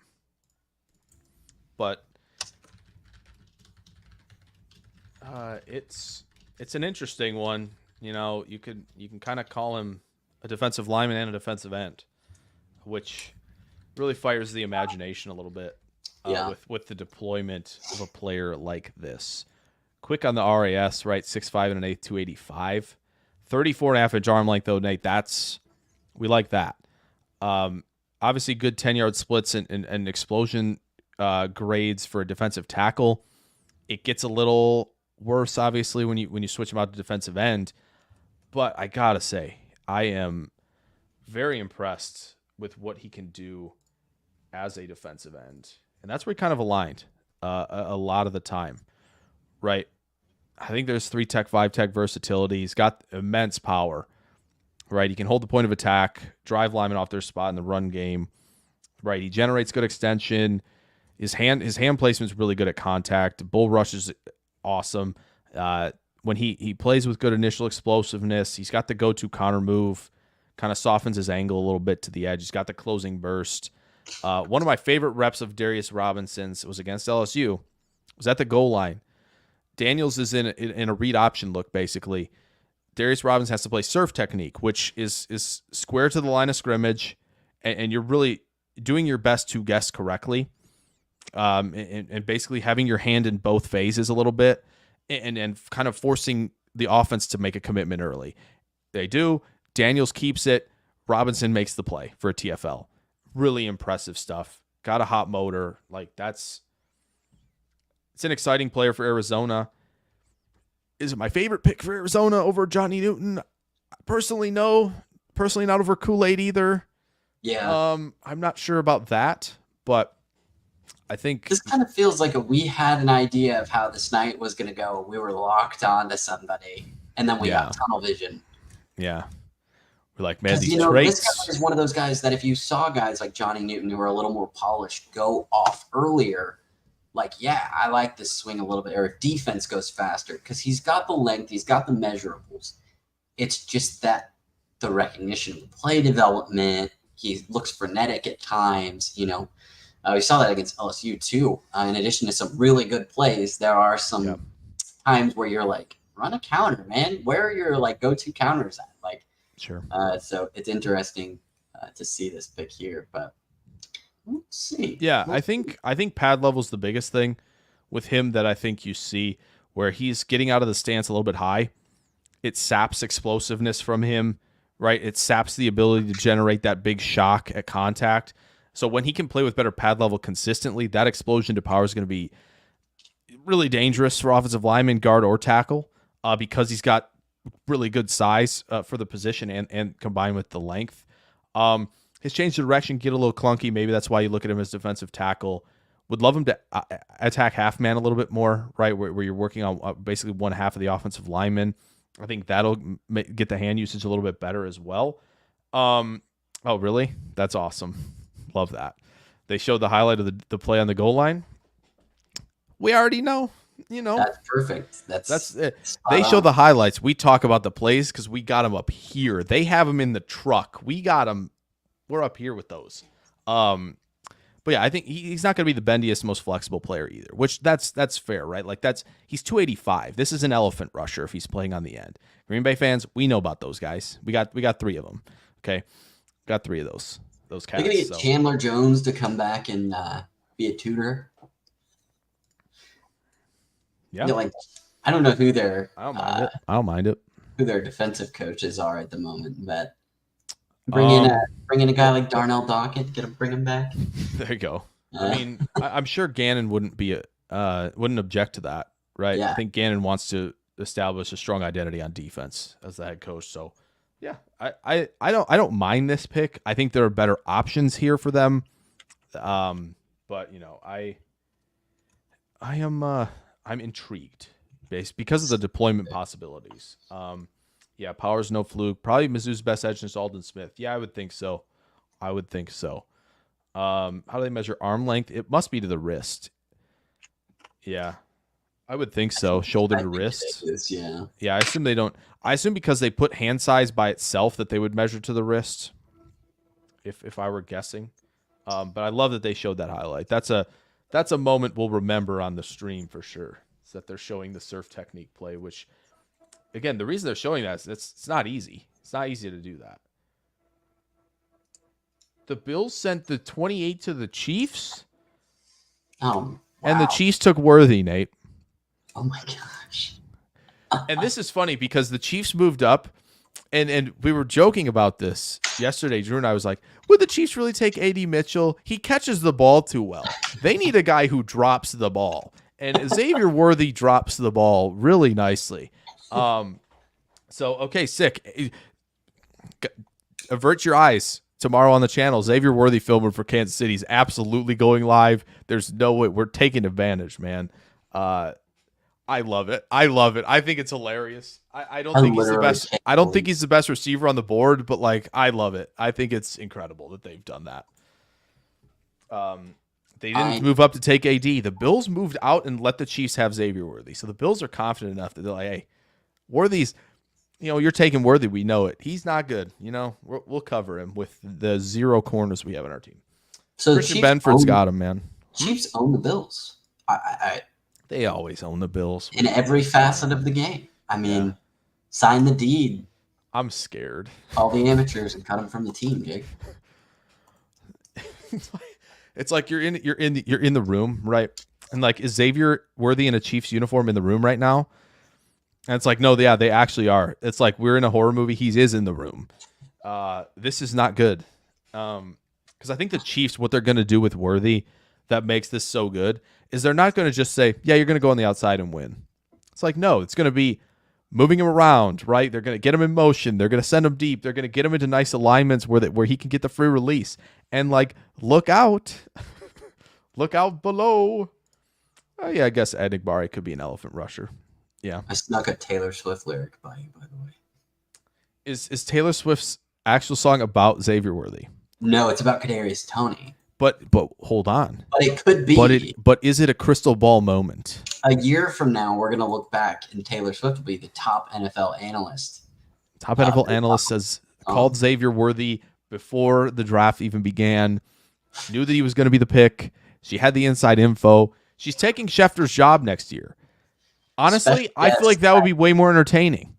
Special guest at the next Taylor Swift concert, Kansas City, is Mel Kiper. Why? On the bass guitar. Oh man, no, he's eating pumpkin pie on the side, but he's vibing though. He's vibing. Oh man. Okay, so good news, super good news. The Chiefs it's always really good when the Bills trade with the Chiefs in the draft. The Bills always come out on top of that one. It's funny because the Chiefs got in front of the Bills to select Trent McDuffie a couple of years ago, right? The Bills knew it was like, oh yeah, it's for McDuffie. Shoot. They pivot to Kyer Elam. Yeah, it went well, I would say. Yeah. I would say. Yeah, it went well. Sorry, Buffalo. At least you've got good fans. Man. At least you've got good fans. I mean, if you're going to be the outlier in terms of the 40, this is your place to be.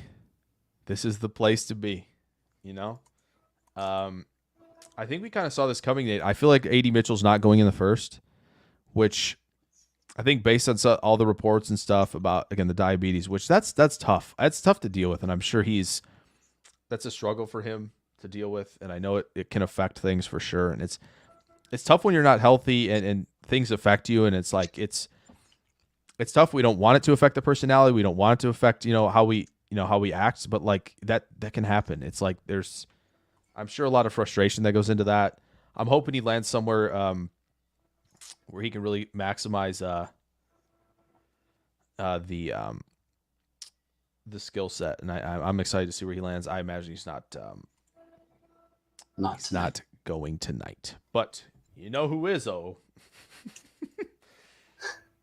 This fella's going tonight.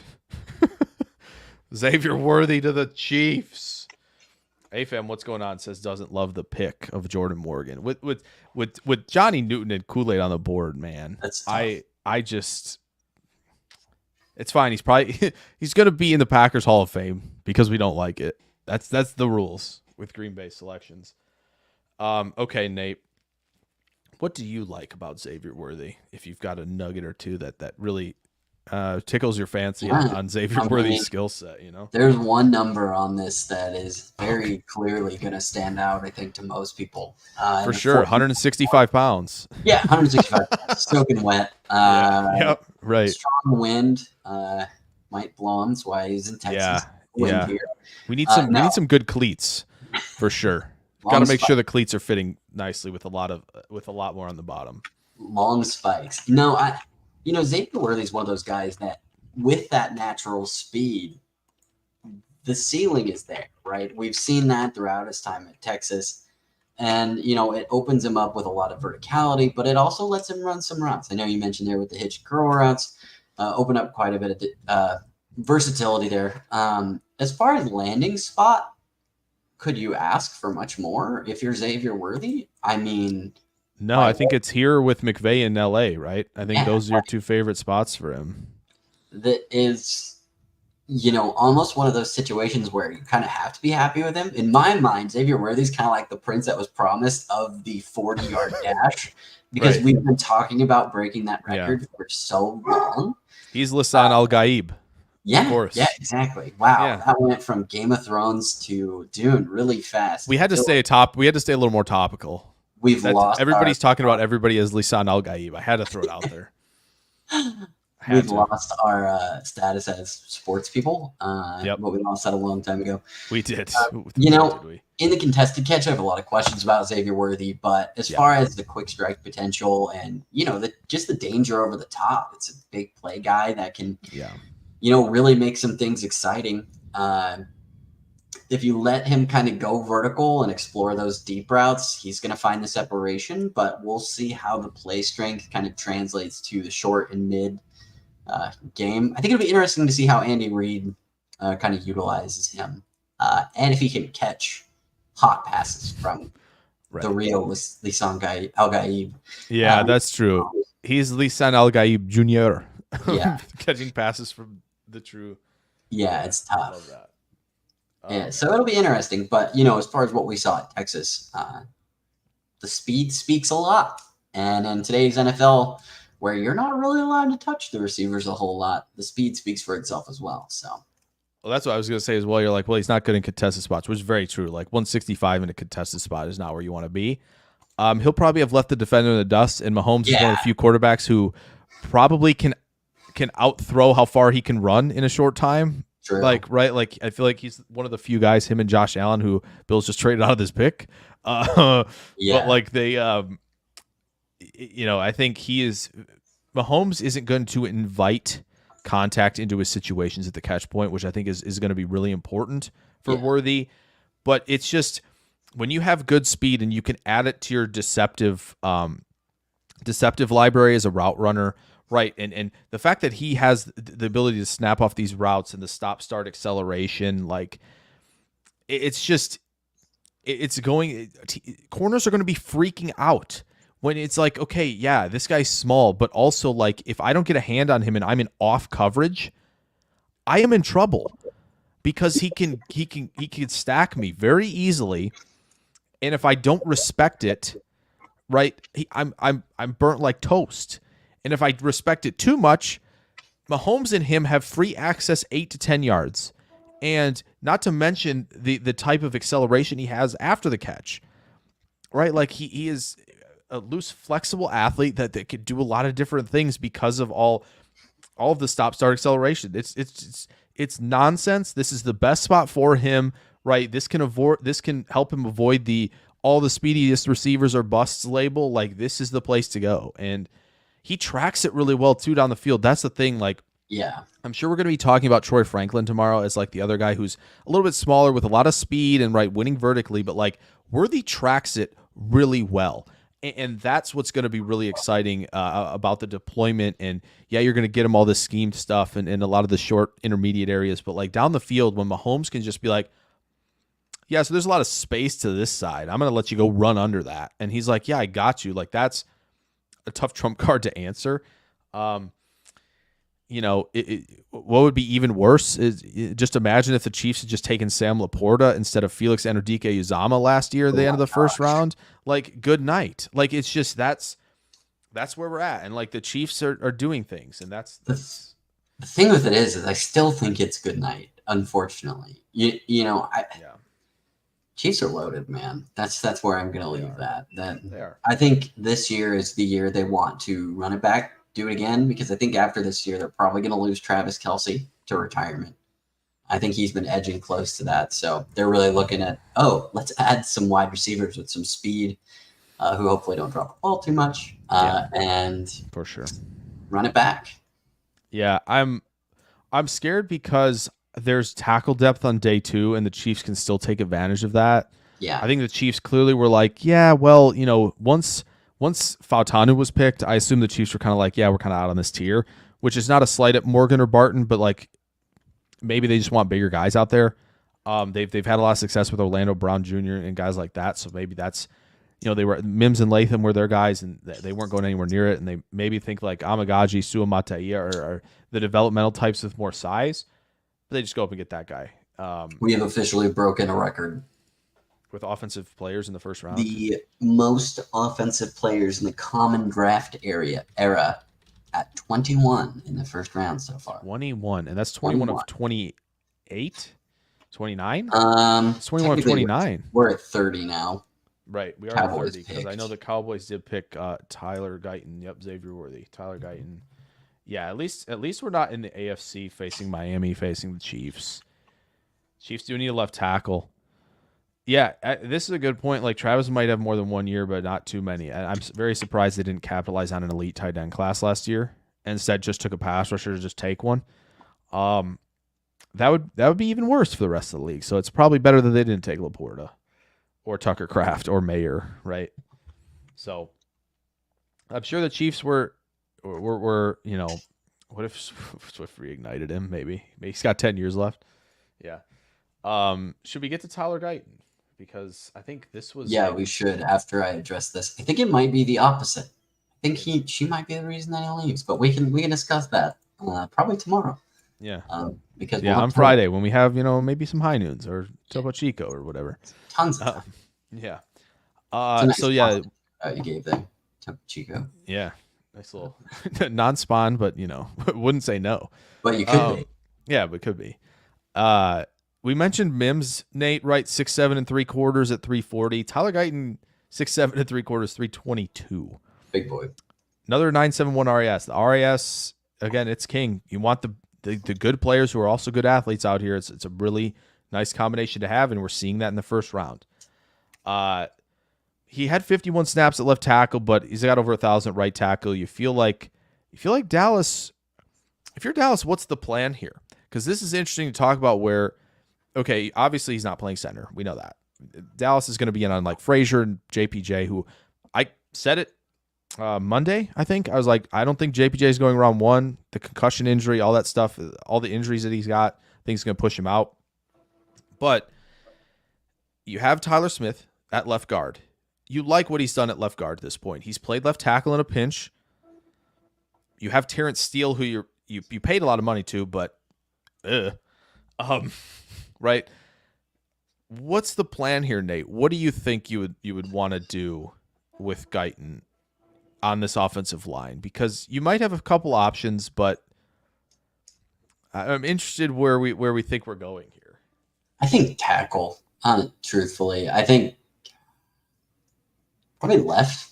No, I don't know. Is this a confidence in Steele issue? Is that where we're at? Is like that where we're going with this? Maybe. I think it probably is. And either way, not to dodge the question, but I think it's a good idea because we know Dak gets hurt. Dak needs to be protected. Yeah. And you trade it back and you got a guy that has a lot of high upside, right? Yes. A lot of people see him as a high-level pass protector in the league for years to come because these flashes, hampered a little bit by injury, but he's got the length, the feet, so I like it. I do, but I think tackle is where he probably ends up. Now, which side they want to play him at? That's a good question. Review the personnel, but. And I think what'll be interesting going forward for Dallas is there's a lot of guards and centers we're going to be talking about tomorrow, I imagine. Right, they got a couple picks tomorrow.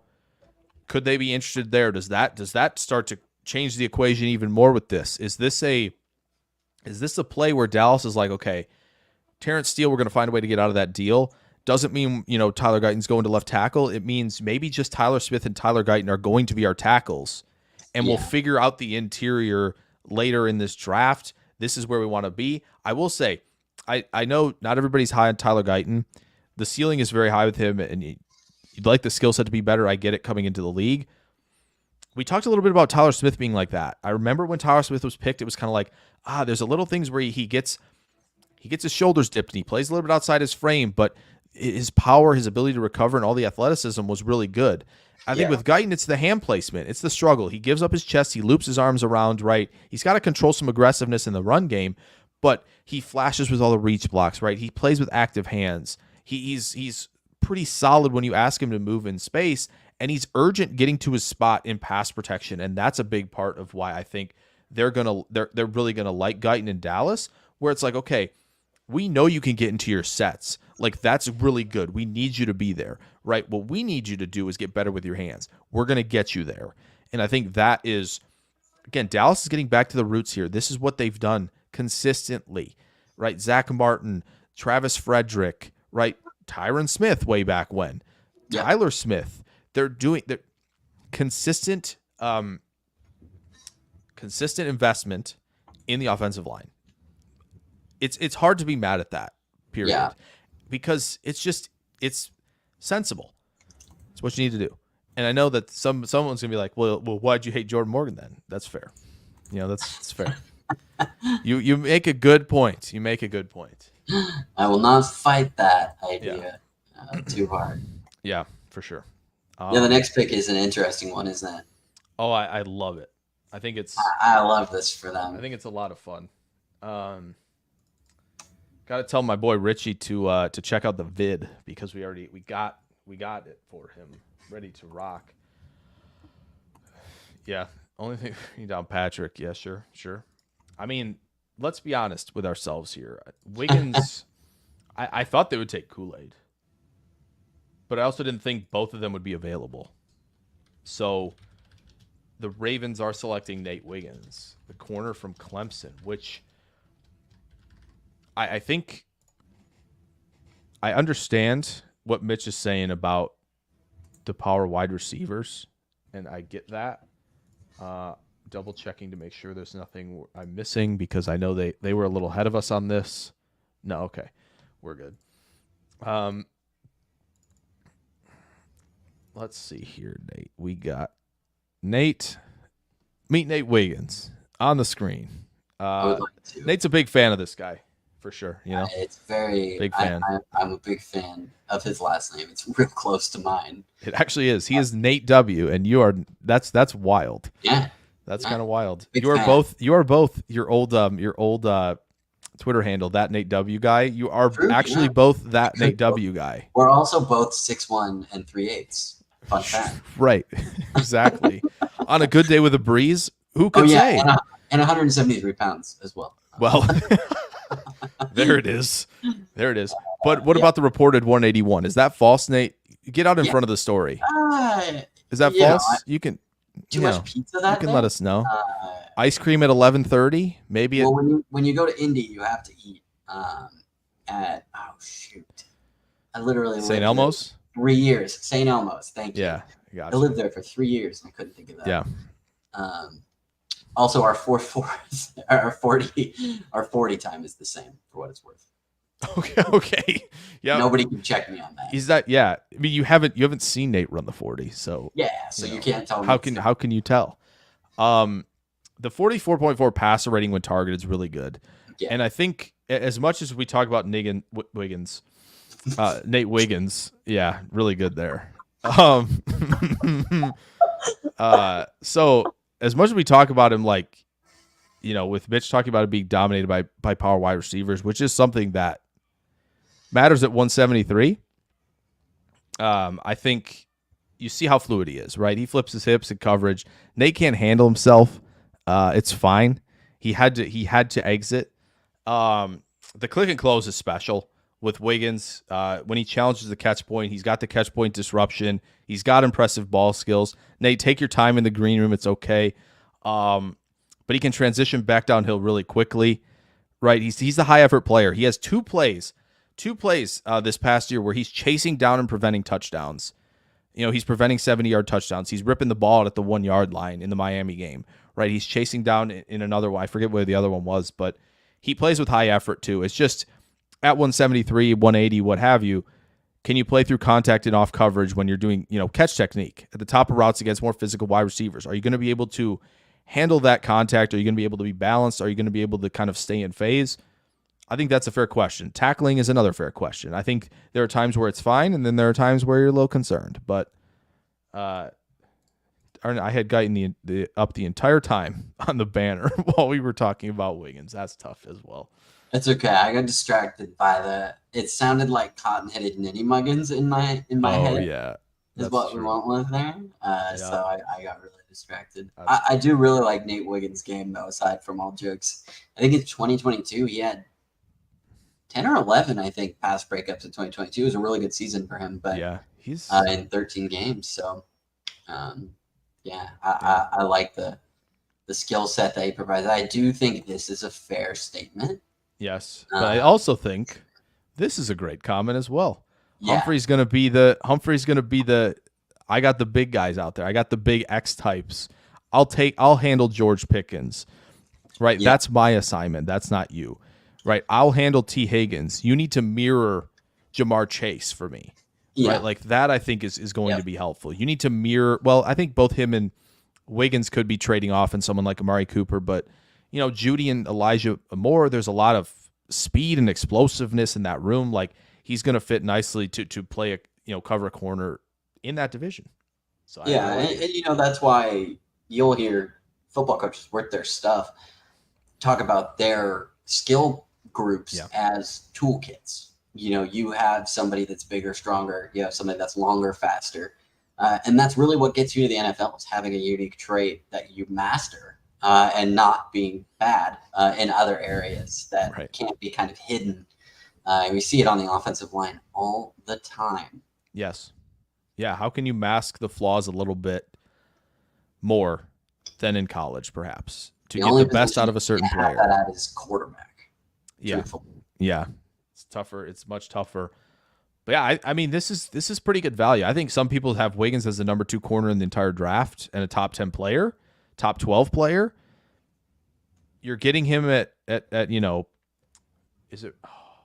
Carolina traded up for 32. This is a really tough scene. If this is really the pick of 31. You should probably Oh yeah, answer to Dana, this what's one. going Yeah, on? Yeah, stop to leave a like. Appreciate that. Dana says, "Oh, you're moderating another live. Nice." it's a Have good a time. few others I'm in. How do you feel about Morgan? I think it's fine. I think it's a lot of experience, a lot of athleticism, and potential flexibility. Right, like that's very Goody-esque. Yeah, I mean it's fine. Am I a little perturbed because Kool-Aid and Newton were still available? Yeah, a little bit. Am I perturbed that the Lions moved up one ahead and took Terry and Arnold? Yes, I am. I can admit it. I can. But yeah, I think it's solid. It's very solid. It's actually funny enough not a home run swing in the first round. Goody went more of for looking for a double than a home run, which I think is an interesting development. So yeah, it's okay. It's okay. I'm not mad at it per se. So, yeah, 31. This is a pick. I mean, I love it. Is Ayuk getting traded? I mean, didn't they have that rumor came out today, right? That he I was mean, in talks. we've basically been pushing that for a while, right? Like Yeah, been that's been a thing for quite some time. I wish I could make you an admin because I gotta go. Ayers, you're not going crazy. I saw this too, for what it's worth. Oh, I mean, they could have moved up from 39, True, yeah. but I assume they did not. So, Looks like just 32. yeah. I did see that though. I think they were just changing the graphics. The graphics team was a little slow. Yeah. Yeah, that's happened before. I think that happened last year with Chicago and Philly, where it looked like Chicago had 9 and 10, or Philly had 9 and 10, one of them, and that was not the case. So yeah, I mean, Apparently, my dog wanted to make a guest appearance for a second in the background. heck yes. Love it. Decided to enjoy that. I don't know. Those of you that are with us in the chat still, what do you think? What's your top pick? Let's get some hot takes Yeah, we before need we takes. wrap We need some takes. with the last couple picks here, which is kind of crazy. Yeah. I mean, 50 we're I mean, it's 10:50. It's about on par, I guess. Yeah. With what you would normally see in the first. So, Nate, I've got bad news. Do you get stumped? Yeah. Oh, you got stumped. Yeah. I did not think this cat was going in the first. Now you have to tell them how many graphics you made, It was 54, and he was not one of them. which is a ton. But Ricky Pearsall's the guy watch that me, had that watch me make nasty this real one-hander, fast. right? Yeah, he does. Watch me make this real fast, guys. Stay with us. We're gonna make this happen in real time. So if Nate throws some thoughts while I pull this together here. Oh, about Ricky Pearsall? Yeah, we gotta pull it together. You know, he's one of those guys. I think Mel Kiper had him in his top 10 receivers towards the bottom of it. But He's in my top 10. which makes sense. Severely in there. Guy is what comes to mind first, as I mentioned. But he was a Senior Bowl guy, right? Tearing it up at the Senior Bowl. Yes, he was. Pretty Ricky, I believe the nickname has been floated around. Yeah. He was a guy who had actually been mocked to the Saints before, just because he played with Jalen Daniels at Arizona State, which is kind of funny. But one of those guys that really did kind of go through it and grind it up. I think he measured in at like 6'1", 189. Yes. And, you know, he's got a great ability to separate. Especially he's going to probably be in the slot, which is where he'd kind of excelled at. After the catch is great. He's elusive. He's another technically proficient guy, which is basically you can take from that what I'm saying about him what you will. You know, avoiding contact on his root stems looks really good, but lacks some balance. There's some balance issues. An aggressive kind of physical corner might eat him up a little bit, but if he can get creative with the route running and get open, get a little separation, it'll look really good. So would you say that he plays up to his stopwatch speed? I haven't watched that much of him, but no, from I don't what think he's I've that seen, fast. he's a little slower than what I figured he would go on day 2, like mid day 2. So did I. That's why. That's why we're sitting here. Don't worry, folks. But I think when he gets into an NFL strength and training program, yeah, and kind of beefs up physically if he can, and you know masters a little bit more of the press coverage, I think he's a very capable wide receiver option for a team for sure. Yeah, I think so. And chat, we need to throw some likes down there and some subscribes that we did this in a quick minute for you guys. We got the graphic up. Technically not a stump. I'm calling it as not one. Because we made a quick adjustment here. Had a thumbnail I could quickly edit. But I think the route running chops are excellent. I think he has a great understanding of attacking leverage against off coverage. I think, you know, when that off coverage, he's a good understanding of where to attack space against zone. He runs the 7 stops and curl routes really tight to the break, and also make sure that he's working back to the ball to avoid contact at the catch point. Not that he can't make plays through contact. He can certainly do that.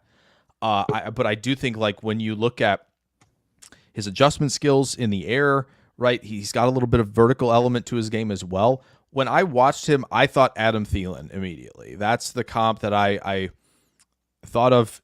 It was just instinctive. I know it's, you know, it's a white guy and a white guy, whatever.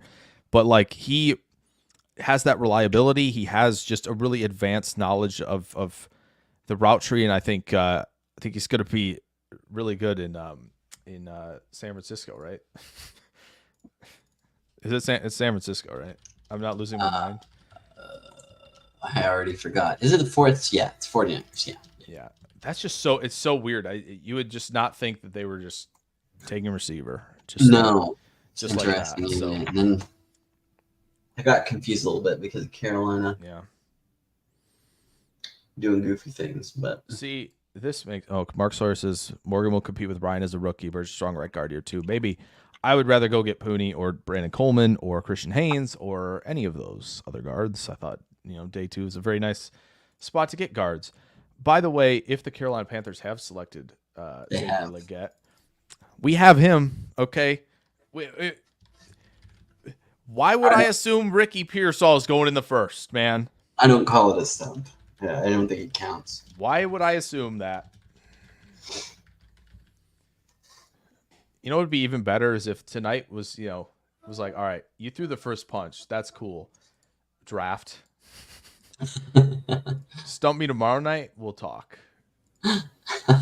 If I don't get stumped tomorrow night, we better be getting to 2K subs on the channel. That's all I'm going to say about that. I see it. I see a future with it.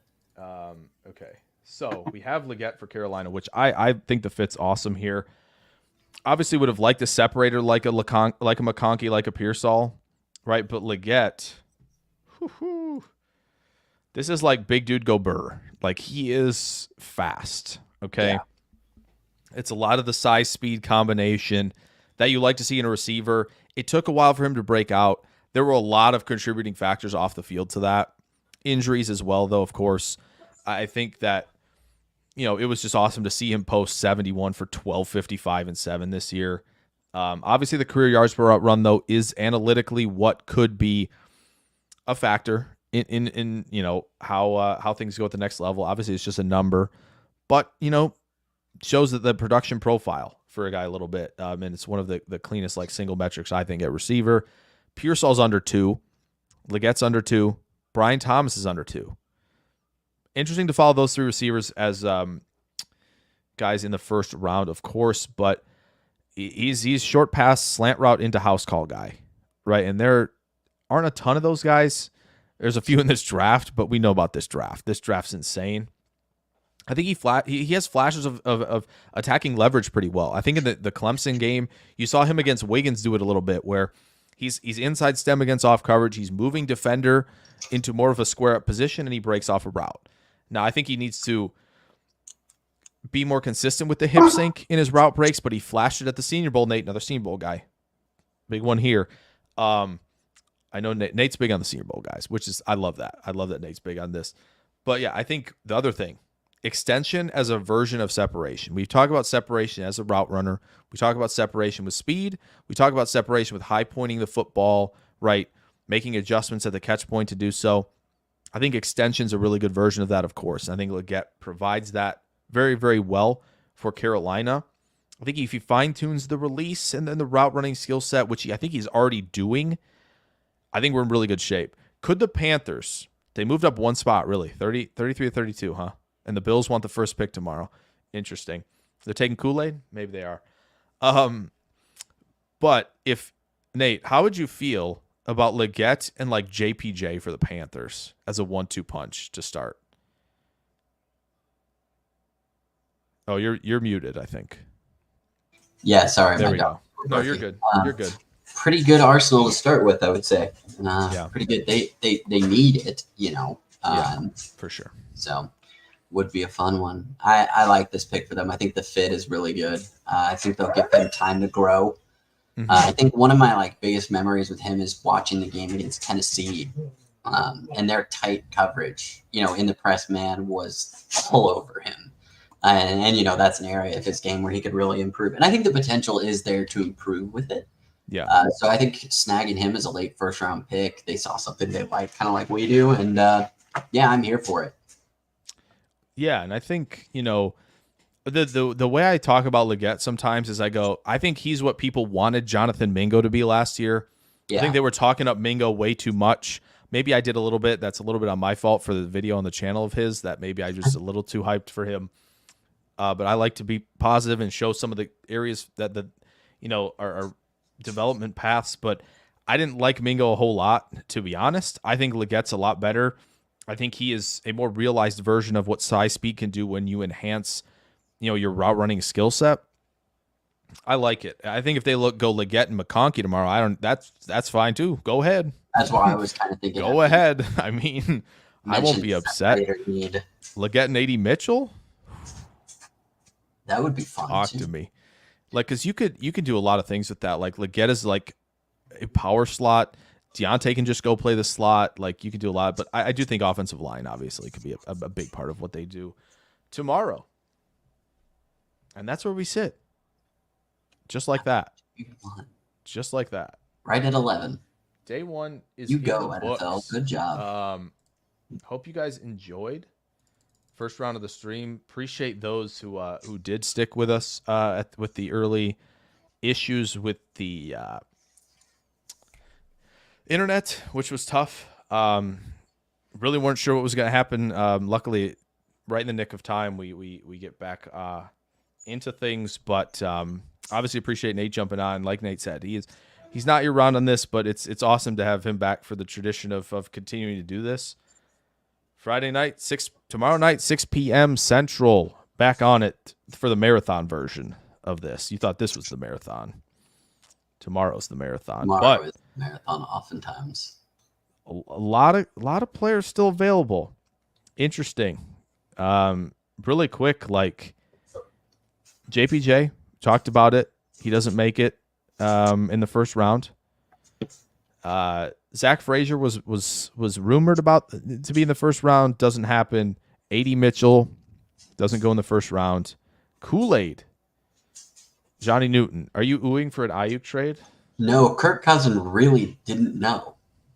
Interesting. His agent just released a statement that said it never came up in any conversation. Huh. I'm so confused by that. Why do you sign him for 4 years? It's not like you're taking a veteran for a year to let your guy sit. Because I don't even think it's not like a 2-year deal, is it? Is No, it set up like Daniel Jones? $180 million. Well, it is, but sometimes there's like outs. Like Daniel Jones just has that out at 4. Yeah, he's got 4 for 160. I don't know if it did or anything like that. I think it's straight up. So, but I don't know. yeah. Terry Fontenot, their GM, is really competent though, so he's got a plan. He does. I'm sure he has some kind of plan. Can I be part of the plan? I have a suggestion. I'll give you Watson for Drake London right now, por favor. And you can have Christian Watson. I'll take Drake London. That will not be popular.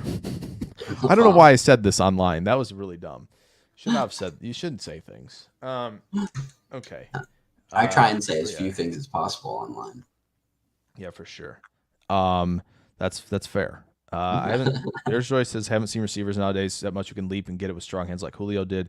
Coleman does it. Yeah, Leggett definitely does it as well.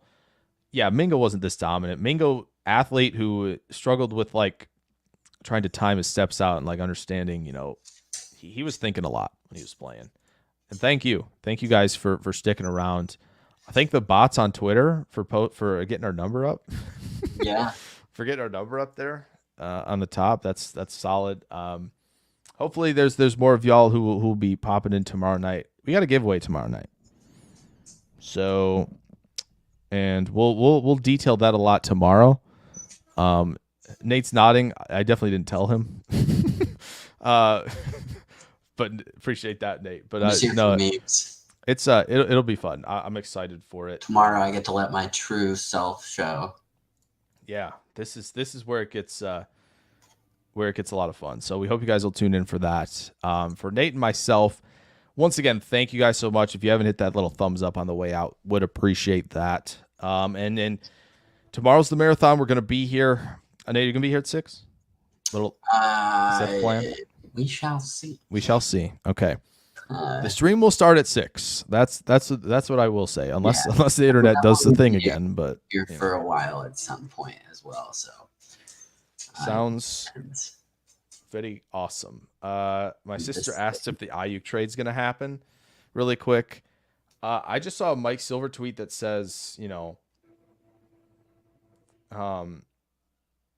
where was it? Mike Silver tweet that said, it looks like the Niners are pivoting more to trading Debo now than they are Ayuk.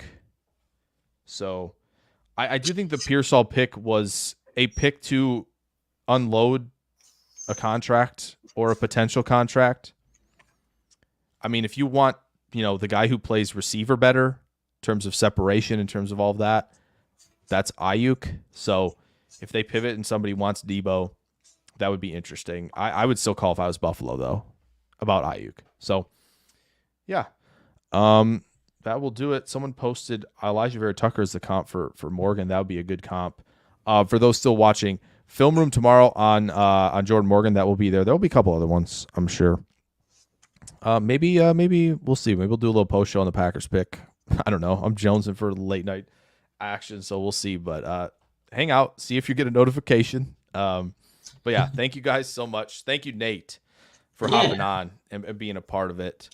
It's always fun when it's not just me talking into some zeros and ones on the right side there a little bit. We know you guys are are talking, but it's a little less interactive. It's nice to have a co-pilot on these little journeys through the draft. So got one more day tomorrow. I flirted with the idea of day 3. It's hard. That was always hard. Especially if the weather's nice. And it's just kind of like, guys, if I don't, I can get ahead on all the film rooms for tomorrow's picks for Green Bay. So, it's a nice little trade-off. All right, we're going to be out of here. We're approaching that 4-hour mark, and all the picks are done. We'll see you guys tomorrow. Buffalo Bills, you are on the clock, 6 p.m. Be there. Don't select Johnny Newton. Thank you guys so much. A little puppy in the background for you guys at the end there. Take it easy, everybody, and we will catch you tomorrow.